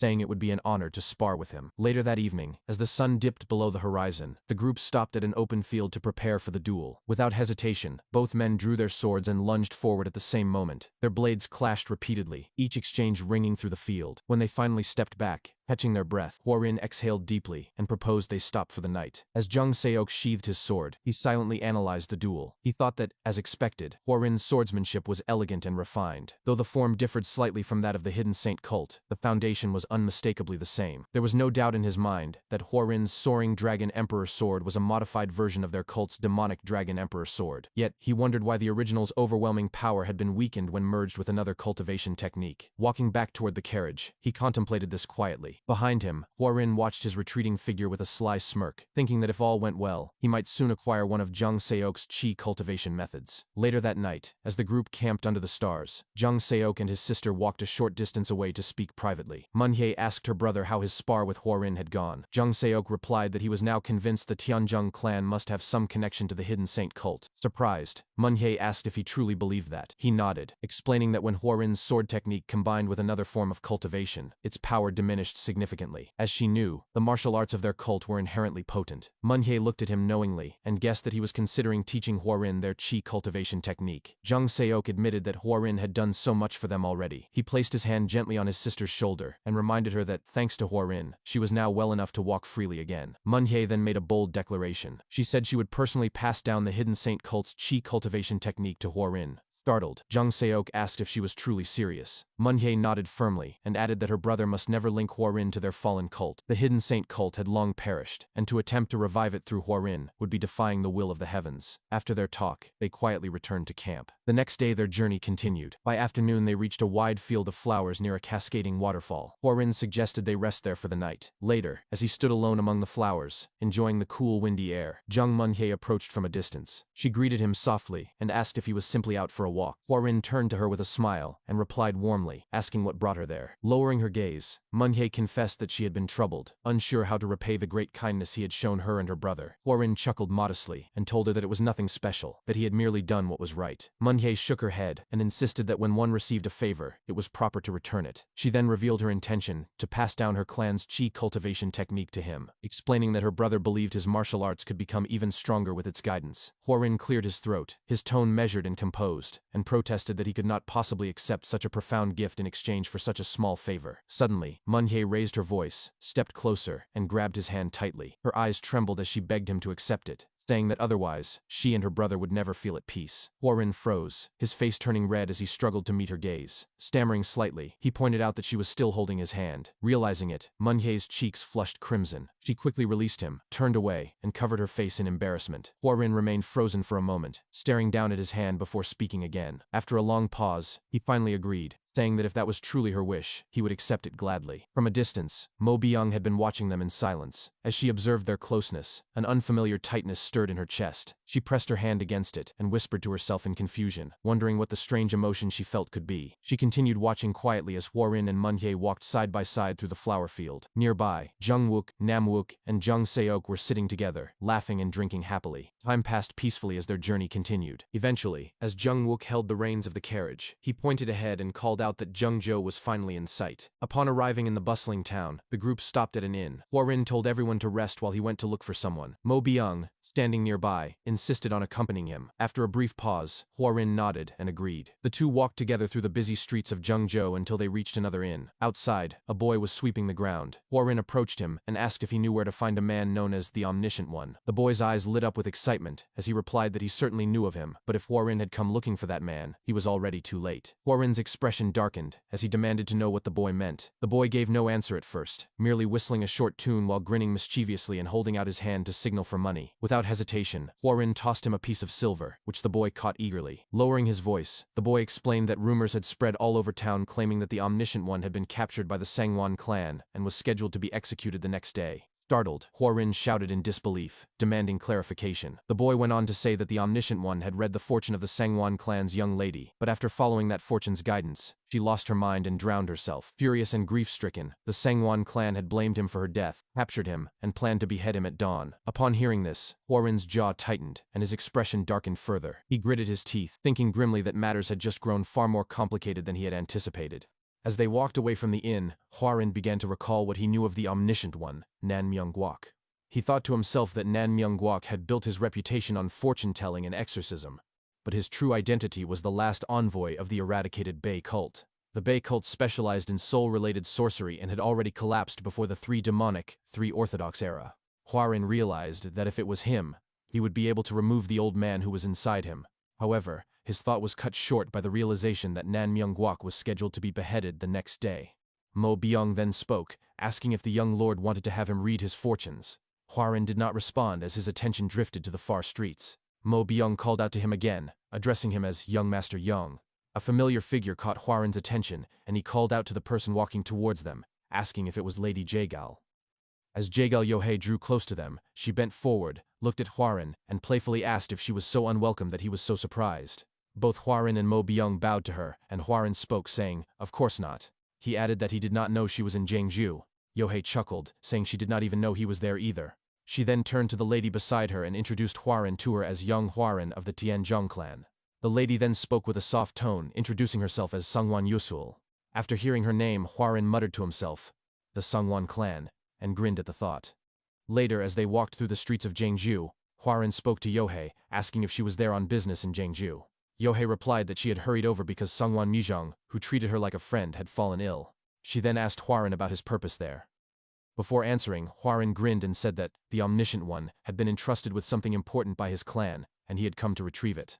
On the side, Mo Byung was confused by Hworin's reply and whispered at his back, asking what he was up to now. Yohei observed them, narrowing her eyes. Suddenly, Yusul spoke shyly, asking about the Omniscient One, and hesitantly revealing that he was currently in her clan estate. Hworin, maintaining a relaxed composure, chuckled and responded, "Ah, I see. Then, if we wait, he'll come soon." Yusul shyly replied that he could not come, explaining that he had committed a great crime at her clan and would be beheaded the next day. Hworin's eyes narrowed, and he suddenly began to act up. He put his hand on his head as if frustrated and spoke with a loud, irritated tone, shouting, "What?" Because of him, we had endured sleepless nights to get to Jeongju. He then turned towards Yusul and added, "What a disaster!" Without warning, he grabbed Yusul's hand and spoke with a soft, romantic voice. "Lady Sungwon, please excuse me, but is there no other way around this?" Nearby, both Mo Byung and Jaegal Yohei were shocked at his actions. Yusul's face instantly flushed red, her eyes widened, and her heart beat fast. Her face still red, she began to panic, and her breathing became heavy. She responded without looking at Hworin, stammering, Then, you just need to meet him today. I will go straight to father. We should go right now. You took my hand and now you'll marry me right away." After she spoke, Hworin was silent for a few moments. She leaned in closer, and with a bright smile he said, "Thank you so much for your help, Lady Sungwon." After Hworin's dramatic act, Yohei began to nag Yusul, flicking her forehead. Hworin approached Mo Byung and instructed her to return to the inn and tell their party they would stop by the Sungwon clan first. He also instructed Master Mo to wait at the inn as well. Mo Byung turned a side-eye and responded, "Understood." She then scoffed as she walked away. In the back, Yohei watched her reaction and chuckled at the sight. After some time, Huaran, Yohei, and Yusul arrived at the Sungwon clan estate. Huaran loudly exclaimed, This is the Sungwon estate." As they arrived at the entrance, Yusul started to run off, yelling that she would go tell her father first. Huaran looked up at the ginormous building of the Sungwon clan and thought to himself that they were twice as big as the Tianzhong clan, but he resolved that the Tianzhong would one day grow to surpass it. His thoughts were cut off abruptly as Jaegal Yohei spoke to him, asking, "Young Master Young, you're planning something else, aren't you?" Huaran looked at her, and she was grinning at him with her arms crossed. Yohei added that he was not the sort to be so affectionate to a woman he just met, suggesting that there was surely another scheme afoot. Huaran clicked his tongue and thought to himself that she was a sharp kid. He then cleared his throat and spoke out loud, confirming her suspicion. With a grin still on her face, Yohei pointed out that it was probably something related to the Sungwon clan's Omniscient One, and offered to make a prophecy. "The Sungwon clan won't let you meet the Omniscient One." Huaran raised his voice, asking what she meant. Yohei explained that simply being a vice pavilion master of the Jaegal clan allowed her to hear all sorts of secret grievances of the Zhenghu. She noted that there was history between the Sungwon and the Tianzhong clan, specifically Huaran. She suggested it was past resentment or something similar, which meant they would absolutely refuse his request. Huaran then responded, suggesting that she would not bring it up without reason, which meant she must know another way. Yohei then turned serious and suggested they make a deal. Huaran immediately called her out, asking if she wanted something. Yohei laughed at his aging merchant-like air and confirmed that she had a favor. She began to walk closer towards Huaran and added that soon, some of the next generation disciples would visit the Sungwon clan. While they were there, she asked him to pretend to be her lover. Huaran did not respond right away. He looked at Yohei and thought to himself, "Wait, the Sungwon clan, next generation disciples, and Jaegal Yohei?" He wondered if the Sungwon clan had already set their plan in motion, concluding that it was faster than expected and too soon. But, given the current situation, he suddenly grabbed Yohei's hand and spoke out loud, "I'll help you." Yohei then smiled and said, "Good, then I'll tell you how you can move the Sungwon patriarch." Later, inside the main hall of the Sungwon clan, Huaran faced the patriarch and his wife, who were sitting on the top of their throne. Huaran bowed respectfully and said, "I, young Huaran of the Tianzhong clan, pay my respects. It is an honor to meet you and your wife, Sungwon patriarch." Sungwon Byokin remained unfazed at the sight, while his wife Ha Yanggyu was a bit surprised. The patriarch clicked his tongue as he looked at Huaran and began to speak with disgust, saying, "Tisk, you are the splitting image of your father." He then instantly looked at his wife, who was feeling uneasy about the situation. The patriarch then continued, saying he had heard Huaran wanted to meet Nan Myungguak. Huaran, still bowing, responded that he had heard the man was currently at the Sungwon clan. The patriarch flatly refused. Huaran went silent as he thought to himself that it was just as Yohei had said. He knew he had to address the past between the Sungwon clan and the Tianzhong clan. However, following the method Yohei had given him, instead of targeting the Sungwon patriarch directly, he looked directly at the patriarch's wife, Ha Yanggyu. After locking eyes, Huaran started kneeling and shouted, "Please, hear me out." Ha Yanggyu instantly stood up from her seat. Huaran continued, shouting, "Actually, I'm possessed by a ghost now." His tone then softened as he placed his hand on his chest and said, "Because of that, I was once unwell. I'm suppressing it now, but it could flare up again. He then began to cough violently, screaming, "Ah!" With that, the patriarch's wife Ha Yanggyu instantly turned towards her husband and shouted, "Dear, young Master Young's condition looks grave. Quickly, let him meet the Omniscient One." The patriarch looked at her and responded, stuttering, "My lady, this is my jurisdiction. This is not something for you to get involved in." She then pressed in, getting closer towards him and shouting once more, "Are you going to refuse even my request?" The patriarch backed off, responding nervously, "No, but because of that man and my former wife." She then cut off his words as she began to shout with a chilling tone, "Sungwon Byokin, are you taking your anger out on his son over past affairs?" The patriarch stiffened after hearing her words. His wife then added, "You're supposed to be the patriarch of a reputable clan." She then began to hit him. The patriarch finally responded back, "All right, I will permit it. So cease your anger." He then raised his voice as he shouted, "Chief Yu, take young Master Young to see Nan Myungguak immediately." He then turned towards his wife, sacredly, who was still glaring at him angrily. Huaran watched the sight as he grinned to himself. Later, Huaran arrived at the prison dungeon. Chief Yu accompanied Huaran as they went down to the prison cells. As they walked down the stairs, Huaran began to think to himself, wondering what on earth had happened regarding the past between the Sungwon patriarch and his father. After a while, they arrived at the cell. Chief Yu spoke, saying, "He's here." He then faced the prison cell and spoke towards the Omniscient One. "Hey, Nan Myungguak. A guest has come to see you." Nan Myungguak, who was chained up from both hands and feet inside the prison cell, slowly lifted up his head and said, "I'm someone who will die tomorrow. Who's here for me?" As soon as he turned his head up and got a glance at Huaran, his body began to tremble. His eyes filled with fear as they widened. He then hurriedly backed off towards the prison wall. He pointed toward Huaran and spoke with a fearful tone. Who are you?" Huaran looked at Chief Yu, who only shrugged at the situation. Then Nan Myungguak screamed loudly, "Who on earth are you, coming here with such a thing in your body?" He then began to look Huaran over from toe to head. What he saw was the immense presence of demonic energy that filled the entire area.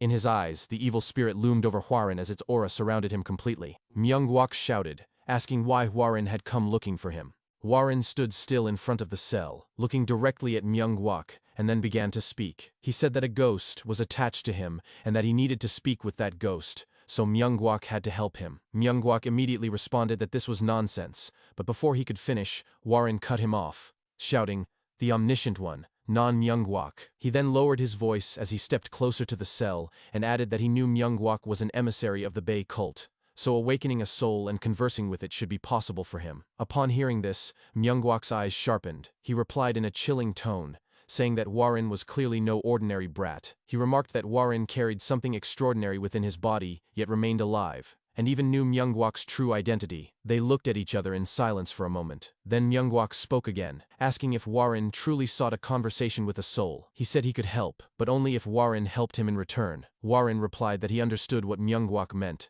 but insisted it was impossible because the Sangwon patriarch had already decided. He added that tomorrow, Myung-wok would. But Myung-wok interrupted him, saying that if Huaren helped him, he could live. He claimed that if it was Huaren, then Sangwon Mijong could be awakened and save his life. Myung-wok then began to explain his situation in detail. After some time, Huaren repeated what he had understood, that Sangwon Mijong had collapsed because her mind had split into two while she was learning the split-body sword art.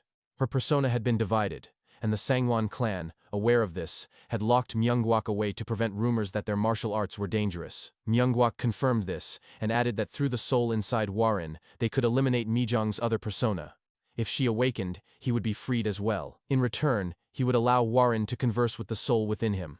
He emphasized that the being inside Huaren was no ordinary man, and that if not for him, no one else could help. Huaren acknowledged the gravity of the situation, saying that 3 lives, Sangwon Mijong's, Myung-wok's, and his own, hung on this plan. Then, with a bright smile, he agreed to the deal. Myung-wok responded with satisfaction, saying, "Good." But he quickly added that before anything else, they would first need to persuade the Sangwon patriarch, which he considered the hardest task. Huaren turned to leave but looked back at Myung-wok with the same confident smile, and assured him that he had a way to handle the patriarch. Myung-wok simply watched him in confusion as Huaren walked away. Later, outside the Sangwon courtyard, Huaren began explaining the situation to the patriarch and his wife. In an instant, Myung-wok was released from prison. Standing outside, utterly bewildered, he leaned toward Huaren and asked in disbelief how he had managed to persuade that stubborn old fool. Huaren did not answer. Myung-wok then shook his hand and asked again for his name.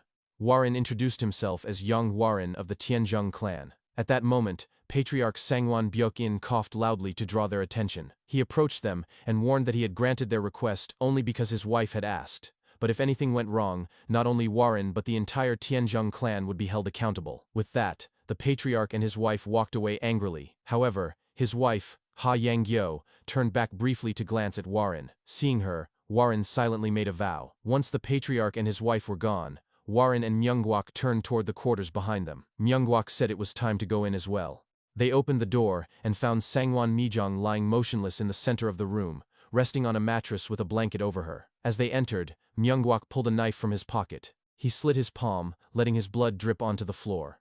The blood began to move on its own, quickly forming a ritual circle in the center of the room. He instructed Huaren to enter the circle and sit cross-legged. Once Huaren had done so, Myung-wok placed his hand on Huaren's head and explained that he would now open Huaren's upper chi core to rouse the soul within. They would then place that soul into Sangwon Mijong's upper chi core to eliminate her other persona. Huaren asked what he needed to do. Myung-wok replied that there was nothing major required of him. The enchantment would suppress the soul's power, but the soul might try to speak to him. If it did, Huaren was to ignore it. With that, Myung-wok began the spell, declaring, "Let us begin." The room started to shake violently, and pressure built within the space. After a few moments, Myung-wok shouted in alarm, saying something was wrong. The soul's power was far stronger than he had anticipated. He warned young Master Yong never to lose to the soul. Huaren clenched his teeth in pain as he struggled against the overwhelming force. Suddenly, everything went black. When Huaren opened his eyes again, he found himself in a different place. An open palace, saturated with demonic energy, bathed in the crimson glow of a fiery red moon. In the distance, a single figure sat upon a throne. The moment Huaren saw him, he recognized him immediately. Frowning, he began to speak, saying, "You are..." But before he could finish, the man on the throne spoke first in a chilling tone. He said, "Young Huaren, To think you'd try to make use of me." The man crushed the armrest of his throne and rose to his feet. He was the old demon who had possessed Warren in his past life. The very same man. He declared that Warren clearly underestimated him. The demonic master. Warren stood on a raised platform and thought to himself, demonic master, that's what he's called? He clenched his fist and added inwardly that he finally knew who this being truly was. The demonic master pointed a finger at him. Instantly, Warren collapsed to his knees, cracking the stone beneath him. He thought in frustration that his body would not obey him. The demonic master slowly descended the stairs, his steps accompanied by condensed demonic chi that materialized beneath his feet, making it seem as though he floated through the air. He looked down at Warren and said that he vividly remembered the first time they met. He stepped right in front of Warren, still kneeling, and continued. He recalled how weak and pathetic Warren had been back then, how he had come crying, shouting, "Why are you fighting here?" His entire household had been slaughtered. The demonic master paused, trying to remember the name of the old woman who had raised him. After a moment, he said, "Yanhua, wasn't it?" At the mention of Yanhua's name, Warren's expression turned grim. The demonic master went on, recalling that she had never learned martial arts, was frail, and was ugly. His eyes then shifted down to Warren, who was struggling with all his might to rise. After a tense moment, Warren slowly pushed himself back onto his feet and stood face to face with the demonic master. He told him firmly to shut up. The demonic master grabbed Warren by the neck and glared at him with icy contempt, demanding how he dared speak to him in such a manner. Warren gripped the demonic master's wrist and declared with conviction that he would definitely kill him. The demonic master burst into laughter. First a chuckle, then a roar, and finally an uproarious, echoing cackle. But then his tone shifted. He leaned in close to Warren's face and asked mockingly if Warren truly believed he was capable of such a thing. He released Warren's neck and said he would wait for that day, but not yet, because the time was not right. He placed a hand on Warren's shoulder with a grin and added that he would be watching him. Suddenly, the entire world around them began to crack like glass. Within moments, it shattered completely into fragments. As the realm collapsed, the demonic master's voice echoed through the void, repeating, "I'll be watching you, young Warren." As the glass shattered, Warren returned to his senses. He gasped for air several times while remaining seated within the ritual circle. After a brief pause, he glanced over his shoulder and thought to himself that he had returned once more, and wondered what had become of Nan Myungwak. Behind him, Myungwak was coughing up blood heavily. Even so, he managed to speak, still struggling for breath, and said that he had believed young Master Yong's soul had been wholly consumed, and that his return would be impossible. Huarin immediately rushed toward him, shouting in alarm, "Omniscient One! Are you all right?" But before he could draw near, Myungwak screamed for him to stop. "Don't! Come out!" and then narrowed his eyes, declaring that the ordeal was not yet over, that the technique had only just begun, and that they now had to enter Sangwon Mijong's consciousness. Huarin hesitated, his voice thick with concern as he asked what they were to do given Myungwak's deteriorating condition. Myungwak shouted again, insisting they must proceed regardless, that both his life and Huarin's future hinged on this moment. After a pause, Huarin turned towards Sangwon Mijong and asked how they were to move forward. Myungwak instructed him to place his hand on her head. Huarin complied. Once his palm made contact, Myungwak confirmed it was good and told him to guide his inner energy slowly toward her upper energy core. Huarin began to channel his chi, and after a few seconds, a violent surge of dark energy erupted from Mijong. He groaned inwardly, thinking that the old man's energy was running wild again. From behind, Myungwak called out urgently, telling young Master Yong to use the energy as before, but this time, instead of entering her soul, he would be entering her mind. The dark chi intensified, shaking the entire chamber, and Myungwak continued shouting instructions. Huarin must find the true Sangwon Mijong within her consciousness, identify the false one, and erase her. Then silence fell, and when Huarin opened his eyes, he found himself standing in a completely different place. He recognized it instantly and thought to himself that this was the Sangwon clan. A child ran past him, and upon seeing the child's face, he realized it was Sangwon Mijong. Further off, he saw an adult Mijong sitting alone on a stair. Another Mijong walked by, arm in arm with Yusol, and when he turned forward, he saw yet another Mijong, this one surrounded by dark chi, her body splitting in half. He reflected that he was witnessing the full arc of her life, from childhood to the precise moment her mind had fractured into two. Then a voice rang out from behind him. "Oh my, a guest has come to visit?" A second voice followed, colder and more suspicious. Guest, more like an intruder. Huarin turned and saw them, two identical Mijongs, standing side by side, staring at him without blinking. He stood frozen, thinking that they were truly indistinguishable, not just in appearance, but in every physical detail, exactly as Nan Myungwak had described. The divided self. The Mijong on the left spoke first, her tone playful and teasing. She asked if he was staring because they were pretty, or if he was trying to determine which of them was real. Hwarin remained silent, stunned. The two Mijongs then turned toward each other, drawing close and touching intimately. The left one chuckled and said, "Ha ha ha ha! Is that it? But tell me, can you really find out? We have the same face and body. Isn't that right?" The one on the right replied quietly, "Yes, that's right." Hwarin cleared his throat, looked away, and commented dryly that they seemed rather close for two halves of the same person. Then realization struck. Even if their appearances were identical, their personalities differed.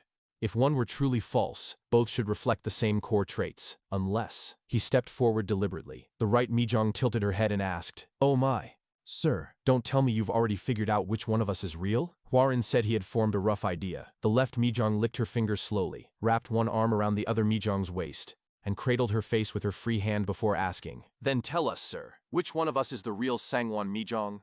The right one murmured, "Let go of me." Hwarin paused, then smiled. He explained that before arriving at the Sangwon clan, he had spoken with Yusol, who described her elder sister as both mischievous and lively, yet calm and detached at times.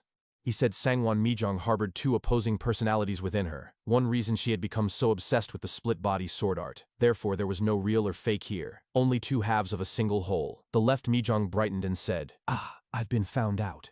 At once, the world began trembling violently. Hwarin thought to himself that her inner world was collapsing.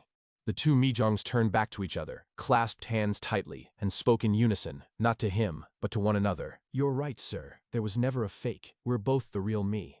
But I suppose that is true for you as well, isn't it, Yong Hwarin, Sky Ocean Merchant Union leader?" At those words, Hwarin froze. One of the Mijongs approached him, touched his chest, and said that now their energy cores were linked. Their minds were connected, and just as he had witnessed her life, she had seen his. The Sky Ocean Merchant Union leader, and the Flying Dragon sword hero, two lives folded into one body. She leaned in close to his face and added, "Yong Hwarin, you and I are more alike than I thought." He stepped back, trying to speak, but she cut him off, telling him not to worry. The her who would awaken would remember none of this. Then she rejoined her counterpart. They embraced tightly as the mindscape crumbled around them. A sound, blood dripping, broke through the silence. Hwarin opened his eyes to the real world. Myungwak shouted from behind, demanding to know what had happened, whether he had destroyed the false self and found the true one. Slowly, Hwarin rose to his feet and reflected, for the first time, that someone had truly understood his regression and his dual lives. The first, built on tragedy and despair. The second, forged in strength and hope. Between those two exists, which was the real him? Was he, like Sangwon Mijong, not one or the other, but both? He turned and looked at Mijong, who still lay on the mattress.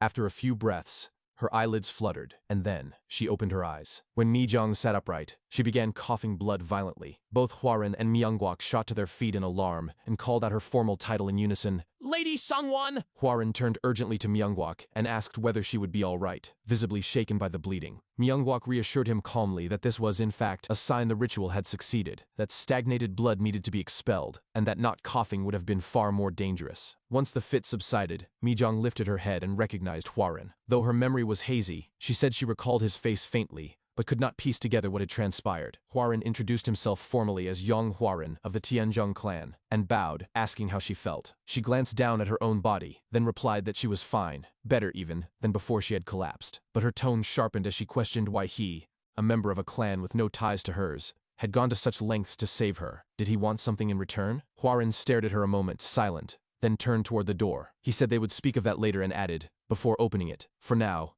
we should let your family know that you have safely regained consciousness." Outside, Patriarch Sangwon Byukin and Lady Ha Yanggyo stood waiting. The moment Mijong saw them, tears welled in her eyes. Struggling to her feet, she called out, "Father! Mother!" After steadying herself, she walked unsteadily toward the threshold, and paused just before stepping out. Over her shoulder she said, "Yes, we'll talk in more detail next time." Then, with a slight turn of her head toward Hwarin, she added, "And thank you again, young Master Yong, an omniscient one." She rushed forward and flung herself into her parents' arms. Standing by the doorway, Myungwak let out a deep sigh and told Hwarin he had done exceptionally well, not only surviving direct interference with another soul, but saving Sangwon Mijong without lasting harm. He extended his hand and said, "That's quite an accomplishment." Hwarin hesitated only briefly, before meeting the gesture with a firm fist bump, and replied, "You've worked hard too, omniscient one. Well then, it's about time you fulfilled my request." Myungwak agreed, but explained that first, a barrier needed to be erected to suppress the soul's volatile power. Preparation would take a day or two, and he asked for patience. Huaren turned to leave, saying he would be summoned when ready. Just then, Myungwak called him back. "Oh, and, young Master Yong," he cleared his throat, his face flushing red, and stammered that when two souls interacted, even briefly, a temporary intimacy formed, especially between a man and a woman, and that he should keep that in mind. Then, mortified, he spun around and shouted, "You know what I'm saying! I don't want to talk about it anymore!" Huaren blinked in confusion, watching him hurry away. That night, as Huaren meditated in his guest quarters within the Sangwon estate, his focus shattered when the image of the demonic master surged into his mind. He gasped awake, hand clutched to his chest, and reflected how rapidly events had unfolded. The confrontation with the demonic master, the mind split caused by the split-body sword art, and then, a sudden insight struck him. Sangwon Mijong, her divided consciousness. He leapt up, seized pen and paper, and wrote feverishly. The Sangwon clan, Brilliant Manor, Soul Origin Sect, Ocean Lunar Temple, and Immortal Paradise House. Now I see it. All were places visited by Hechol Young in his past life. All practiced martial arts of the same lineage. Sangwon Clan, Split Body Sword Art, Li Wengzhang, Phantom Mind Soul, Soul Origin Sect, Harmony Fusion Art, Ocean Lunar Temple, Split Energy Mind Art, Immortal Paradise House, Left-Right Split Mind Art. Everyone involved dividing the mind, because the two energies of the Taiji Depth Heaven Tome clashed. Cheol Young split his psyche to avoid energy deviation. He stood, exhilarated, and shouted aloud, "Incredible! Truly incredible, Cheol Young!" Stepping outside, he resolved to first enlist Myungwak's aid to stabilize the demonic master's soul, then travel to the Immortal Paradise House to acquire the left-right split mind art, aided by Cho Woo-hee's golden plaque still in his possession. Nearby, Yohei and Yuseol spotted him pacing under the moonlight. Yohei muttered that she wondered what occupied his thoughts so late. Turning to Yuseol with a sly grin, she teased whether he might feel uneasy staying at the Sangwon clan. Yuseol's cheeks flushed instantly. She murmured that even in deep thought, he carried such dignity. Surely he was pondering something momentous.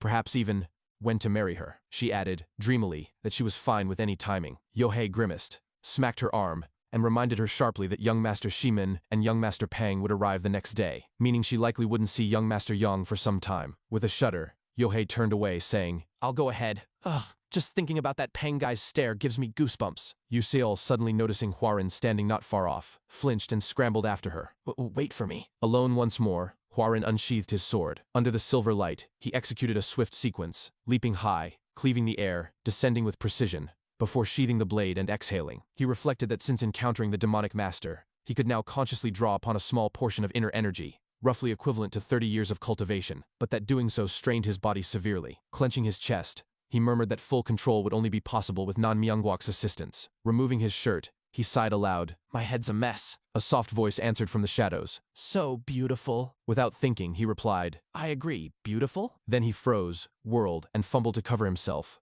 Who is that?" Mijong stepped forward, chuckling as her gaze lingered on him. "What a magnificent physique you have, young Master Yong." Flustered, he stammered, Lady Sangwon?" Lady Sangwon moved closer to Huaren and extended her hand toward his body. She touched him lightly and remarked that she wanted to see more of the man who had saved her life. Huaren stepped back and attempted to explain something to her, addressing her formally, yet she interrupted before he could continue. She stated that it would be difficult to see him again after that day, since she would become quite busy beginning tomorrow. A sudden realization struck Huaren, and he widened his eyes as he thought that tomorrow must be the day when they would come to the Sangwon clan. He asked aloud if this was information she wished to give in return for him saving her life. Mijong merely chuckled and insisted that this was not the case, claiming that the life of Sangwon Mijong was not so cheap. She bowed toward him and stated that she would repay her debt several times over one day. Huaren paused in silence, before returning her bow and telling her to take care. Noting that it had already grown late, Mijong turned around to walk away, yet she halted and addressed him once more. She told him that he could take more pride in himself, and observed that it was never easy to risk one's life to save another person. She added that even if he had done it for another purpose, it did not change the fact that he had saved her life. She ended with the brief and pointed statement, "Flying Dragon Sword Hero." In an instant she leapt upward and disappeared into the night sky. A quiet moment settled over the area. Huaren placed his hand against his chest and muttered the word hero, as a faint gust of wind rustled the leaves beneath the moonlight. The next day, Huaren spent time with Myungwak on a bridge. Myungwak commented in disbelief that Huaren had supposedly met an old man and lost his memory. Huaren confirmed it. Myungwak then admitted that he had harbored suspicions from the very first moment he saw him. He explained that the immense invasion of qi and corruption, paired with the strange intent surrounding Huaren, suggested that Huaren had been afflicted by the Maoshan sect's spirit possession technique. When Huaren turned toward him and asked about it, Myungwak explained that the technique, as its name implied, was a method of transferring the soul into another body. He added that the Maoshan sect's version destroyed the original body's soul and forcibly seized control, making it a cruel technique meant only for domination. Huaren stepped forward and exclaimed that he was completely fine, yet Myungguok staggered back and told him that while he had not lost his soul or control yet, the corruption was still slowly consuming him. Huaren lowered his head and asked if there was a way to stop it. Myungguok answered that there was indeed a method, though attempting it would be the most dangerous and least likely to succeed among all the techniques he had ever performed. Huaren asked what would happen if things went wrong, and Myungguok placed a hand on his shoulder, telling him that this danger was nothing compared to risking one's life for someone met for the first time. Huaren widened his eyes as memories of their first encounter returned to him. Myungguok smirked and stated that he had a trick prepared. Huaren lowered his head again and tried to mention both Mijong and someone else, but his words were suddenly cut off by a loud voice calling out his title from behind. Without warning, Yohei appeared and wrapped her arms around him from behind. Huaren was startled and asked what she was doing.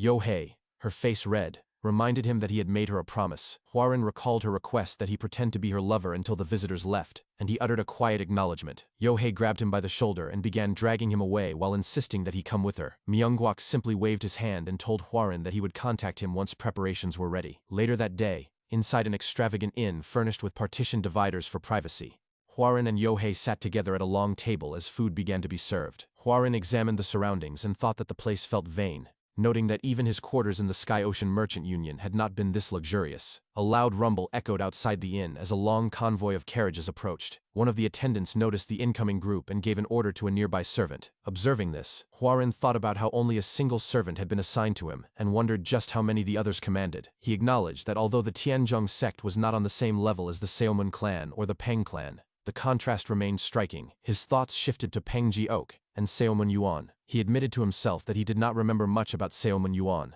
but Peng Ji-ok was different. Peng Ji-ok, known as the Blade Tiger Dragon, was a member of the Peng clan who wielded the renowned five-tiger severing blade, a technique regarded as the greatest blade art in the entire Jianghu. Huaren recalled that Peng Ji-ok had built his name with a single blade and would eventually gain great renown in the future, meaning his skills must already be formidable. Yohei tapped his shoulder and informed him that the guests were arriving. Moments later, footsteps sounded through the hall as the group entered. Huaren turned his head and recognized them. Seomun Seo Sul, Peng Chelrion, Seomun Seo Yon, Peng Ji-ok, and Sangwon Zhou-yang. They stared at Huaren and Yohei until Sangwon Zhou-yang spoke to the newcomers, explaining that the man before them was young Huaren, the one who had saved his sister Mijong, and that Huaren was heir to the Tianzhong clan. Seomun Seo Sul immediately covered her mouth, laughter bubbling forth. Beside her, Seomun Seo-yang grinned knowingly as her sister continued to chuckle, then turned to Huaren with open mockery. The Tianzhong clan, never heard of them before in my life. What kind of country bumpkin clan are they? Sangwon Zhou-yang announced that he would leave them to talk, and then exited the building. As soon as he was gone, Yohei shouted at the remaining group, disparaging them as the country bumpkin clan. Huaren, however, simply smiled and bowed, greeting her respectfully as Miss Seomun. He explained that their clan was not extremely active, so they were not very known. He assured her that her unfamiliarity with their name was not due to her ignorance or inexperience, and told her not to worry. Peng Chelrion chuckled at Huaren's remark. Beside her, Seomun Seo Sul pointed at Huaren with an annoyed look, shouting, "What? Ignorance?" She gritted her teeth and yelled at him. Her brother, Seomun Yuan, intervened to calm her down, suggesting that since they had gathered the geniuses of the new generation in one place, they should sit down and talk to one another instead. After some time, everyone was seated at the table. Peng Chelrion was the first to speak, introducing herself to Huaren as Peng Chelrion. She commented that his tongue was quite sharp, and admitted she was rather fond of such witty people, noting that they tended to have keen blades as well. Huaren stared at her, thinking to himself that she was Peng Giok's sister, a woman who brought forth the golden age of the Peng clan together with her brother. He mentally acknowledged that the big names had truly gathered. Seomun Seo Sul then spoke, addressing the Yong clan heir and noting his earlier closeness with Jaegal Yohei. She asked if the two of them might be in some sort of relationship. Peng Gio narrowing his eyes after hearing the question. Yohei chuckled as she answered, explaining that the Yong clan heir had been interacting with their clan for quite a long time, but recently they had become closer than before. Seomun Yuan commented that he understood, recalling that Miss Chiang Young was set to marry the Yong clan heir, and wondering if this new closeness was relevant. Peng Giok suddenly stood up and slammed the table, shouting at Seomun. He demanded to know how Seomun Yuan could say such a thing, and asked if he was insulting Miss Jaegal Yohei's morality. They locked eyes for a few moments. Seomun Yuan responded with a polite, but insincere, apology if his comment was taken badly, explaining that he was merely worried. He pointed out that while both women were from the Jaegal clan, they were still two different women. Peng Giok went silent, gritting his teeth. On the side, Huaren drank, and thought that Peng Giok seemed to have feelings for Yohei. He wondered if that was why Yohei wanted him to act as her lover, but instantly dismissed the idea, realizing that the devilish girl surely had another scheme. Yohei then spoke with a smile, revealing that Xiangyang and Huaren had recently broken their engagement. Thus, there was nothing wrong with her current relationship with him. Hearing this, Huaren instantly spewed his drink onto the table. Peng Giok, visibly shocked at Yohei's words, and stuttered as he attempted to speak. Before he could continue, Seomoon Yuan spoke with a smile, saying he understood. He added that considering how badly the Tianzhongyang clan had been doing recently, the broken engagement was probably appropriate. Silence fell over the table after Seomoon Yuan's comment. Huaren narrowed his eyes, recognizing the comment as an unapologetic taunt. He thought that Seomoon Yuan was just an average young martial artist who had been unable to make a mark in the future, yet recalled one incident where Seomoon Yuan had made his name known. Huaren then smiled and spoke calmly, asking Seomoon Yuan if he was not supposed to get engaged to Miss Huangbo Zhou-yang. Huaren recalled that the engagement had fallen apart because Seomoon Yuan cheated on her with another woman. Huaren then added that he understood Seomoon Yuan must have made that choice because he knew his own inferiority. Seomoon Yuan's expression grew furious. He turned to his side and heard Peng Qiu-rion remarking to her brother that she thought they were just there to hang out and eat. Seomoon Yuan glared at Huaren with an unsettling expression, and stated that what Huaren had just said sounded like an insult to the Seomoon clan. Huaren smiled and responded by asking if Seomoon Yuan's words had not been an insult to the Tianzhong clan. Seomoon Yuan fell silent for a moment, then suddenly shoved the food away from the table. He responded that he heard Huaren had the title of Flying Dragon Sword Hero. He grabbed his sword and shouted at Huaren, demanding to see his skills. Silence descended upon everyone. After some time, they all arrived at the dueling grounds. On the side, Yohei thought to herself that she had been trying to anger Peng Giok for an incident in the future, but this worthless bastard Seomoon Yuan was baited instead. She concluded he was an idiot for losing his temper after trying to mock the Yong clan heir, but noted that this would be a good chance to see the Yong clan heir's prowess anyway. On the other side, Peng Qiu-rion, still holding a piece of meat in her hand, asked her brother, Peng Giok, who he thought would win. Peng Giok paused to think, then stated that the light vestige blade, Seomoon Yuan, was born in a good clan and consumed numerous elixirs. However, he also believed the Yong clan heir seemed formidable, having recently defeated Jiukwang in a duel. He concluded that they were probably evenly matched. In the middle of the grounds, Seomoon Yuan spoke to Huaren, saying he heard Huaren had won his last few duels. However, he then drew his sword and shouted that Huaren could not match the legion-conquering blade of their clan. Seomoon Yuan declared that his martial arts were the fastest of the fastest, and the fight would be over within a few attacks. Huaren readied himself by grabbing his sword, and simply responded that Seomoon Yuan was free to attack. A moment of silence filled the grounds as they stared at each other. In an instant, Seomoon Yuan lunged forward. As he got close to Huaren, he noticed Huaren closing his eyes. Seomoon Yuan grinned, thinking Huaren was an idiot for closing his eyes and being unable to react, and resolved to put a hole in him to teach him his place. He thrust his sword, but just as the blade was about to reach Huaren, Huaren opened his eyes and blocked Seomoon Yuan's sword with his own. Seomoon Yuan was surprised, thinking that Huaren had blocked his super speed attack. Huaren clenched his left fist, and chi flared as he punched Seomoon Yuan right on the gut with his fighting dragon fist technique. Seomoon Yuan flew away a distance. Everyone's eyes widened in shock at Huaren's display of prowess. Instantly, Seomoon Seosul rushed toward her brother, who was unconscious after getting slammed into the wall. Peng Qiu-rion thought to herself in shock that the duel had ended in a single exchange. She turned toward her brother and asked if he had been able to follow Seomoon Yuan's blade. To her surprise, her brother was gone from his spot. She exclaimed his absence and then noticed him walking toward Huaren. She shouted at him, demanding to know where he was going and ordering him to come back. Huaren noticed Peng Giok approaching. Peng Giok bowed to him, and said with a wide grin, "I am Peng Giok of the Heibai Peng clan. I request a duel with the heir of the Tianzhong clan." After a moment of silent contemplation, Huaren did not respond. Peng Giok broke the silence, adding with a smirk that he had been born into the Peng clan, and had swung a blade since he began to walk. He admitted that even with that background,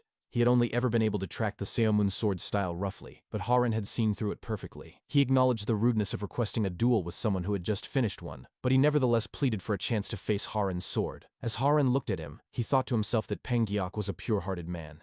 He sensed in him a true desire for martial arts, which was precisely what one needed to leave a mark in the world. Huaren then smiled faintly and spoke out loud, accepting the request. He stated that he too wished to witness the blade of the Hebei Peng clan. More people gathered around the training grounds for this new duel. One spectator exclaimed in surprise at the match between Peng Giok and the Flying Dragon Sword Hero, especially right after his duel with the light vestige blade. The crowd then roared in cheers. After some time, Peng Giok grabbed his blade and, as he unsheathed it, announced that the Peng clan's blade sought a path of dominance. He declared that in this duel, he wished to test a blade art his clan had been researching for some time, called the Five Tiger Severing Blade. Haran responded in kind as he unsheathed his own sword, naming it the Soaring Dragon Emperor Sword of the Tianzhongyong clan.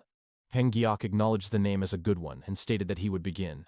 He then grabbed his sword with both hands, raised it high, and as qi enveloped the blade he swung it down. A massive burst of qi erupted around him. Haran narrowed his eyes, observing the attack. He thought to himself that it was blade resonance, and it felt as if a lion was roaring. He took a stance, vowing internally that he would win this time as well. Planting his feet, Haran immediately rushed forward towards Peng Giok.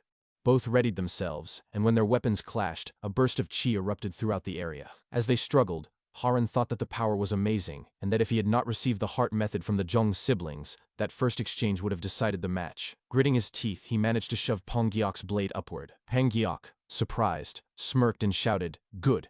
He then swung back and struck Haran's sword. On the sidelines, Peng Chilrion watched, amazed by the fight. She remarked that it was truly a battle between a tiger and a dragon, and that watching it had her fired up. She then turned to the Seomun siblings behind her and challenged Seomun Yuan to a fight, but he shook his head in horror. Back in the fight, Peng Giok jumped high towards Haran, who swung his sword to meet him. Peng Giok blocked the attack firmly, and as the sound of their clashing weapons rang out, they paused. With a satisfied smile, Peng Giok spoke, saying that if they continued, his wicked desire to see things to a true end might fire up. He then sheathed his blade, bowed, and said it had been a great duel. Haran bowed back, scoffing that he must say the same. Peng Giok then extended his hand and placed it on Haran's shoulder. His face flushed red, and with a wide smile, he asked excitedly, "How was my blade art? Was it sharp? How fast was it? Was the dominant aura clear?" Haran smiled awkwardly and thought to himself whether he should tell him or not. He had noticed that the 5-tiger severing blade had similarities to the Soaring Dragon Emperor sword. From his knowledge of the future, he knew this blade art was created by combining the Peng clan's dominant power severing blade with a demonic blade art. Peng Giok had not yet fully combined the two styles. Haran then spoke out loud, stating that he had sensed the same flaw he had found in his own clan's martial arts, which they had been contemplating for some time. He suggested they continue to talk about it in a quiet place later. Peng Giok exclaimed excitedly, wondering if Haran had indeed noticed it. He expressed that he was truly impressed by Haran's insight and wished to have more discussions about martial arts with him, extending an open invitation to visit any time. As Haran exited the dueling grounds, Yohai shouted to him that the Yong clan heir had improved quite a bit. She leaned in and added that he hadn't been at that level when he dueled Jiak Guang before. Haran responded awkwardly that he learned things quickly. Yohei replied with a suspicious hum, stating that at this rate, she must bring him into the union. After hearing her words, Haran thought to himself with surprise, "The union?" He realized this was what the Jikal clan was plotting. Yohei then turned around and said she had some plotting, which she corrected to business, to do, so she would be on her way. Before turning the corner, she turned back around, waved at Haran, and told him to rest well. Once she was gone, Haran exhaled. Now that things have all been wrapped up, let's visit the Omniscient One. That afternoon, he met Myeongguak within a meticulously inscribed ritual circle. Myeongguak confirmed the preparations were complete, and when Haran remarked on the sheer complexity of the array, the older man admitted he had never performed this rite before. He warned that the consequences could be irreversible. Haran only smiled. "Let's begin." Myeongguak returned the smile, impressed by his resolve, but first handed him a bowl of thick red liquid. "Drink this. It will help you achieve what you wish." Haran drained it without hesitation, seated himself in lotus position and affirmed, "I'm ready." Myeongguak placed his hand atop Haran's head. This time, he explained, he would enter Haran's realm of consciousness directly, where they might finally meet that soul, and with quiet intensity, he added, "Yong clan heir, if we encounter that, do as you desire." Pressure surged. The spell activated. A moment later, Haran opened his eyes. He stood in a mist-laden forest, silent, ancient. Among the trees lay a shattered carriage. Recognition struck him instantly. The Sky Ocean Merchant Union's crest. Could this be? Then, a voice cut through the stillness. "You're here?" From the shadows emerged a figure, grinning, languid, utterly at ease. "I was about to die from boredom." The demonic master stepped fully into the light, his smile widening, mocking, theatrical, yet razor-edged with intent. "So, how do you like the location?" His gaze locked onto Haran.